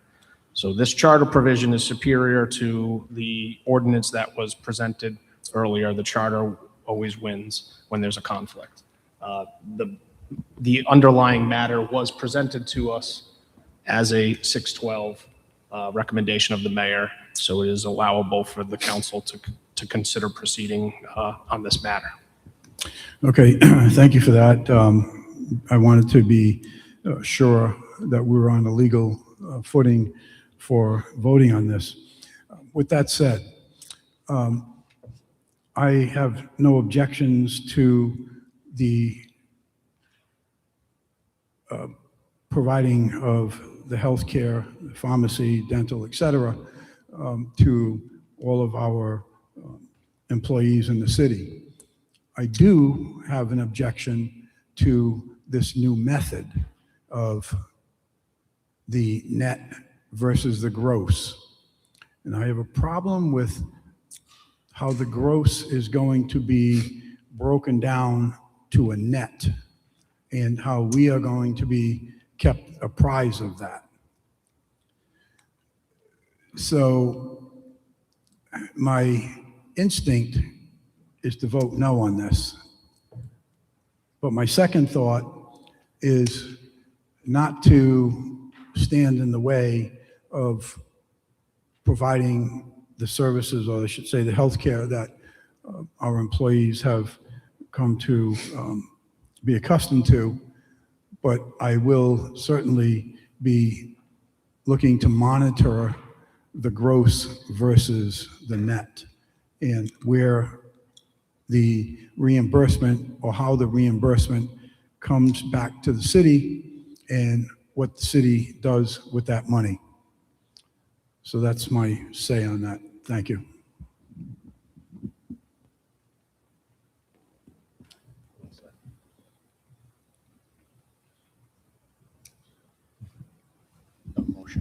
So we have a motion. No other we have a lights? second. All right. There's a motion for favorable. There's a second. Clerk will please call the roll. Mrs. Snavely? Yes. Mr. DeLuise? Yes. Mr. Foley? Yes. Mr. Gephardt? Yes. Mr. Kirby? Mr. Lattiser? Yes. Mr. Muno? Yes. Mr. Zappa? Yes. Mr. Ricks? Recuse.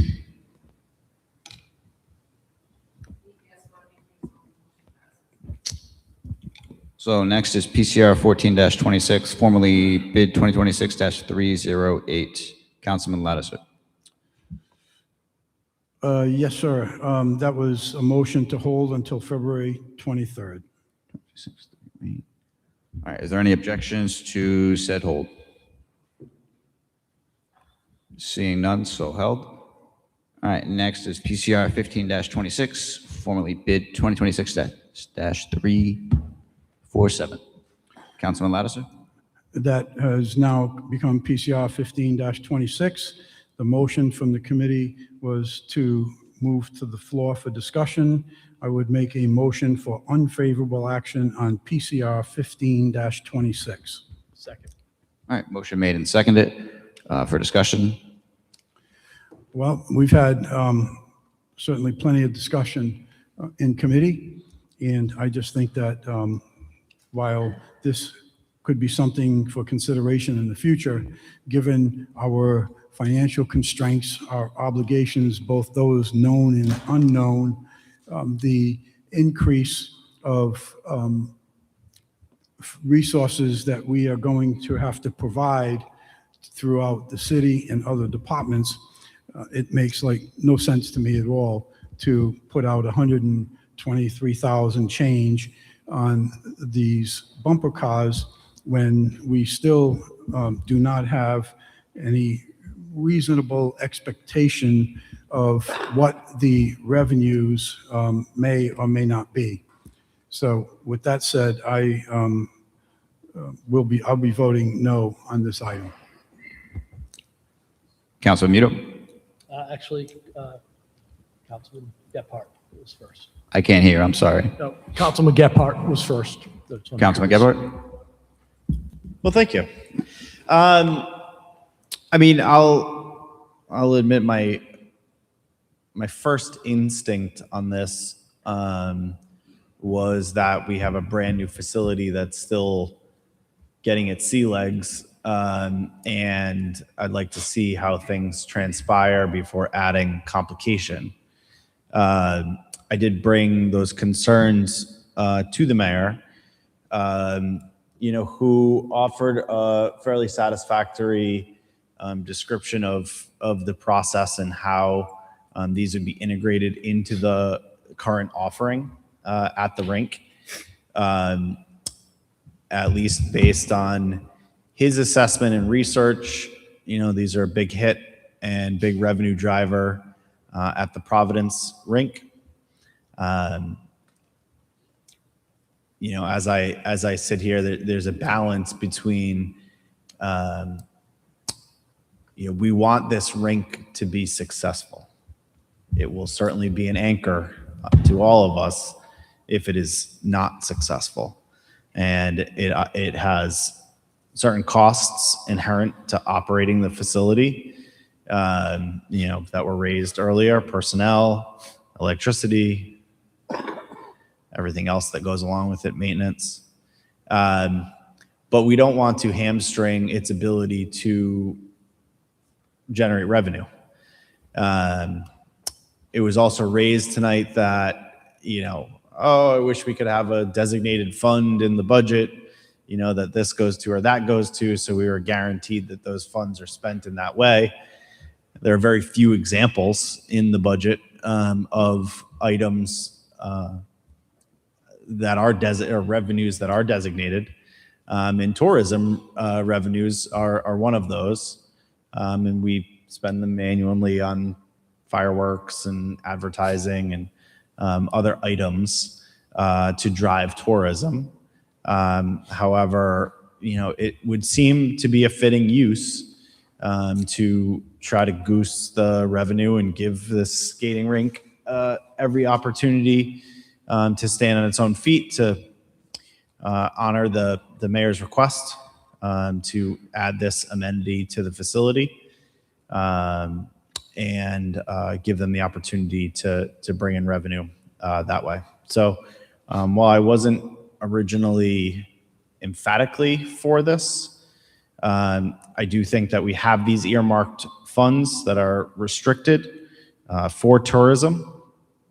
This represents one potential use of those funds, which would help to drive revenue at the rink.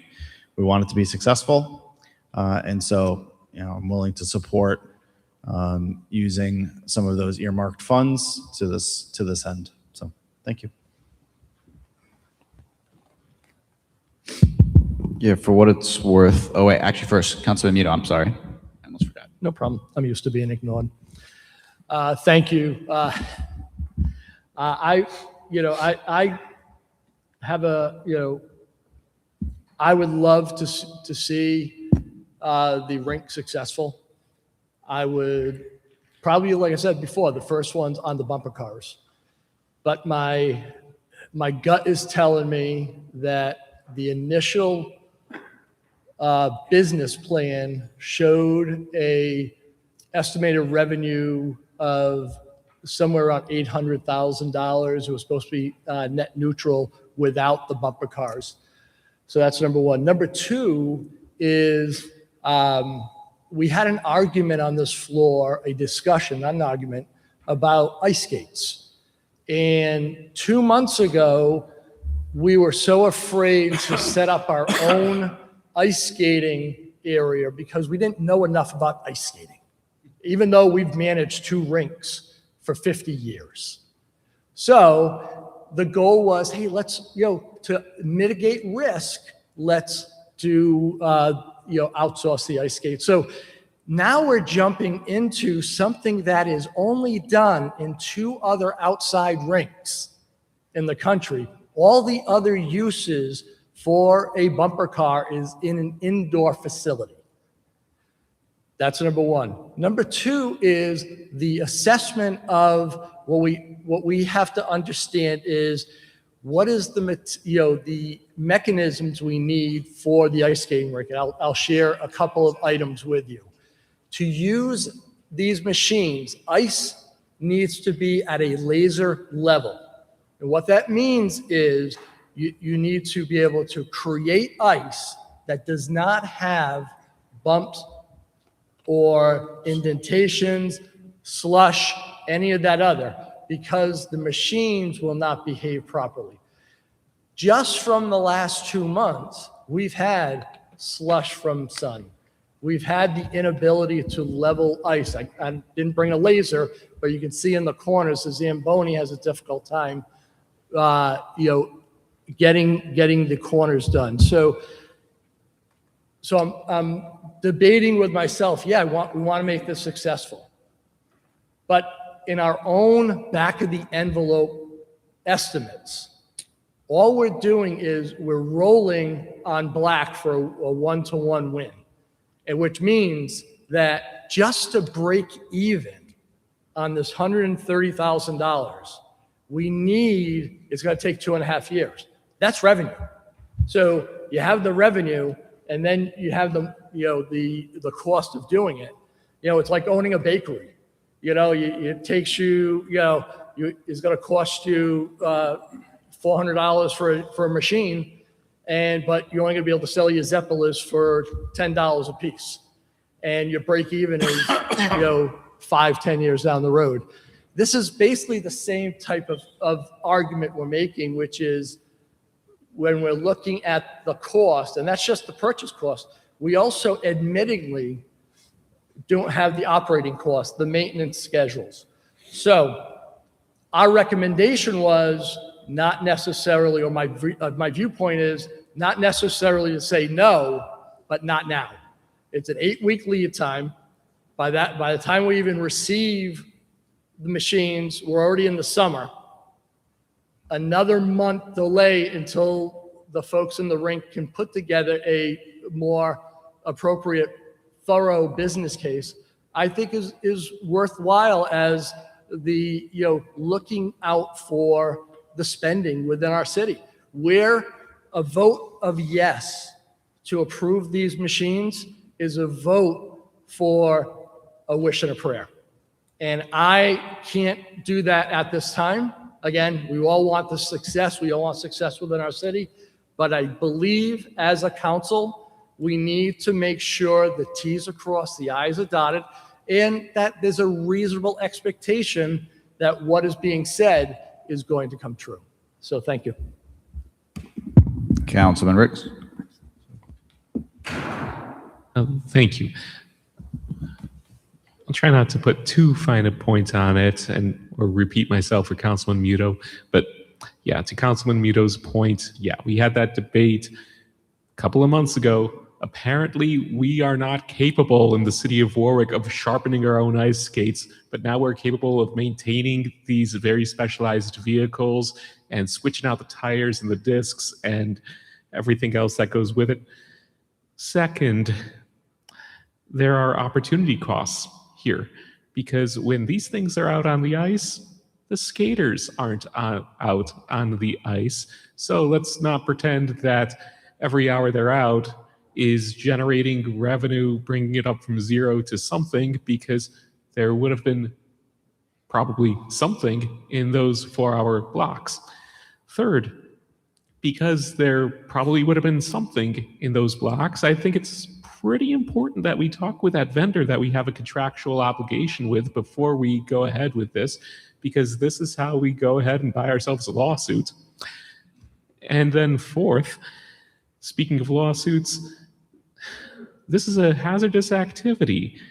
So let's also not underestimate the potential risks here when we're putting together the data and trying to put together spreadsheets and whatnot on potential revenue, potential expenses. Well, you have to look at the potential risk. And is that risk 5%, 10% over the course of a year? Over the course of multiple years? Maybe that adds up. I have no idea how to chart the potential risks on something like this, but it can add up between employees, people using it and so forth. And there's no such thing as a completely bulletproof waiver form. Anyways, those are the reasons that I have that I don't think it's appropriate for us to move forward at this time, along with reasons brought up by my colleagues, Councilman Lattiser and Muto, who have added a lot to this discussion when it comes to the technical elements here, and of course the finances, making a business plan type decision here. So similarly, I am not entirely opposed to this. I love the idea, but I think we need more due diligence here. We need more data. We need a bit more study on this. Thank you.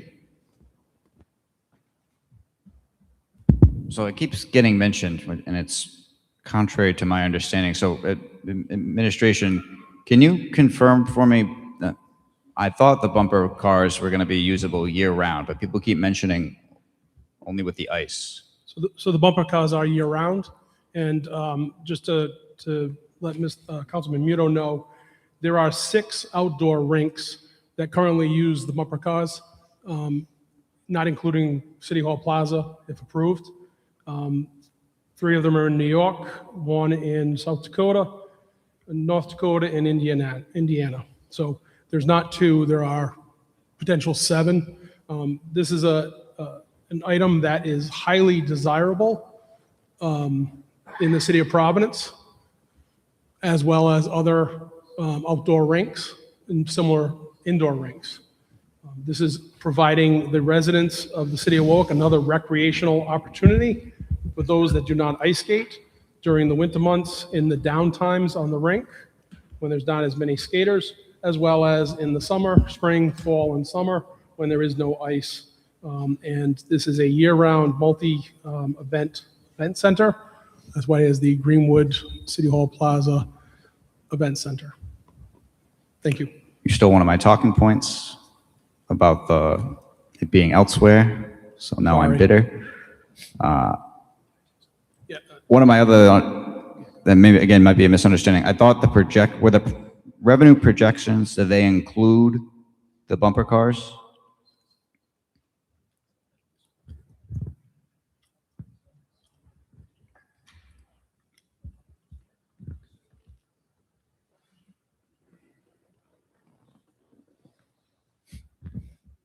Are you talking about the revenue projected in the recommendation letter, or are you talking about in the city budget? I think the budget. The city budget anticipated just the ice. I believe it may have included the bumper cars as well. This has been an initiative of the mayor since the ice rink funding was approved. He's gone to the one in Providence. He's seen it. He's seen how much fun the residents have and the people have, and how busy it is. So to get the exact answer, I'd have to speak to the mayor on the revenue. Sorry. Alrighty. Yeah, so as far as my own 2 cents, I'm a big fan of the fact that it's a potential year-round revenue source. The more of that, the better. And I think Councilman Foley actually pointed this out during committee. This is something the public is clearly excited about. And I think the new people have been around long enough to realize it is unfortunately rare for when we can actually vote on something that the public is excited about. Usually what we do is either reviled or just neutral because it doesn't have any immediate effect on them. This is one of the few times when there's a real tangible effect that there'll be a benefit for at least a good chunk of them. And given how rare it is, given the offer potential year-round revenue, I think it's worth the risk that it offers, what little there might be, especially when other communities have already made it clear that it's not a Hail Mary risk, it works. Granted, there might be ways to execute it properly, sure, but other communities have demonstrated that it can and does work. In worst case scenario, we tweak it to more aligned with theirs at worst. So that's not a bad worst case scenario for me. Councilman Napa? Councilman DeLuise had his light on. prior to me. I'll defer to him. Oh, it's okay. All right, why do I even sit here? I have Councilman DeLuise? I have a question for the chief. Chief, have you, the other 6 rinks, the 3 in New York, North and South Dakota, and Indiana, did you do studies on their business plan to see if it works, see how profitable they are? Director Rock can answer that question. Yes, sir. So I spoke with 5 rinks total of the 9 that I had reached out to speak to, and of those, 4 of those were outdoor rinks. The model that I'm representing here or presenting here would be very similar to exactly what they're doing. And to use Ironworks in Mishawaka, Indiana, they've been doing this for a long time. We're getting, if I remember correctly, they're going on their 2nd set of cars. They nearly sell out every session that they have. So if they have it online and it's posted, people are already booking, and those sessions are being booked up. He said nearly every session that they book, they are extremely popular, and they do it all year round on pavement, on the ice when they have the ice. It's an outdoor rink, very similar to ours, much different because it's more of a pathway. But anyway, it was the same thing for Outlaw Square in South Dakota, in Minot, North Dakota. They're using the same models. Now, they weren't able to give me specific numbers with how much they profit, but they said this is a no-brainer. If you have them, they will come. That's almost every single comment that I had from those ice rinks. It was all positive, and my takeaway was that this will obviously work here with Providence saying as popular as they were for Providence. I don't foresee that being any different for us because I'm going to model very similar to what they do. What all these rinks have done. Okay, another question. I do have the same concerns as Councilman Lattiser and Councilman Muto, but have you done any research as far as any injuries that happened at these rinks, or, Sure. Yep. Absolutely. The folks that I have spoke to were not aware of many lawsuits that they've had in the years that they've used these cars. Okay, and the life expectancy is 5 years per car? Yes, that's fair. Yep. Okay. I was told 5 to 6 years, but I think 5 is. Okay, well, I do have some concerns, but I don't think the rink will survive just on ice skating. It's my opinion. I think that it needs something else to attract people. And I think if you folks advertise it properly and, you put out newsletters and you have a, big advertisement, and I think people will show up, even if they just try it out for the first time. But, going back a long time, I remember the bumper cars at Rocky Point. That was one of the favorite rides. But I just have some concerns, but I feel in life, I've taken some shots in business. I didn't always succeed, but if you don't take a shot, you'll never know. I think this could be a way to bring more income into the rink, because honestly, I don't think it's going to make it on just ice skates and skating rentals. So, Yeah, and there's also too, just a side note, there is sponsorship opportunities as well for these. There's other rinks that for our X amount of dollars, you can have your business on their bumper car. And there's no reason we can't. and do they would pay for that. Correct. Okay. That's all I have. Thank you. Councilman Napa. Thank you. Director, so my colleague, Councilman Ricks, had mentioned the opportunity cost. Over the summertime, what other activities at the rink might these bumper cars interfere with that you have planned on the horizon? There's special events. We haven't precisely picked dates or times for other events, such as like farmers markets and things of that nature, or arts and crafts fairs, or anything of that nature. The roller skating and the bumper cars would be a mainstay, or fill in those gaps of when there is not an event planned. So I don't plan on impeding any events that would be special. These are going to be more of a, we can fill in those spots as they open. Would the roller skate versus bumper cars in the summertime, springtime when there's no ice be similar to the model that you're using in the winter? Yes. Okay. Similar. And then just to briefly recap, my initial thought to this was bumper cars. We're talking about bumper cars with all this. So I get it. I get the outrage of why are we buying bumper cars? But as I said in committee, I think it's important for the city to take a long-term look at this. And for a 5-year life expectancy, the revenue projections at a reasonable rate, like Councilman Muto said, I'll echo in 2.5 years, so these things are fully paid off. I think fairly that should include the operational costs and replacement of batteries and such. I think. No crystal ball, but even let's call it 3 years, we have 2 years of pure profit revenue. And if we're not doing things, if we stop thinking of these as bumper cars, amusement rides that are frilly for the city, and think of it rather like if we're not doing an investment to generate revenue, we're doing a disservice. And we're not only generating revenue, but we're giving the citizens something fun, something they can be proud of, and something that will draw other communities here. So I echo my support of this. It does come with some hesitations. There are some unknowns. Of course, any sort of activity that we're talking about, projections of revenue, we're never going to have a hard, definite number until we get into it. But I think this is, at the very least, we're going to be a net even on cost over the 5-year span.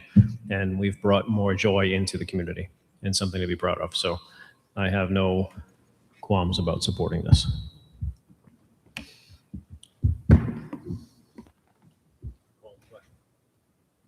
Councilman Foley. Seeing no other lights on, I call the question.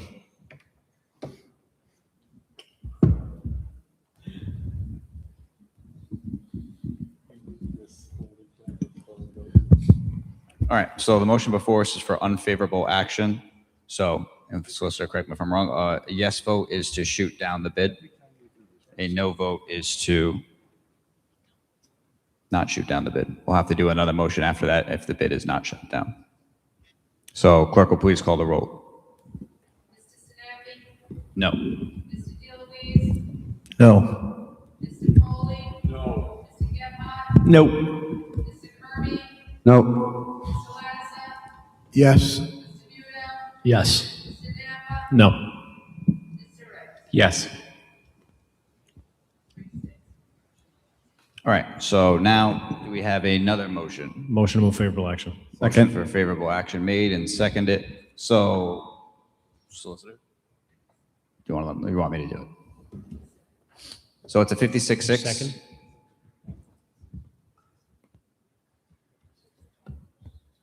All right, so it requires 6 votes in favor in order to pass.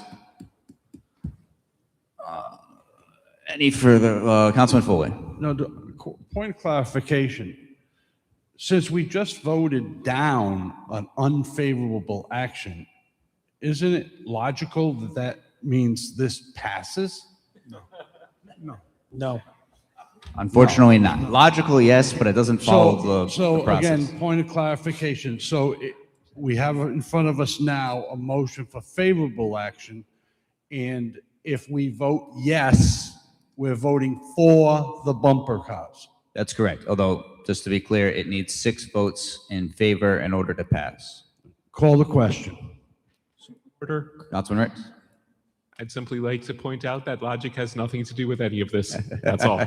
It is unfortunately correct to a large degree. All right, so no further lights on. Clerk will call the question on a motion for favorable action.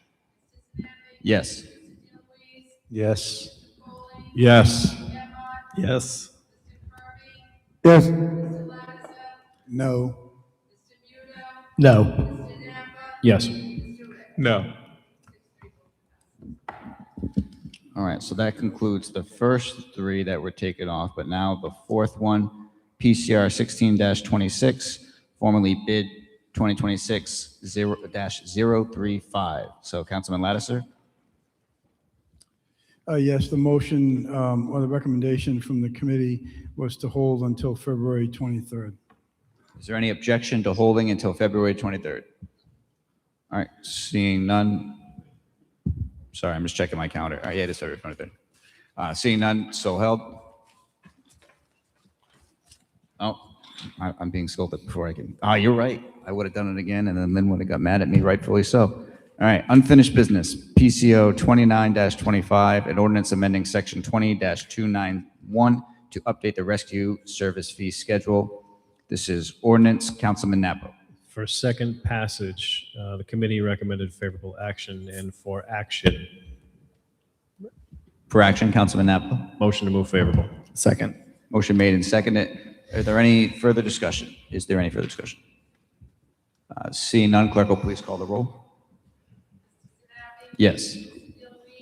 Yes. Yes. Yes. Yes. Yes. Yes. Yes. Let it be noted that the way he makes arrows is definitely the reason why I would skip it, Lynn. I'm blaming him. All right, PCO-31-25, an ordinance to prohibit certain types of parking on Caddy Avenue, Lippet Avenue, and Mill Cove Road. This is second passage. Ordinance, Councilman Napa. Committee recommended favorable action on second passage. For action, Councilman Lattiser. Move favorable action on PCO 3125 for second passage. Second. Motion made and seconded. Is there any further discussion? Seeing none, clerk will please call the roll. Yes. Yes. Yes. Yes. Yes. Yes. Yes. Yes. Next is PCO-32-25, an ordinance amending section 64-5 relative to the compensation of other officials. Councilman Napa. On second passage, committee recommended favorable action. For action, Councilman Napa. On behalf of the council president, motion to move favorable action. Seconded by Councilman Gephardt. Any further discussion? Seeing none, clerk will please call the roll. Yes. Yes. Yes. Yes. Yes. Yes. Yes. Yes. Yes. All right, next is PCO-13-25, an ordinance amending procedures relative to transfer of tax title to property. This would be first passage. Councilman Napa. Per request of the land trust, we were asked to hold this. Committee recommends a hold till 3/23/26. Yeah, for what it's worth, the administration also asked to hold this till 3/23. So any objection to the multiple requests to hold? All right, seeing none, so held. That's March 23rd, it's held till. All right, next is PCO-2-26, an ordinance establishing regulations and penalties relative to the use of city dog parks. This would be first passage ordinance. Councilman Napa. First passage, committee recommends favorable action on the sub A that was put together by Councilman Muto and Councilman Kirby. Motion. Second. I just heard the word motion and didn't hear the next part. I had on me. Motion for favorable action. Got it. Seconded by Councilman Lattiser. All right, so solicitor. So PCO 226 has been moved favorably. Councilman Muto moves the Muto amendment formally at this time, which would take its place as a substitute amendment. It would require a second. All right, so the amendment, did someone want to motion it? The amendment is in your packets. It is labeled the Muto proposed sub A amendment, and it's been moved and seconded. Is there any questions on the amendment at this time? Wait, just one question. Police department had amendments as well. Is that going to be after this amendment's approved? The recommendation would be to put this in play first, and if there are any subsequent amendments that anyone would like to entertain, we can certainly come back to those at that time. Tracker. All right, so any questions and comments on first the Muto amendment? All right, seeing none, clerk will please call the roll. Yes. Yes. Yes. Yes. Yes. Yes. Yes. Yes. All right, and so in order to discuss anything else, we're going to need another motion first. So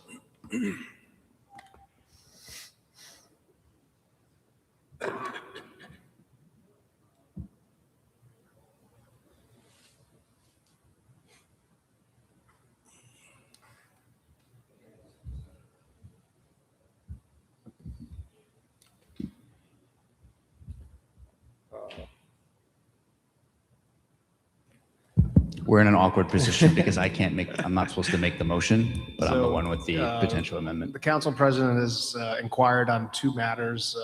Should anyone wish to entertain further amendments? These are, the first amendment is, should anyone be interested, there's a restriction on the number of dogs per attendant allowed in the park. There is current signage that posted at the park that indicates that it is allowable to have 3. The PCO 226, as amended by the Muto Amendment, maintains that there's a 2 threshold. So the question presented is whether 2 or 3 is an appropriate number for everyone's consideration. Point of order. 2 or 3 per attendee. Per attendant. And the subsequent item, should anyone be interested, is we amended the end of this language to talk about enforcement it now states that the last sentence of the ordinance is the police department is authorized to enforce the provisions of this section. Question presented was whether it should specifically authorize the animal control officers or the police department can offer. So we originally had that, or animal control, and then the police actually said that it was for the police. So we can't, for the same reason I can't say why, we need someone to move it first, and then we can say all the things. Motion to move amendments as proposed. Second. All right, thank you. I apologize for the odd nature of it. So first, regarding the number of dogs, right now the sign says maximum of 3 dogs per owner. Unintentional pun, I don't have a dog in that particular fight, so I could go either way anybody wants. Doesn't matter to me. I'm not going to pretend I'm passionate about it one way or another. The other issue, though, was raised to me by the police. They asked for it to explicitly allow for also the animal control officer, because if someone calls 911, odds are it's going to be the animal control officer that responds. So we want the individual responding to be able to enforce. However, we still want to maintain the ability for the police to respond as well and actually enforce, hence the and/or as opposed to just one of them. My understanding of the previous language was that it was animal control officer and the director of Parks and Rec, as opposed to police being part of the mix. So I get why we moved away from that. Makes sense to me. All I'm asking to do is add back in animal control officers as one of the options. I'm not asking to add back in director of Parks and Rec. And again, it's at the request of the police to make sure they can actually, the people who show up actually can enforce it. Councilman Muto. Thank you, Mr. President. I have no concerns with adding the or statement, animal control officer or work PD. It just cleans it up a little bit. All right, does anyone have any thoughts on the 3 or 2 dogs? I honestly don't have one, so I don't want to pretend like we should go with someone who's indifferent. Councilman Ricks? I'd actually, although I moved, seconded rather, for purposes of discussion, if we have it currently in the sub A as 2, I mean, this is really a matter of an enforcement issue. So I don't think that people are going to randomly be calling the ACO about 3 well-behaved dogs. While I'm always cautious of overreach, I think that if someone is having difficulty maintaining control of multiple dogs, perhaps we should allow for some enforcement powers here. So I'm fine with 2. All right, so Councilman Muto, I don't know if you're like. Yeah, so I agree. I think 3 yes is what's posted out there, but it's not an ordinance. We researched other cities and towns, and 2 was the number that they use for their ordinance. So, and being a dog owner, if you have more than 2 dogs, even though they're well behaved, if you have that 3rd one, I'm not sure. Yeah, I'm also concerned with just like the logistics of. Yeah, it's almost like kids. 3 dogs as opposed to 2. 2 is manageable. 3, you're outnumbered. So Just word of caution, any of you young people. So, but an owner only has 2 arms. I don't know how you restrain 3 dogs at the same time, unless you're very wide reach. So, solicitor, what's the easiest way to get rid of the proposal as far as the number of dogs for mine? Because I'm fine with it going away. It is currently Councilman Nappa's amendment, and Oh, I'm sorry, yes. if there's no objection, he could get rid of the 2 to 3 piece and just leave it as adding the animal control officers as an authorized enforcement So, authority. like to take action to remove the language, changing it from 2 to 3, and just leave it as an amendment to add in or animal control officer in addition to Warwick Police. Does anyone object to that? All right, so now before us is just the animal control or police officer. Mr. Chair. Oh, I'm I'm sorry, I apologize. didn't get my hand up. Councilman Lattiser. by the way.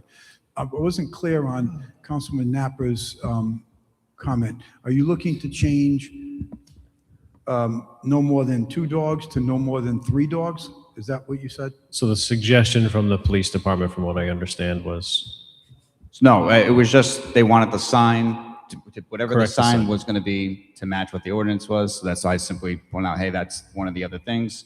Councilman Nappa was kind enough to just say, okay, we'll do that then. And then once people spoke, I was like, look, let's just get rid of that so it stays as maximum of 2 per the Muto amendment. it was just for discussion. I also think that 2 is the appropriate number. Having 2 dogs, any more than 2 is too many. Yeah. To handle outside. It's like my team. Right. All right, so the amendment before us now, all it's doing is adding or animal control officer. So it's police officer can enforce or an animal control officer. Motion to move favorable action as amended. Second. We still need to actually implement that second amendment before we can do that.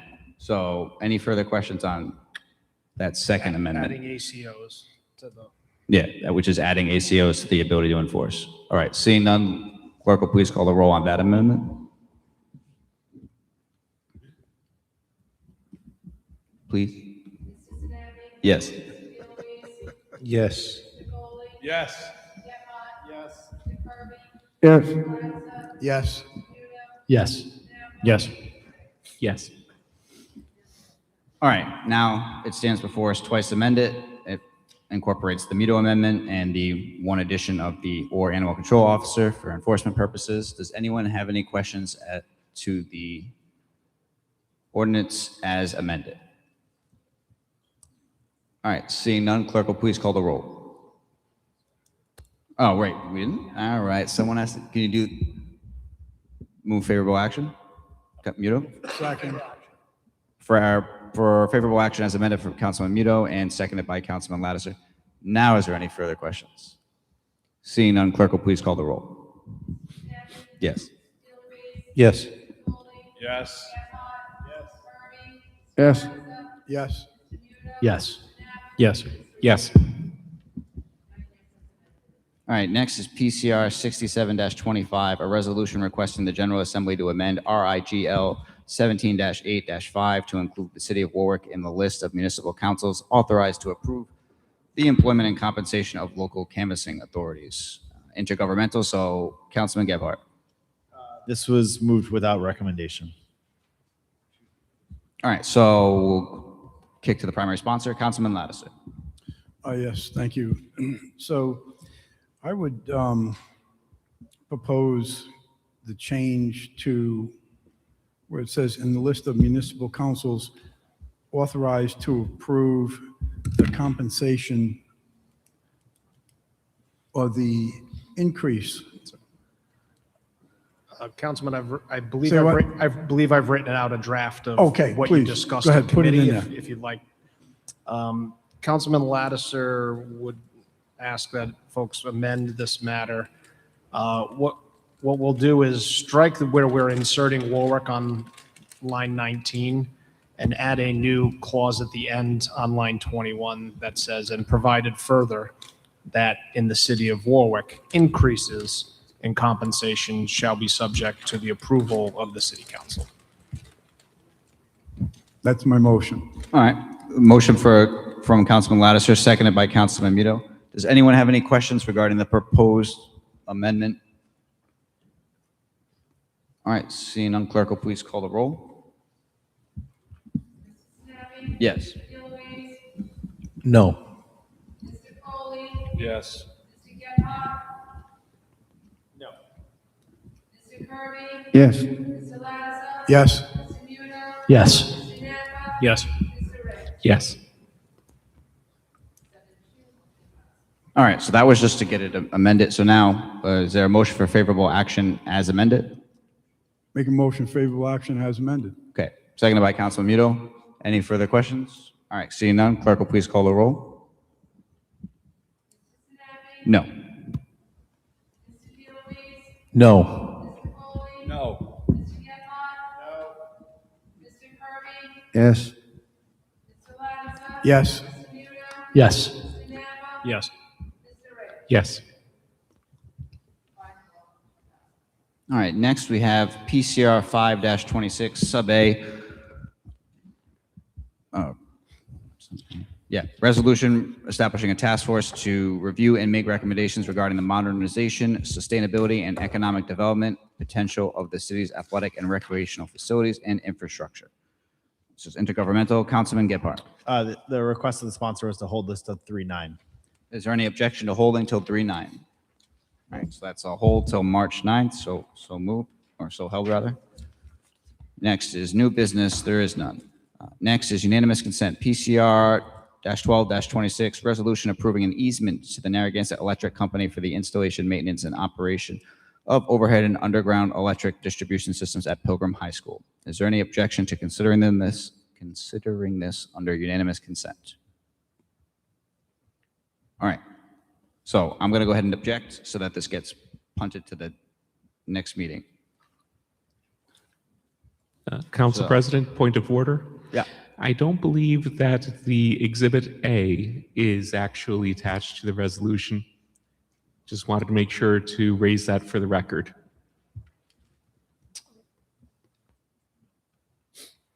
Thank you. We'll double check the packets and make sure that when it's back before you, the complete document is both online and in your packets if it's not in both already. But the matter has been objected to. It's docketed effectively as PCR 1226. So no action tonight. All right. So next is, does anyone have anything for unanimous consent? All right. Seeing none. Seeing no further business in front of this honorable body, I move to a docketing session. Is there a second? Somebody? Second it? All right. All in favor? Aye. Any opposed? Abstentions? Seeing none. Docket session. Ward 1. I have one, an ordinance in regards to amending Chapter 56, small purchases.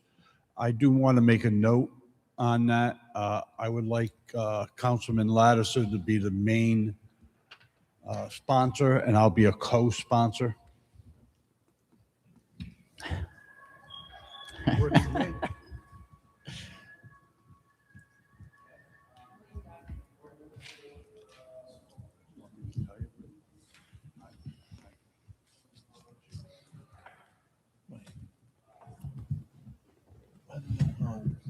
don't know if it's even possible. All right. Oh, yeah, sure. Councilman Ricks. Ward 2, sorry. Thank you. So I have 5 items. First item, and I am going in order here. First item, a resolution in observance of Black History Month. And by the way, anyone who wishes to co-sponsor any of these is welcome. Yeah, looking around, looks like everyone is in. Yeah. Okay. Second item. Community Affairs. Oh, pardon us. Next. You're good. He was just saying the committee. Oh, very good. Thank you. Second item, a resolution in observance of Women's History Month. Community Affairs. Community Affairs. Thank you. Looks like all co-sponsor. Okay. Won't be so informal with co-sponsors on these next ones, though co-sponsors on these next 3 are very much appreciated. Third, a resolution to the General Assembly requesting amendment of the Warwick City Charter Article 5 budget to add a section to require financial presentations at a public hearing at least 30 days before the city budget hearings. Councilman, would you be interested in having all three matters appear under one resolution, since they're all charter requests, or would you like them documented as individual matters? I think that it can make sense to have separate debate because they are three different sections of the charter. I think that that just might be the simplest administratively, even if it might take a few extra minutes on some of the votes. Whatever your preference is. So Thank separate you. items. Okay. Let's see, co-sponsors, I'll Councilman co-sponsor. Lattiser, Muto. This is basically, Intergovernmental. won't get into the details here, and I'll abbreviate some of the titles. Tentative title on the number 4 here. A resolution to the General Assembly requesting amendment of the Warwick City Charter, Article 8, Sections 5 through 12, 18 through 20, and adding Section 23 to establish advice and consent by the Warwick City Council for certain mayoral appointments. Intergovernmental. I'll co-sponsor. Thank you. And fifth, a resolution to the General Assembly requesting amendment of the Warwick City Charter, Article 9, Public Education, Sections 1, 2, and 15, to increase the number of members of the school committee to 9 and to alter the electoral districts. I'll co-sponsor. That's all. Thank you. Intergovernmental.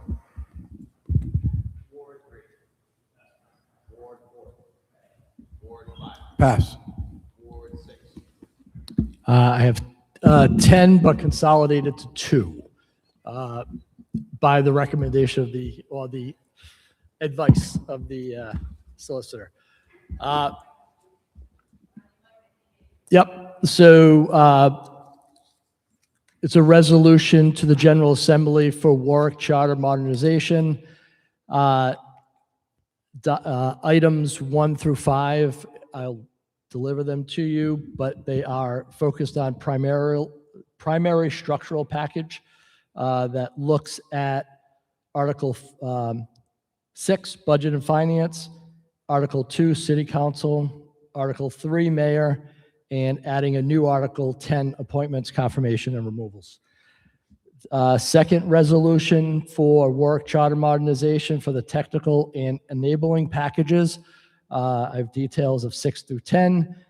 This package would clarify the veto and override procedures, including the establishment of a line item veto.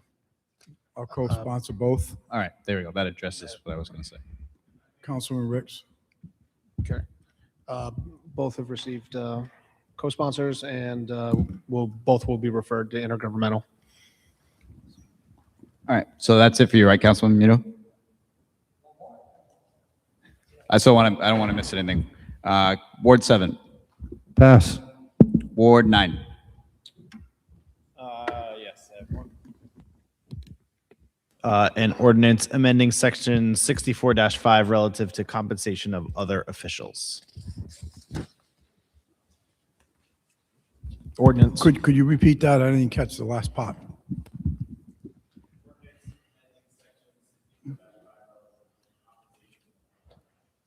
It's the same one we amended tonight, Councilman Lattiser.